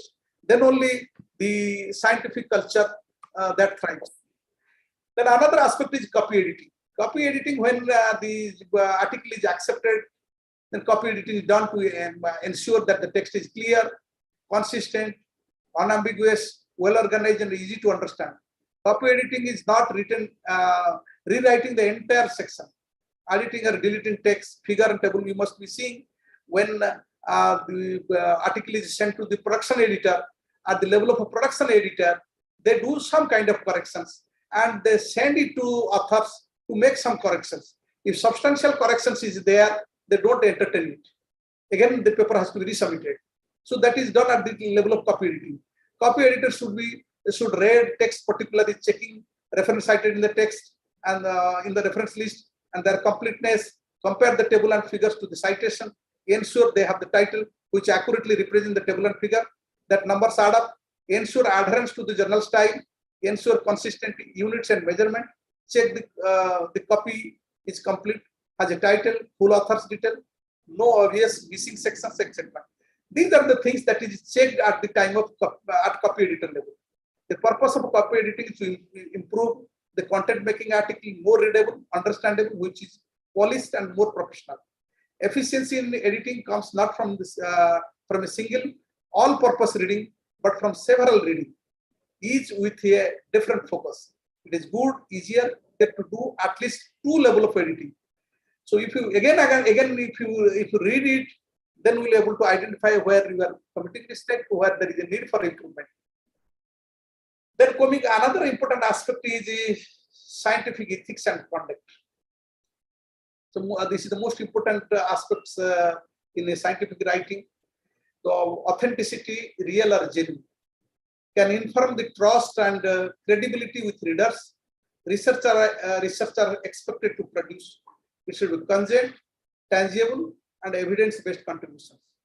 If it is not evidence-based contribution, tangible, cogent, and what the research are expected to produce, so we may not consider as an authenticity, or real or genuine. Accuracy, how precisely the measured values or finding reflect the real and original value. The kind of measurement and units which you are taking, whether that requires a 2-digit correction, 3-digit correction, devices which are used in the methodology, whether it is appropriate or whether that accurately can reproduce the result. These are the things in the scientific ethics it is looked into. Originality, recognizing the integrity of research, avoiding salami science. What is salami science? Whenever we are doing a small work and part of the work we are sending to some journal for publishing, and another small part we are adding some spices, sending to some other journal for publishing. Those are called salami sciences. Sometimes in order to avoid this, some journals what they do, they keep the part 1, part 2. If your work is there, the part 1 and part 2, so that authors can read the whole work which you have done. So that's the integrity of research. The credit of work of others. You have taken references and ideas from other papers. So whether you are giving credit to others. I've heard plagiarism. Copying somebody else's expression or ideas is plagiarism. Whether you have obtained needed permission, if that requires your ethics committee, your animal works, or biosafety committee. So whether your research, the certain journals, European journals, other journals, they are strict about this. Unless you give a declaration that you have taken permission from ethics committee, when your subjects are human being, subjects are animal, then those papers are not published. Then conflict of interest. Outside involvement could interfere in the scientific objective of the research. Sometimes, if you have a shareholding in some company and that company is bringing a product and you are testing it and publishing it, so you must mention where is the conflict of interest. If you are not mentioning the conflict of interest, then it is scientific misconduct, or it is not standing on the ethics. On being a scientist, a guide to responsible conduct in research, 3rd edition, I think all these things mentioned there. Then coming to the conclusion, writing is a science and art. It should be combined properly in articles, so it is likely to be published in a scientific journal. Scientific structure of writing is important to publish an article in a scientific or scholarly journal. Craft of language in article helps to build positive response toward acceptance by editors. Authors should be familiar with the editorial process such as peer review, copy editing, different role of editors. Publication does not only benefit the authors, it also benefits editors, readers, and publisher. Publication is a cooperative work and demands close work of authors, editors, publisher. In general, they have no conflict of interest which contradicts their work. Editors helps authors in different aspects where possible errors, mistake, inconsistency can be avoided. Thank you very much for participation hearing.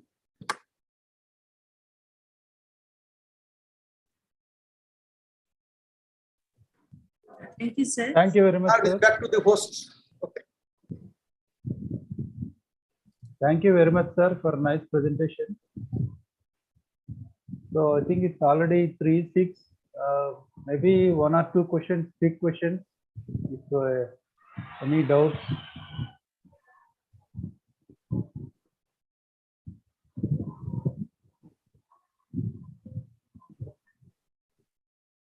Sir, you please close your slideshow, sir. PowerPoint. Hello. Please close your PowerPoint, sir. Okay, thank you.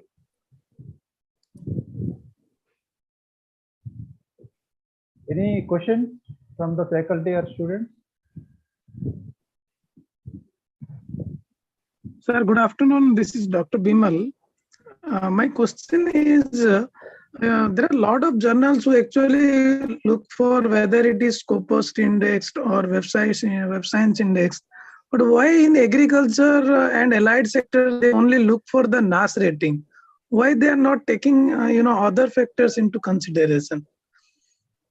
You see, NAS in agriculture, mostly NAS, National Academy of Agricultural Sciences, they have started a process of ranking the journals. For international journals, you do have a Scopus and all other things, but many journals in India, they are not in the Scopus list. So to rate those kind of journals, so that in India we do have a culture of publishing good quality journal, improving the scientific standards and editing standards. NASA has started ranking the journals, not only those journals which are having international impact factor or Scopus impact factor, but the journals which have not been reflected in the international impact factor journal also. This some kind of mechanism and criteria and ranking they have developed, so that marking is given. But so far as your Scopus ranking and international impact factor is there, so what NASA used to follow, so what they do, they simply 6 plus international impact factor. If you do have any impact factor 0.1 or 0.2 or 1 international impact factor 1, your NAS ranking will be 7. So it is not different from your Scopus or your international impact factor, but the journals which have not been ranked there, but many of our scholars, they are publishing in those kind of journals, so they should be ranked. That's why the NAS Agricultural Science, National Agricultural Science Academy, they developed a criteria for ranking the different journals. Is that clear to you? Sir. Yes, sir. Thank you, sir.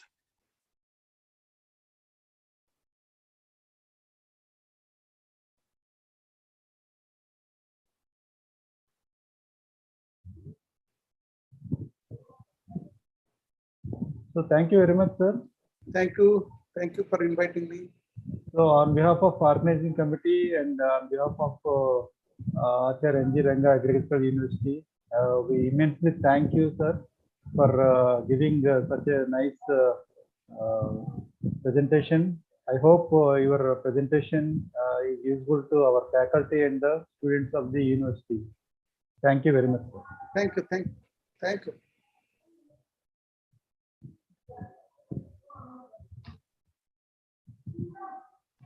Now we have a Vani. Yes, sir, we can continue with the next session, sir. Okay, okay. So Dr. Hillary is there? Yes, sir, madam is here. Good afternoon. Good afternoon, madam. Please unmute. Hi, good afternoon. Can you hear me? Yes, yes, madam. We can hear Excellent. you. So, a very good afternoon, Dr. Hillary. We welcome you to our workshop. So, I am Dr. VLN Reddy, madam. Since today's I am in communication with you. I am actually Associate Professor, Department of Molecular Biology and Biotechnology in Tirupati. So, Hillary Glassman Deal is a senior teacher of academic STEM communication at the Center for Academic English, Imperial College, London. Her primary focus is on research writing for doctoral students, postdocs, and academic staff. She consults on scientific research publication at the highest level in all areas of STEM, working with researchers to communicate complex content effectively across a range of fast-changing communication platforms. She has been at Imperial since 1993 and is also currently working with academic staff on writing research grant proposals and preparing for the 2021 Research Excellence Framework. Hillary collaborated with the graduate school to design the award-winning doctoral thesis writing retreat and develops and delivers tailored workshops for individual research groups. She has over 35 years experience at Imperial and also runs external workshops and short courses on writing for journal publication around the world. Other activities have included courses and workshops at the University of Athens and Dublin and public lectures at ITT Germany and University of Shanghai. Hillary is the author of Science Research Writing, second edition 2020, the first edition of which sold over 1,000 copies in the first 2 months. The book has now sold over 50,000 copies and has been translated into Korean, Japanese, and Chinese also. It is used as a course book at more than 30 universities around the world. And to her credit, she has presented in so many conferences like Oslo Metropolitan University and Moffat Institute and London and so many things. So now I request Hillary. So another 1 hour is yours. Over to you. Thank you. Thank you very much. I'm going to share my screen. I would just say that I'm more familiar with Microsoft Teams than Zoom. So I'm going to ask you to check, if you don't mind, that what I'm doing is correct and appropriate. I sincerely hope it is, but let's just run a quick check. Okay, ma'am, sure. Okay, so as far as I can see, you should now be able to see my screen. And if I'm doing this right, you should now just be able to see the slides and not my notes. Is that correct? Yes, yes, madam. Excellent, excellent. Okay, well, first of all, thank you very much for inviting me. I listened to a little bit of the last presentation and found it extremely interesting. You're clearly very serious about the activities that you're involved with. It would be really helpful to me if some of you could put your cameras on. It's hard enough to do this in my own home without being able to. It would be lovely to see some faces. That's so nice. Thank you very much, Dr. Kumar. It's a real help. Thank you. I work, as you heard, at the Centre for Academic English at Imperial College London. I teach research writing, STEM research writing and communication. We work inclusively with native speakers and non-native speakers. So the scientific gift is not just for the native speakers, and the publications are definitely by non-native speakers as well at Imperial. We expect our second year PhDs to be publishing. So I'm working with academics, postdocs, and students across the college. The title that I've chosen for this short session is a reverse engineering strategy for research communication. So what I'm going to do is just talk a little bit about what I mean by reverse engineering, and then hopefully show you how to do it. So there'll be a kind of like a mini training, if you like, in this 1 hour session.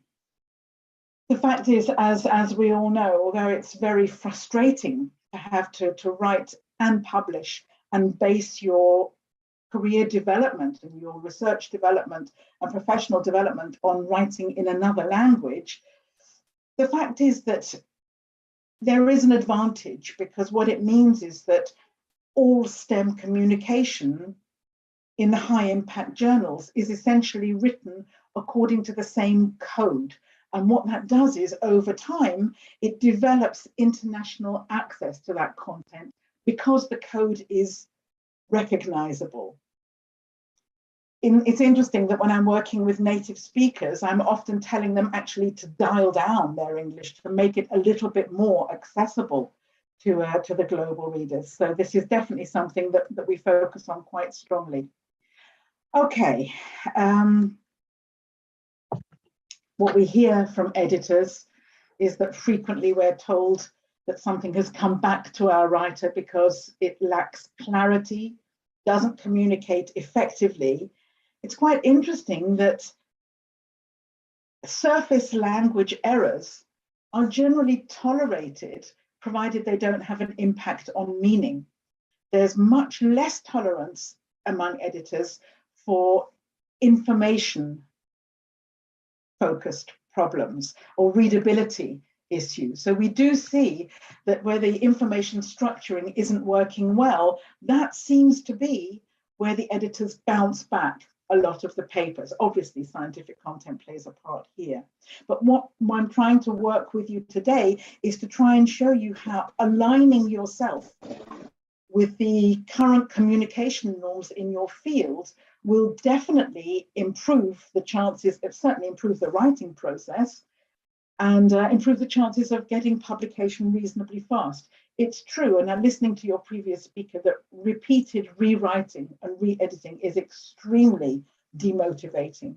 It's very demoralizing.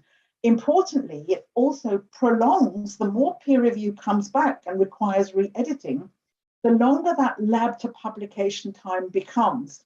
And during that prolonged period, the risk is, of course, given that your work is at the cutting edge, that somebody else will publish something before you. So what you really want to do is to get that lab to publication or submission to publication time down as fast as you can, as minimal as you can. And of course, the longer it takes to publish, potentially the less impact your study is going to have, because other people may have moved in a slightly different direction in your field. So we accept from the start that writing is very hard. It gets pushed back, but it is an essential part of your research process. I think there's a very nice quote that I remember reading, which said that science doesn't exist until it is published. And the fact is that while it's still in your lab and inside your micro community, it's of no use to the wider community in your country or elsewhere. So speed is important. We can see that. I think that the reverse engineering strategy that I'm going to talk about today requires you to really see research writing in a slightly different way in order to align yourself with it. And one of the things that we're constantly struggling with at Imperial, and I assume you are as well, is that in research publication, the communication norms are changing.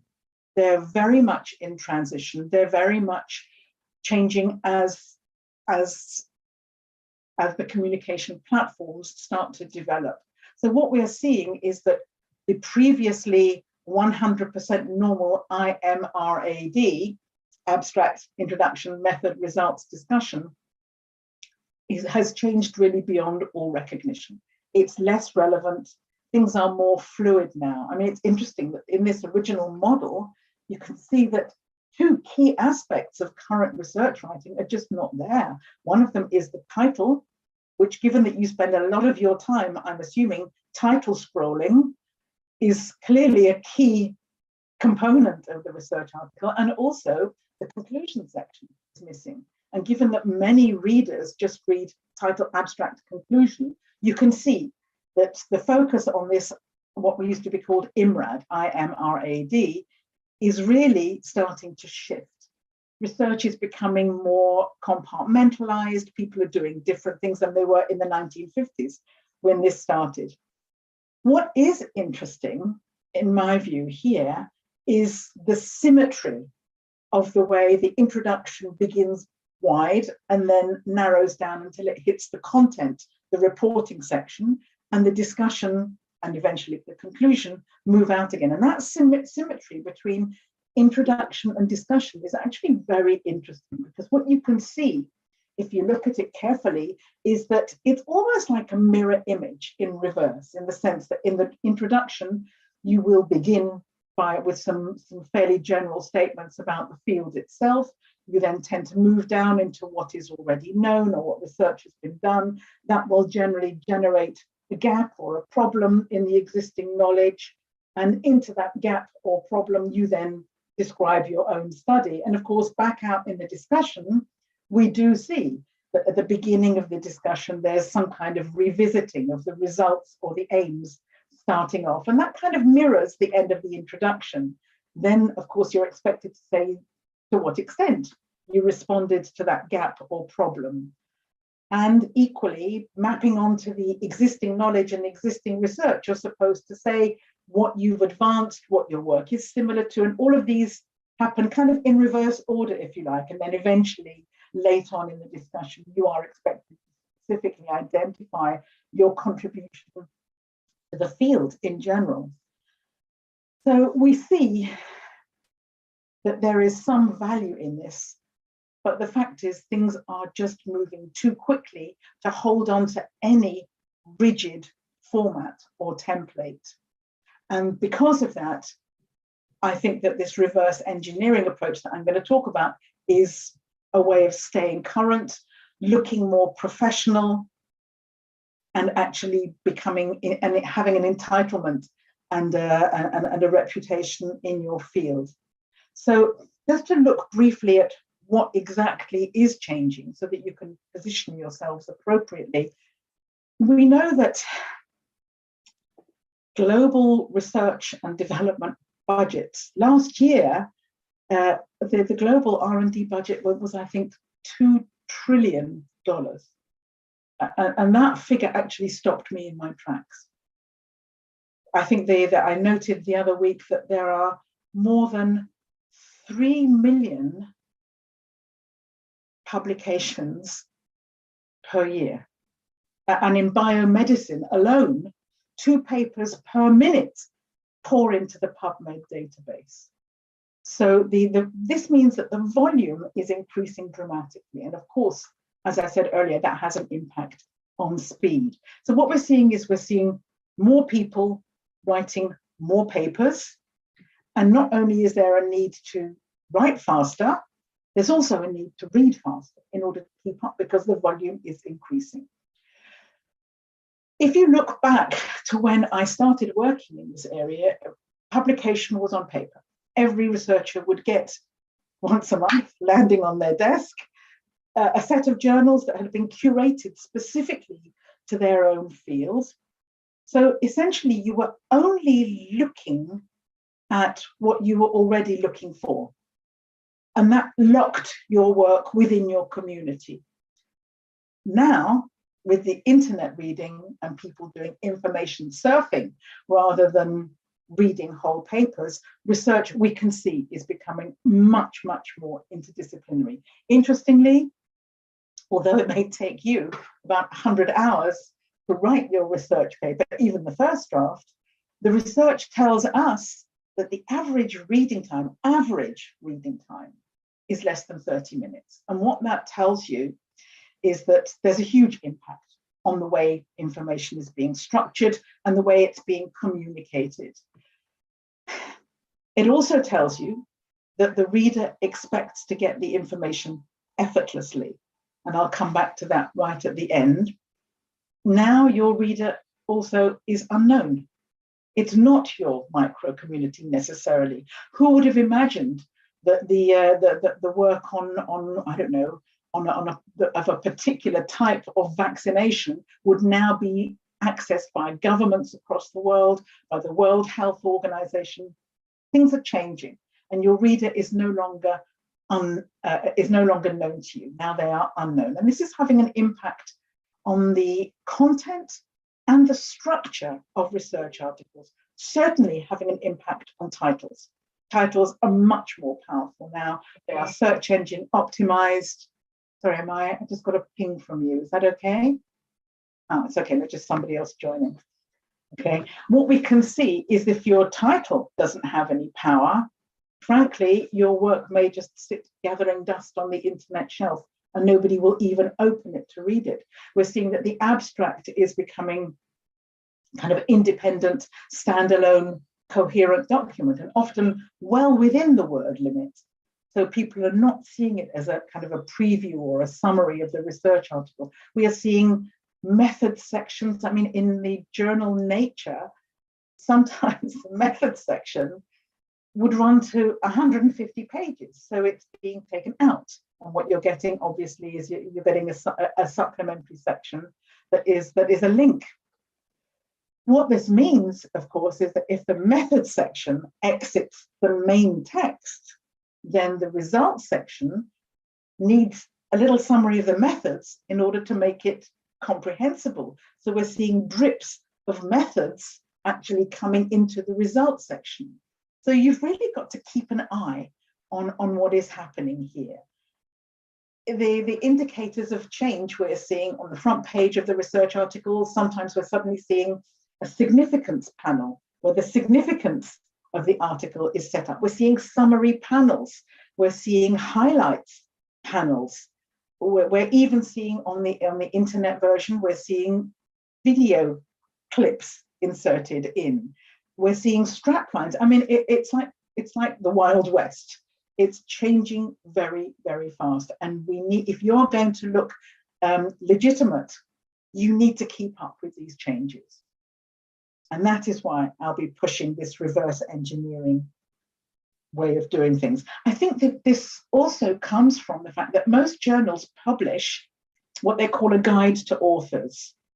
And I've looked at quite a lot of those, and being very honest with you, they're not particularly helpful. If we look at them, we will see, for example, that being told what to do is really not the same as finding out how it's done. So being told to write your journal, might tell you to use brief, clear titles.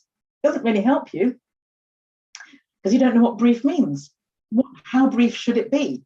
And what do they mean by clear? Because you always think your work is clear. So it doesn't help if somebody tells you to be clear, you already think it's clear.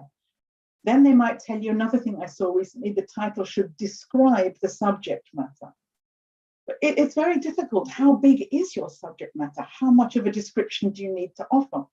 The one that I really found difficult was where they said, make your title specific enough to describe the contents, but not so technical that only specialists will understand.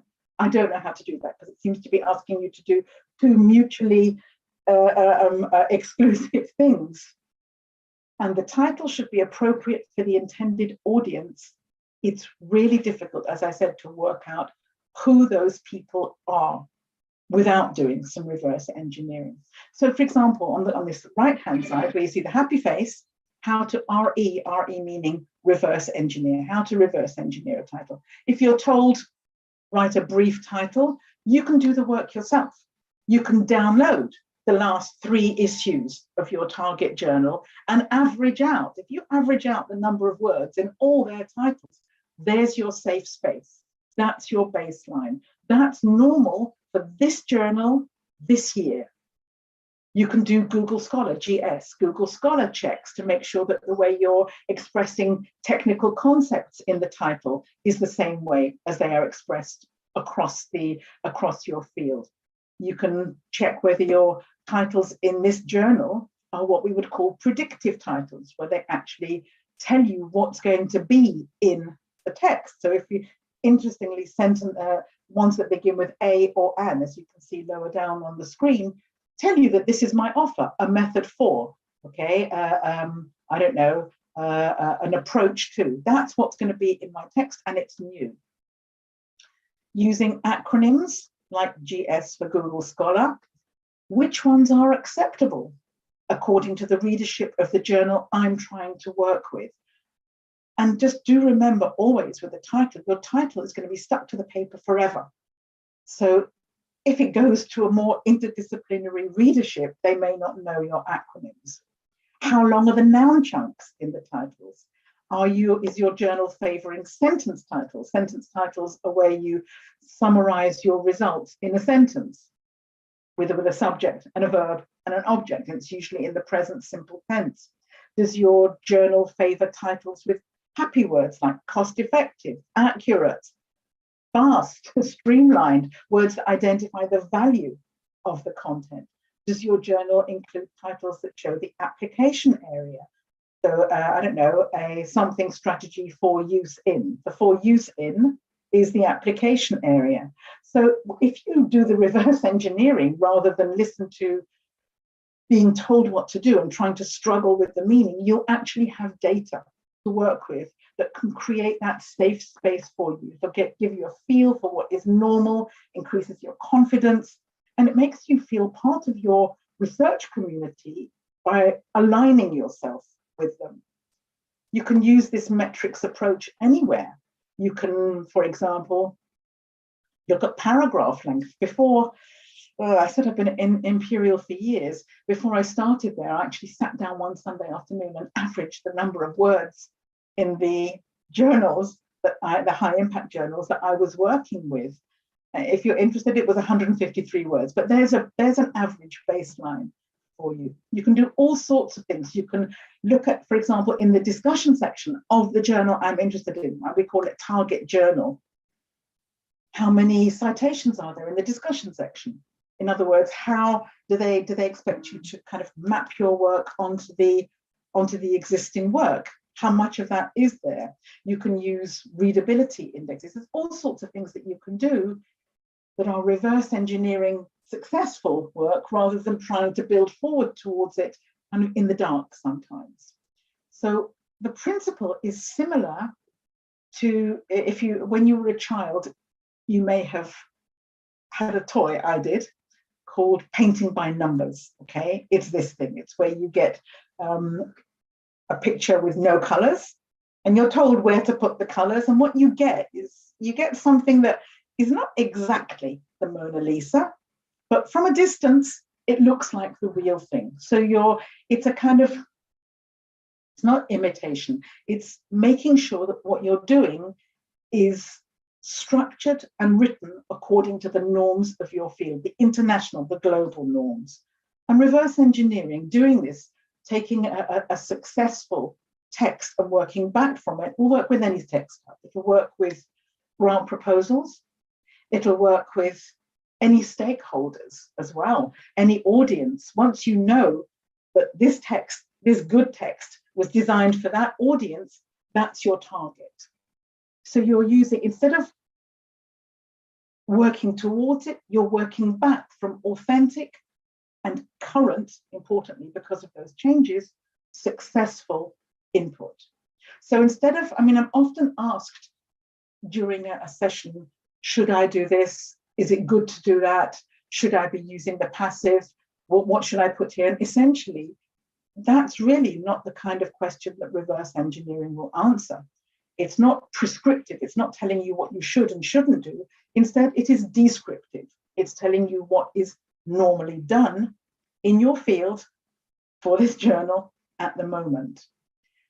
Also, what it will generate for you is a globally accessible language set so that you don't get locked in translation of your own syntax or your own vocabulary, but you start, if you're becoming aware and becoming an active reader as you reverse engineer, you'll pick up what is normal. You'll pick up the narrative that everybody seems to use. Interestingly, just yesterday, I was working with somebody writing a paper, and they said, I keep using the phrase, it is generally known that, or it is accepted that.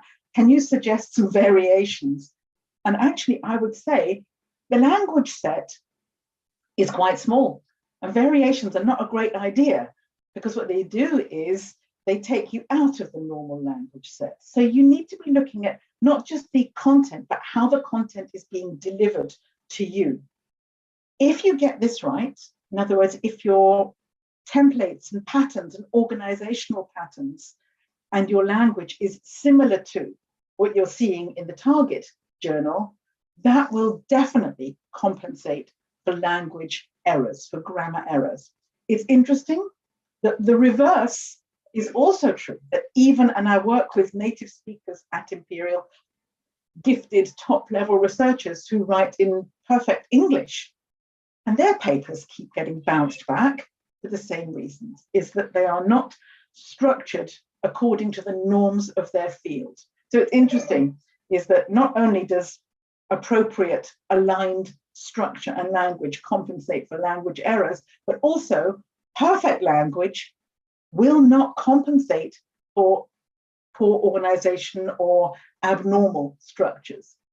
So the aim here is to offer you, as part of your toolkit, what I believe to be a fast and future-proof writing strategy to add into what you've got. And what we can see is that even if you don't get it right, it's still recognizable. And these are definitely not perfect Mona Lisas, but we still know what they're trying to achieve. We still recognize where the various component parts are. So how do we do this reverse engineering? Well, it's fairly simple. What you do is you first have to take a successful text, and successful text means a text on a similar topic, doing similar things as you are doing in your work, in the journal that you want to publish in. Ideally, but not always possible, try and find one where the institution that the researchers belong to is in an English-speaking country. So New Zealand, Canada, the UK, Australia, the States, only because there the writers are likely to have access to people who will support this kind of organization. But I know that in many fields, and I was looking in your field, in many fields, it's just not possible to find these. So just check out the high impact journals, recent publications. The one I can't deal with today because we just don't have time, so I've kind of not put it in bold, is number 2, learning how to write effectively. That's too big a topic to deal with here. But what you can do is you can dig into and mine these target articles, TAs, for effective language. And what that means is that you can use Google Scholar to check out, you can pick up clusters from the language. So when you see something, you see a little cluster that you think, hey, that's exactly what I want to say, and they've said it so nicely, you can pick up and drop that cluster into your sentence, rather than try and create it and potentially get it wrong. The next stage is once you've done your model, which is number 1, and you've picked up some effective language, obviously, the next thing is to actually use that model. And we'll talk about the models in a minute. But what's important is that you constantly revisit and adjust it to check the alignment, because the changes are happening so fast. What this will do as well, once you start doing it, is it kind of, instead of having your reading operating over here very effectively and your writing operating somewhere else, it will bring the two together so that they are kind of mirror images of each other, and it makes a bridge between your reading and your writing, so that you're using the reading to feed the writing rather than writing in isolation from your reading. So that's kind of the process. I'm going to look now at how you might take it into, let's say, modeling an introduction. The assumption underlying the process is that you would want to know, how do writers normally start an introduction on my topic in my target journal? What type of things are normally included and in what order? And how do writers on this topic in my target journal normally end the introduction? What you do to achieve this, you have to look at what each sentence is doing, the function of each sentence. And that's not summarizing the content. It's nothing to do with the content. It's trying to work out what the sentence is doing for the reader. So we're not involved in the scientific terminology here. We're involved in what are we doing for the reader. And what I've done is I've put up a little text. And don't worry about reading it. I'm just going to tell you that in the next slide, you'll see the same text where I've put in bold the clues to the functions of the sentences. What you can see here, bold and underlined, I'll give you a couple of minutes now to read it, but just look at what I've underlined. Okay, I'm going to stop for a couple of minutes while you read.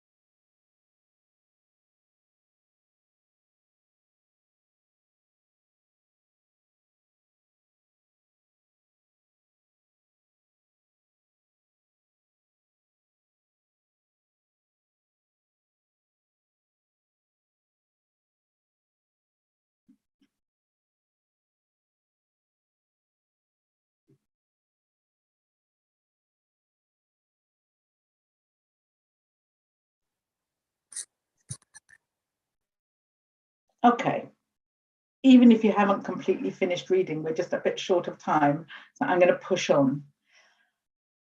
Thinking about the function of the sentences, if you look at sentence 7, the one that begins, for example, Penny et al., the function of that sentence is simply to mention a previous study. So that's what I mean by sentence function, to mention a previous study, that's all. So we're not talking about keratin in the function. We're not talking about Penny et al. We're just saying, why is that sentence there? It's there in order to show the reader a previous study.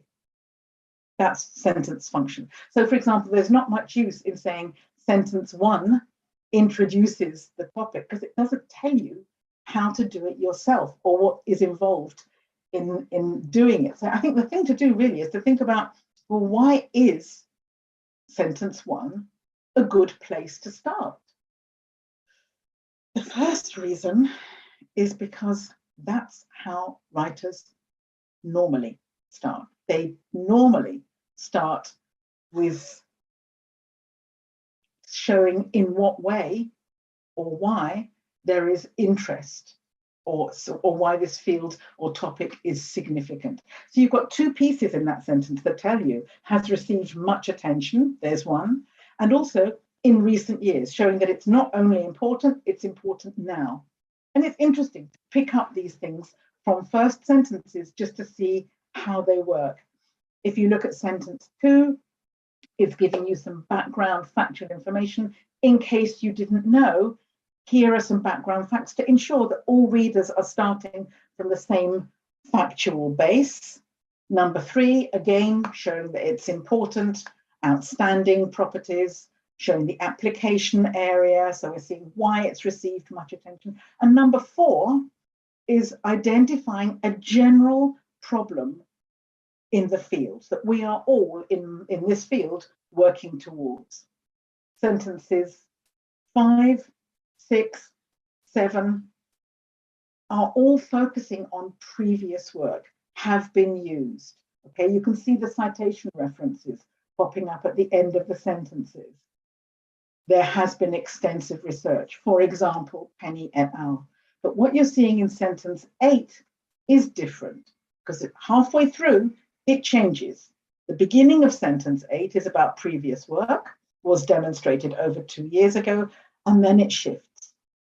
Little attention has been paid to, meaning there's a problem now. And this is now, if you look at them, remember that picture of it narrowing down from the general piece by piece until you hit the point where in sentence 9 we can focus on the present paper, the current study. The present paper presents, it then describes, and then towards the end of the in sentence 11, you're seeing a novel, lightweight. You're seeing the happy words popping up, novel and lightweight. That's definitely good. Significantly increased resistance, also very good. So it's about the present paper, it's about the present work, and the last sentence is definitely telling you what our value is, what our contribution is. So if we look now at a sentence breakdown, yeah, we began by, if we're reverse engineering, establishing that it's important, providing some background information, carrying on with that. Number 4 was describing the general research focus. Sentence 5 was narrowing down to a specific problem. Then you move into published research, 6, 7. In the middle of sentence 8, we were looking at a gap in the research. 9, 10, and 11 were definitely the paper itself, the study itself. In this particular case, including the main result, which identified as the achievement. Now, we can color code this quite neatly. Okay, and you can see the color coding here. So here, this would be, I've got a laser pointer. I'm not really familiar with this. Yeah, laser pointer. So you can see here 4 distinct blocks. If you like, this is the introduction block, and it breaks down into, if you think of these as menu options, this is not a model that you have to follow. This is just a generalized description. You choose, you decide, but you need to know what's normal. Then we can see it tends to move into the research map, if you like. Then the options are locating a gap, describing the problem, presenting our motivation or our hypothesis, and then describing the present paper. It's interesting that no matter how many papers we look at, it's the same thing. This is one from, I'm trying to work out, this is electronic and electrical engineering, I assume, doing more or less the same thing, more or less. I didn't have much time to prepare for this because we only decided that I was doing this session a day or 2 ago, but I did look at one in your field. So what I did was I looked for a well-cited high-impact journal in your field, a recent text, and I can see it's a similar model. I can see that we are definitely beginning with the same type of events.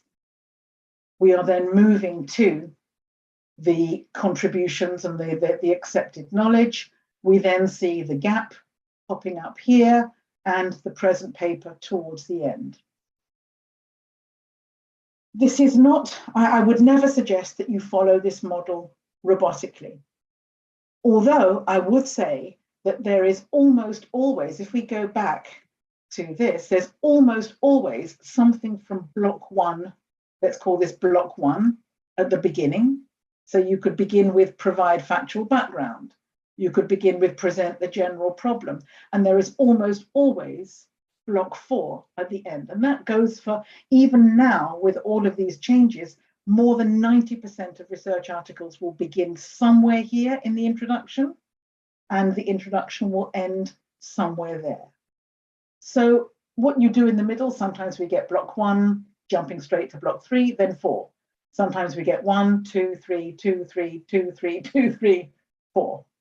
But seeing these things is, in a sense, you're creating software in your brain. And of course, as I said, you're going to have to continually update it for sure. But once you start seeing these things, your reading changes and you get reinforcement and adjustment and modification every time you read. So a streamlined model would look something like this, a generic streamlined model with the components there. But bear in mind, it's a menu. Now, using the reverse engineering concept, you can generate this type of menu for yourselves, for any text that you need to write. You can certainly generate it quite easily for the other sections of the research article, for the abstract, for the conclusion. It's just a question of training yourself, not just to see the content, but to see the function of the sentence. It's interesting, when I'm working, editing with and collaborating with a writer, it is so often the case that I'll come to a sentence and I'll say, I don't know why you're telling the reader this. So what? You've given me a content dump. You haven't shown me what its function is in the development of the text, in the direction of travel towards the conclusions. So these template models show you where you are going. And because they're internationally recognized, and certainly if you start doing it for your own field, for your own journals, and seeing it within your own, if you like, micro community, it will ensure that you are writing in ways that your, not just your readers, but also your editors and your peer reviewers can understand, so that they don't have to struggle with the information to try and place it correctly. You're fitting your work into their software. So they've already got this software. If you're an editor, you kind of have that mentally. It's about making sure that what you're doing is recognizable and aligned with your field. We've got a little bit of time, so I know I'm racing forward, but I'm just really conscious of time because I have to stop at 10:30, which is, I can't remember, I think that's 5 o'clock, 4 o'clock your time, I'm not sure. So the message really is, check out the high impact target journals in your field. Within those, select the recent research articles that are doing similar things to you. Within that set, if you're lucky, you may find some that are written from institutions where there are native speakers easily accessible. If not, big deal. A lot of science and many leading scientists in their field never go near a native speaker, and so what? It's much more about making your work globally accessible, because what that does is it obviously enhances your reputation. There's a better chance that you'll be able to attract high profile researchers to work with you as well and collaborate with you. Interestingly, there are definitely some language issues that we can touch. If you look at block 2 in there, presenting the previous and or current research and contributions, the research map, something that I frequently see is I see what I would call a shopping list, or kind of bullet point version of a literature review here. And actually, this is where the concept of narrative and comment becomes extremely important. Anything that you're including in this very nicely narrated research map cannot be just a list or a summary or just something that happened to be in your notes. It needs to be governed completely and directed by the research question, the research aim, and there need to be communication signposts that show how these studies lead towards your research question and your research aim. So what you need here is narrative around the science. It's not enough to just list the relevant studies. They did this, then they did this, then they found this. That's not readable. It's your notes. It's not actually a text of any kind. Essentially, you should be able to, in all of your writing, hold the science in your hand, okay, and hold the text in your hand and let the science drip out, okay? And once all the science is gone, what remains in your hand should be the narrative that drives the text forward and shows why you are saying certain things. So I would say the way these sentences start is critical to their success here. So you might begin your sentences with language that provides a narrative wrap around the content so that they can see. If you begin with, I don't know, the number 2 on that, number 1 and number 2, a pioneering study, traditionally the approach, it's clear that you're looking back in time and you're going to move forward to how things are developed. Yeah, so starting your sentences in ways like this creates a frame, if you like, for the information, for the study that you're talking about to roll out in. So everybody knows the relevance, the importance of that study in relation to your work. That's pretty much it. If I'm going to leave any time for questions, that's the message, isn't it? Is try it. Try it at other parts of the research article, try it in other documents. Remember that the aim here is not to stay static. The aim is to create a flexible, updatable model that you will revisit and that will make a safe space for you to work so that you then check your version, your text, and just see how well the alignment is going. I would just add, always remember that your reader is not one of your colleagues and may not speak your language. So here's your invisible global reader. And don't imagine that your job is to make it possible for the reader to understand what you mean, because you always imagine that you have made it possible for the reader to understand what you mean. Your job is actually to make it impossible for the reader not to understand you. And that's not the same thing. That requires narrative. It requires alignment with communication norms. And those two things, I believe, can carry you a long way. So I hope this strategy adds to your research paper writing toolkit. It's one of many. And we've got 4 or 5 minutes for questions if there are any. There may not be. So I'm happy to. How do I get questions to come? Can somebody help me here? Yeah, I can't see good afternoon, Dr. Hilary. Hi. Yeah, it's a nice session. So if I stop sharing, yeah, actually, the last slide you that mentioned, actually, that creates some ambiguity. That your job is to make it impossible for the reader not to understand what you mean. If the reader will not understand what I mean, then he is not going to cite my, article, in his future reference. So I may not get some citation, or maybe, no one will understand, then it will not be cited somewhere else. So that is the problem. That's what I'm saying, is that it's your job to make it absolutely impossible for the reader not to understand. In other words, don't imagine that you have just, I've done it, I've made it possible for the reader to understand. It's much more than that. you need to be completely unambiguous, completely explicit, so that the reader cannot possibly fail to understand what you mean. And what I see is that it's when you write something, unfortunately, you as a writer always understand it. And you imagine, therefore, that you have made it possible for the reader to understand it. But actually, I'm saying you need to go further.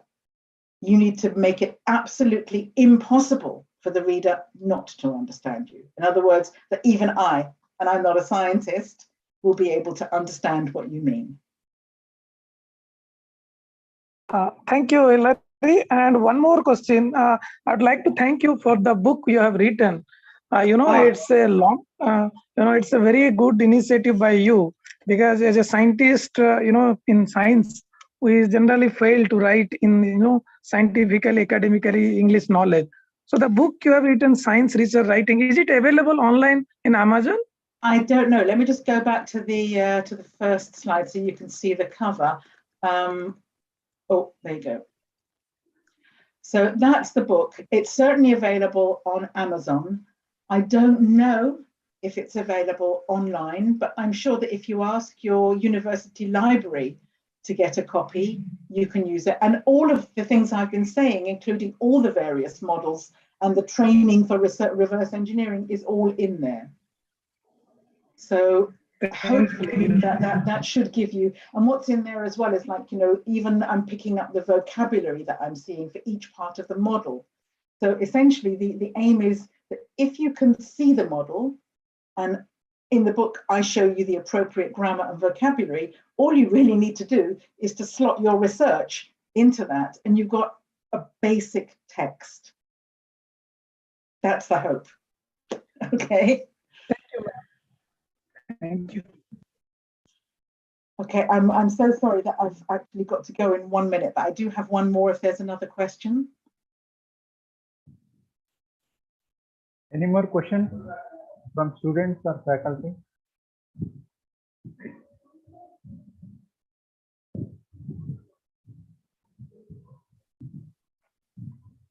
Okay, so I would just end by saying I'm very, very impressed with this initiative. I mean, just listening to a little part of the previous lecture, I'm really impressed, and I wish you all well. I'm sure you'll do brilliantly.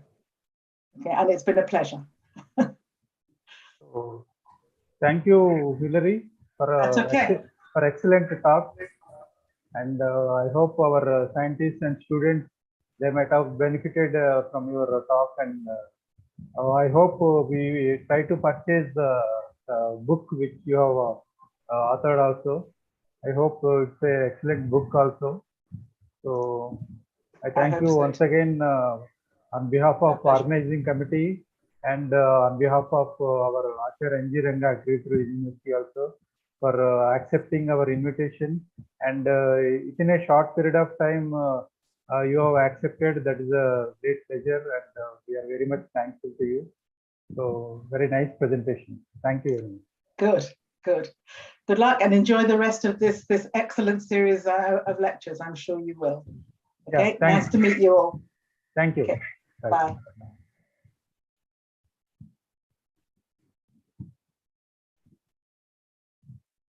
So, Ani? Sir, we can wind up for today's session, and I request all the participants to join the same link on Monday by 10 o'clock, where we are Monday or Saturday? Sir, Saturday, sir, Saturday. Yeah. Saturday by 10 o'clock, where we are going to have sessions from two speakers. One is Bhumaya sir, and the other is Kirti, and from Mrs. Kirti. So these two talks are related to the creating effective infographics using online tools and CorelDRAW. Speaker Kirti is dealing with the art of crafting stories with online editing tool. So these two are very useful for us in making our whatever the photographs and all the things with quality publishings. I request all the participants to join the session on Saturday by 10 o'clock so that they can grab the opportunity. Thank you. Thank you, one and all.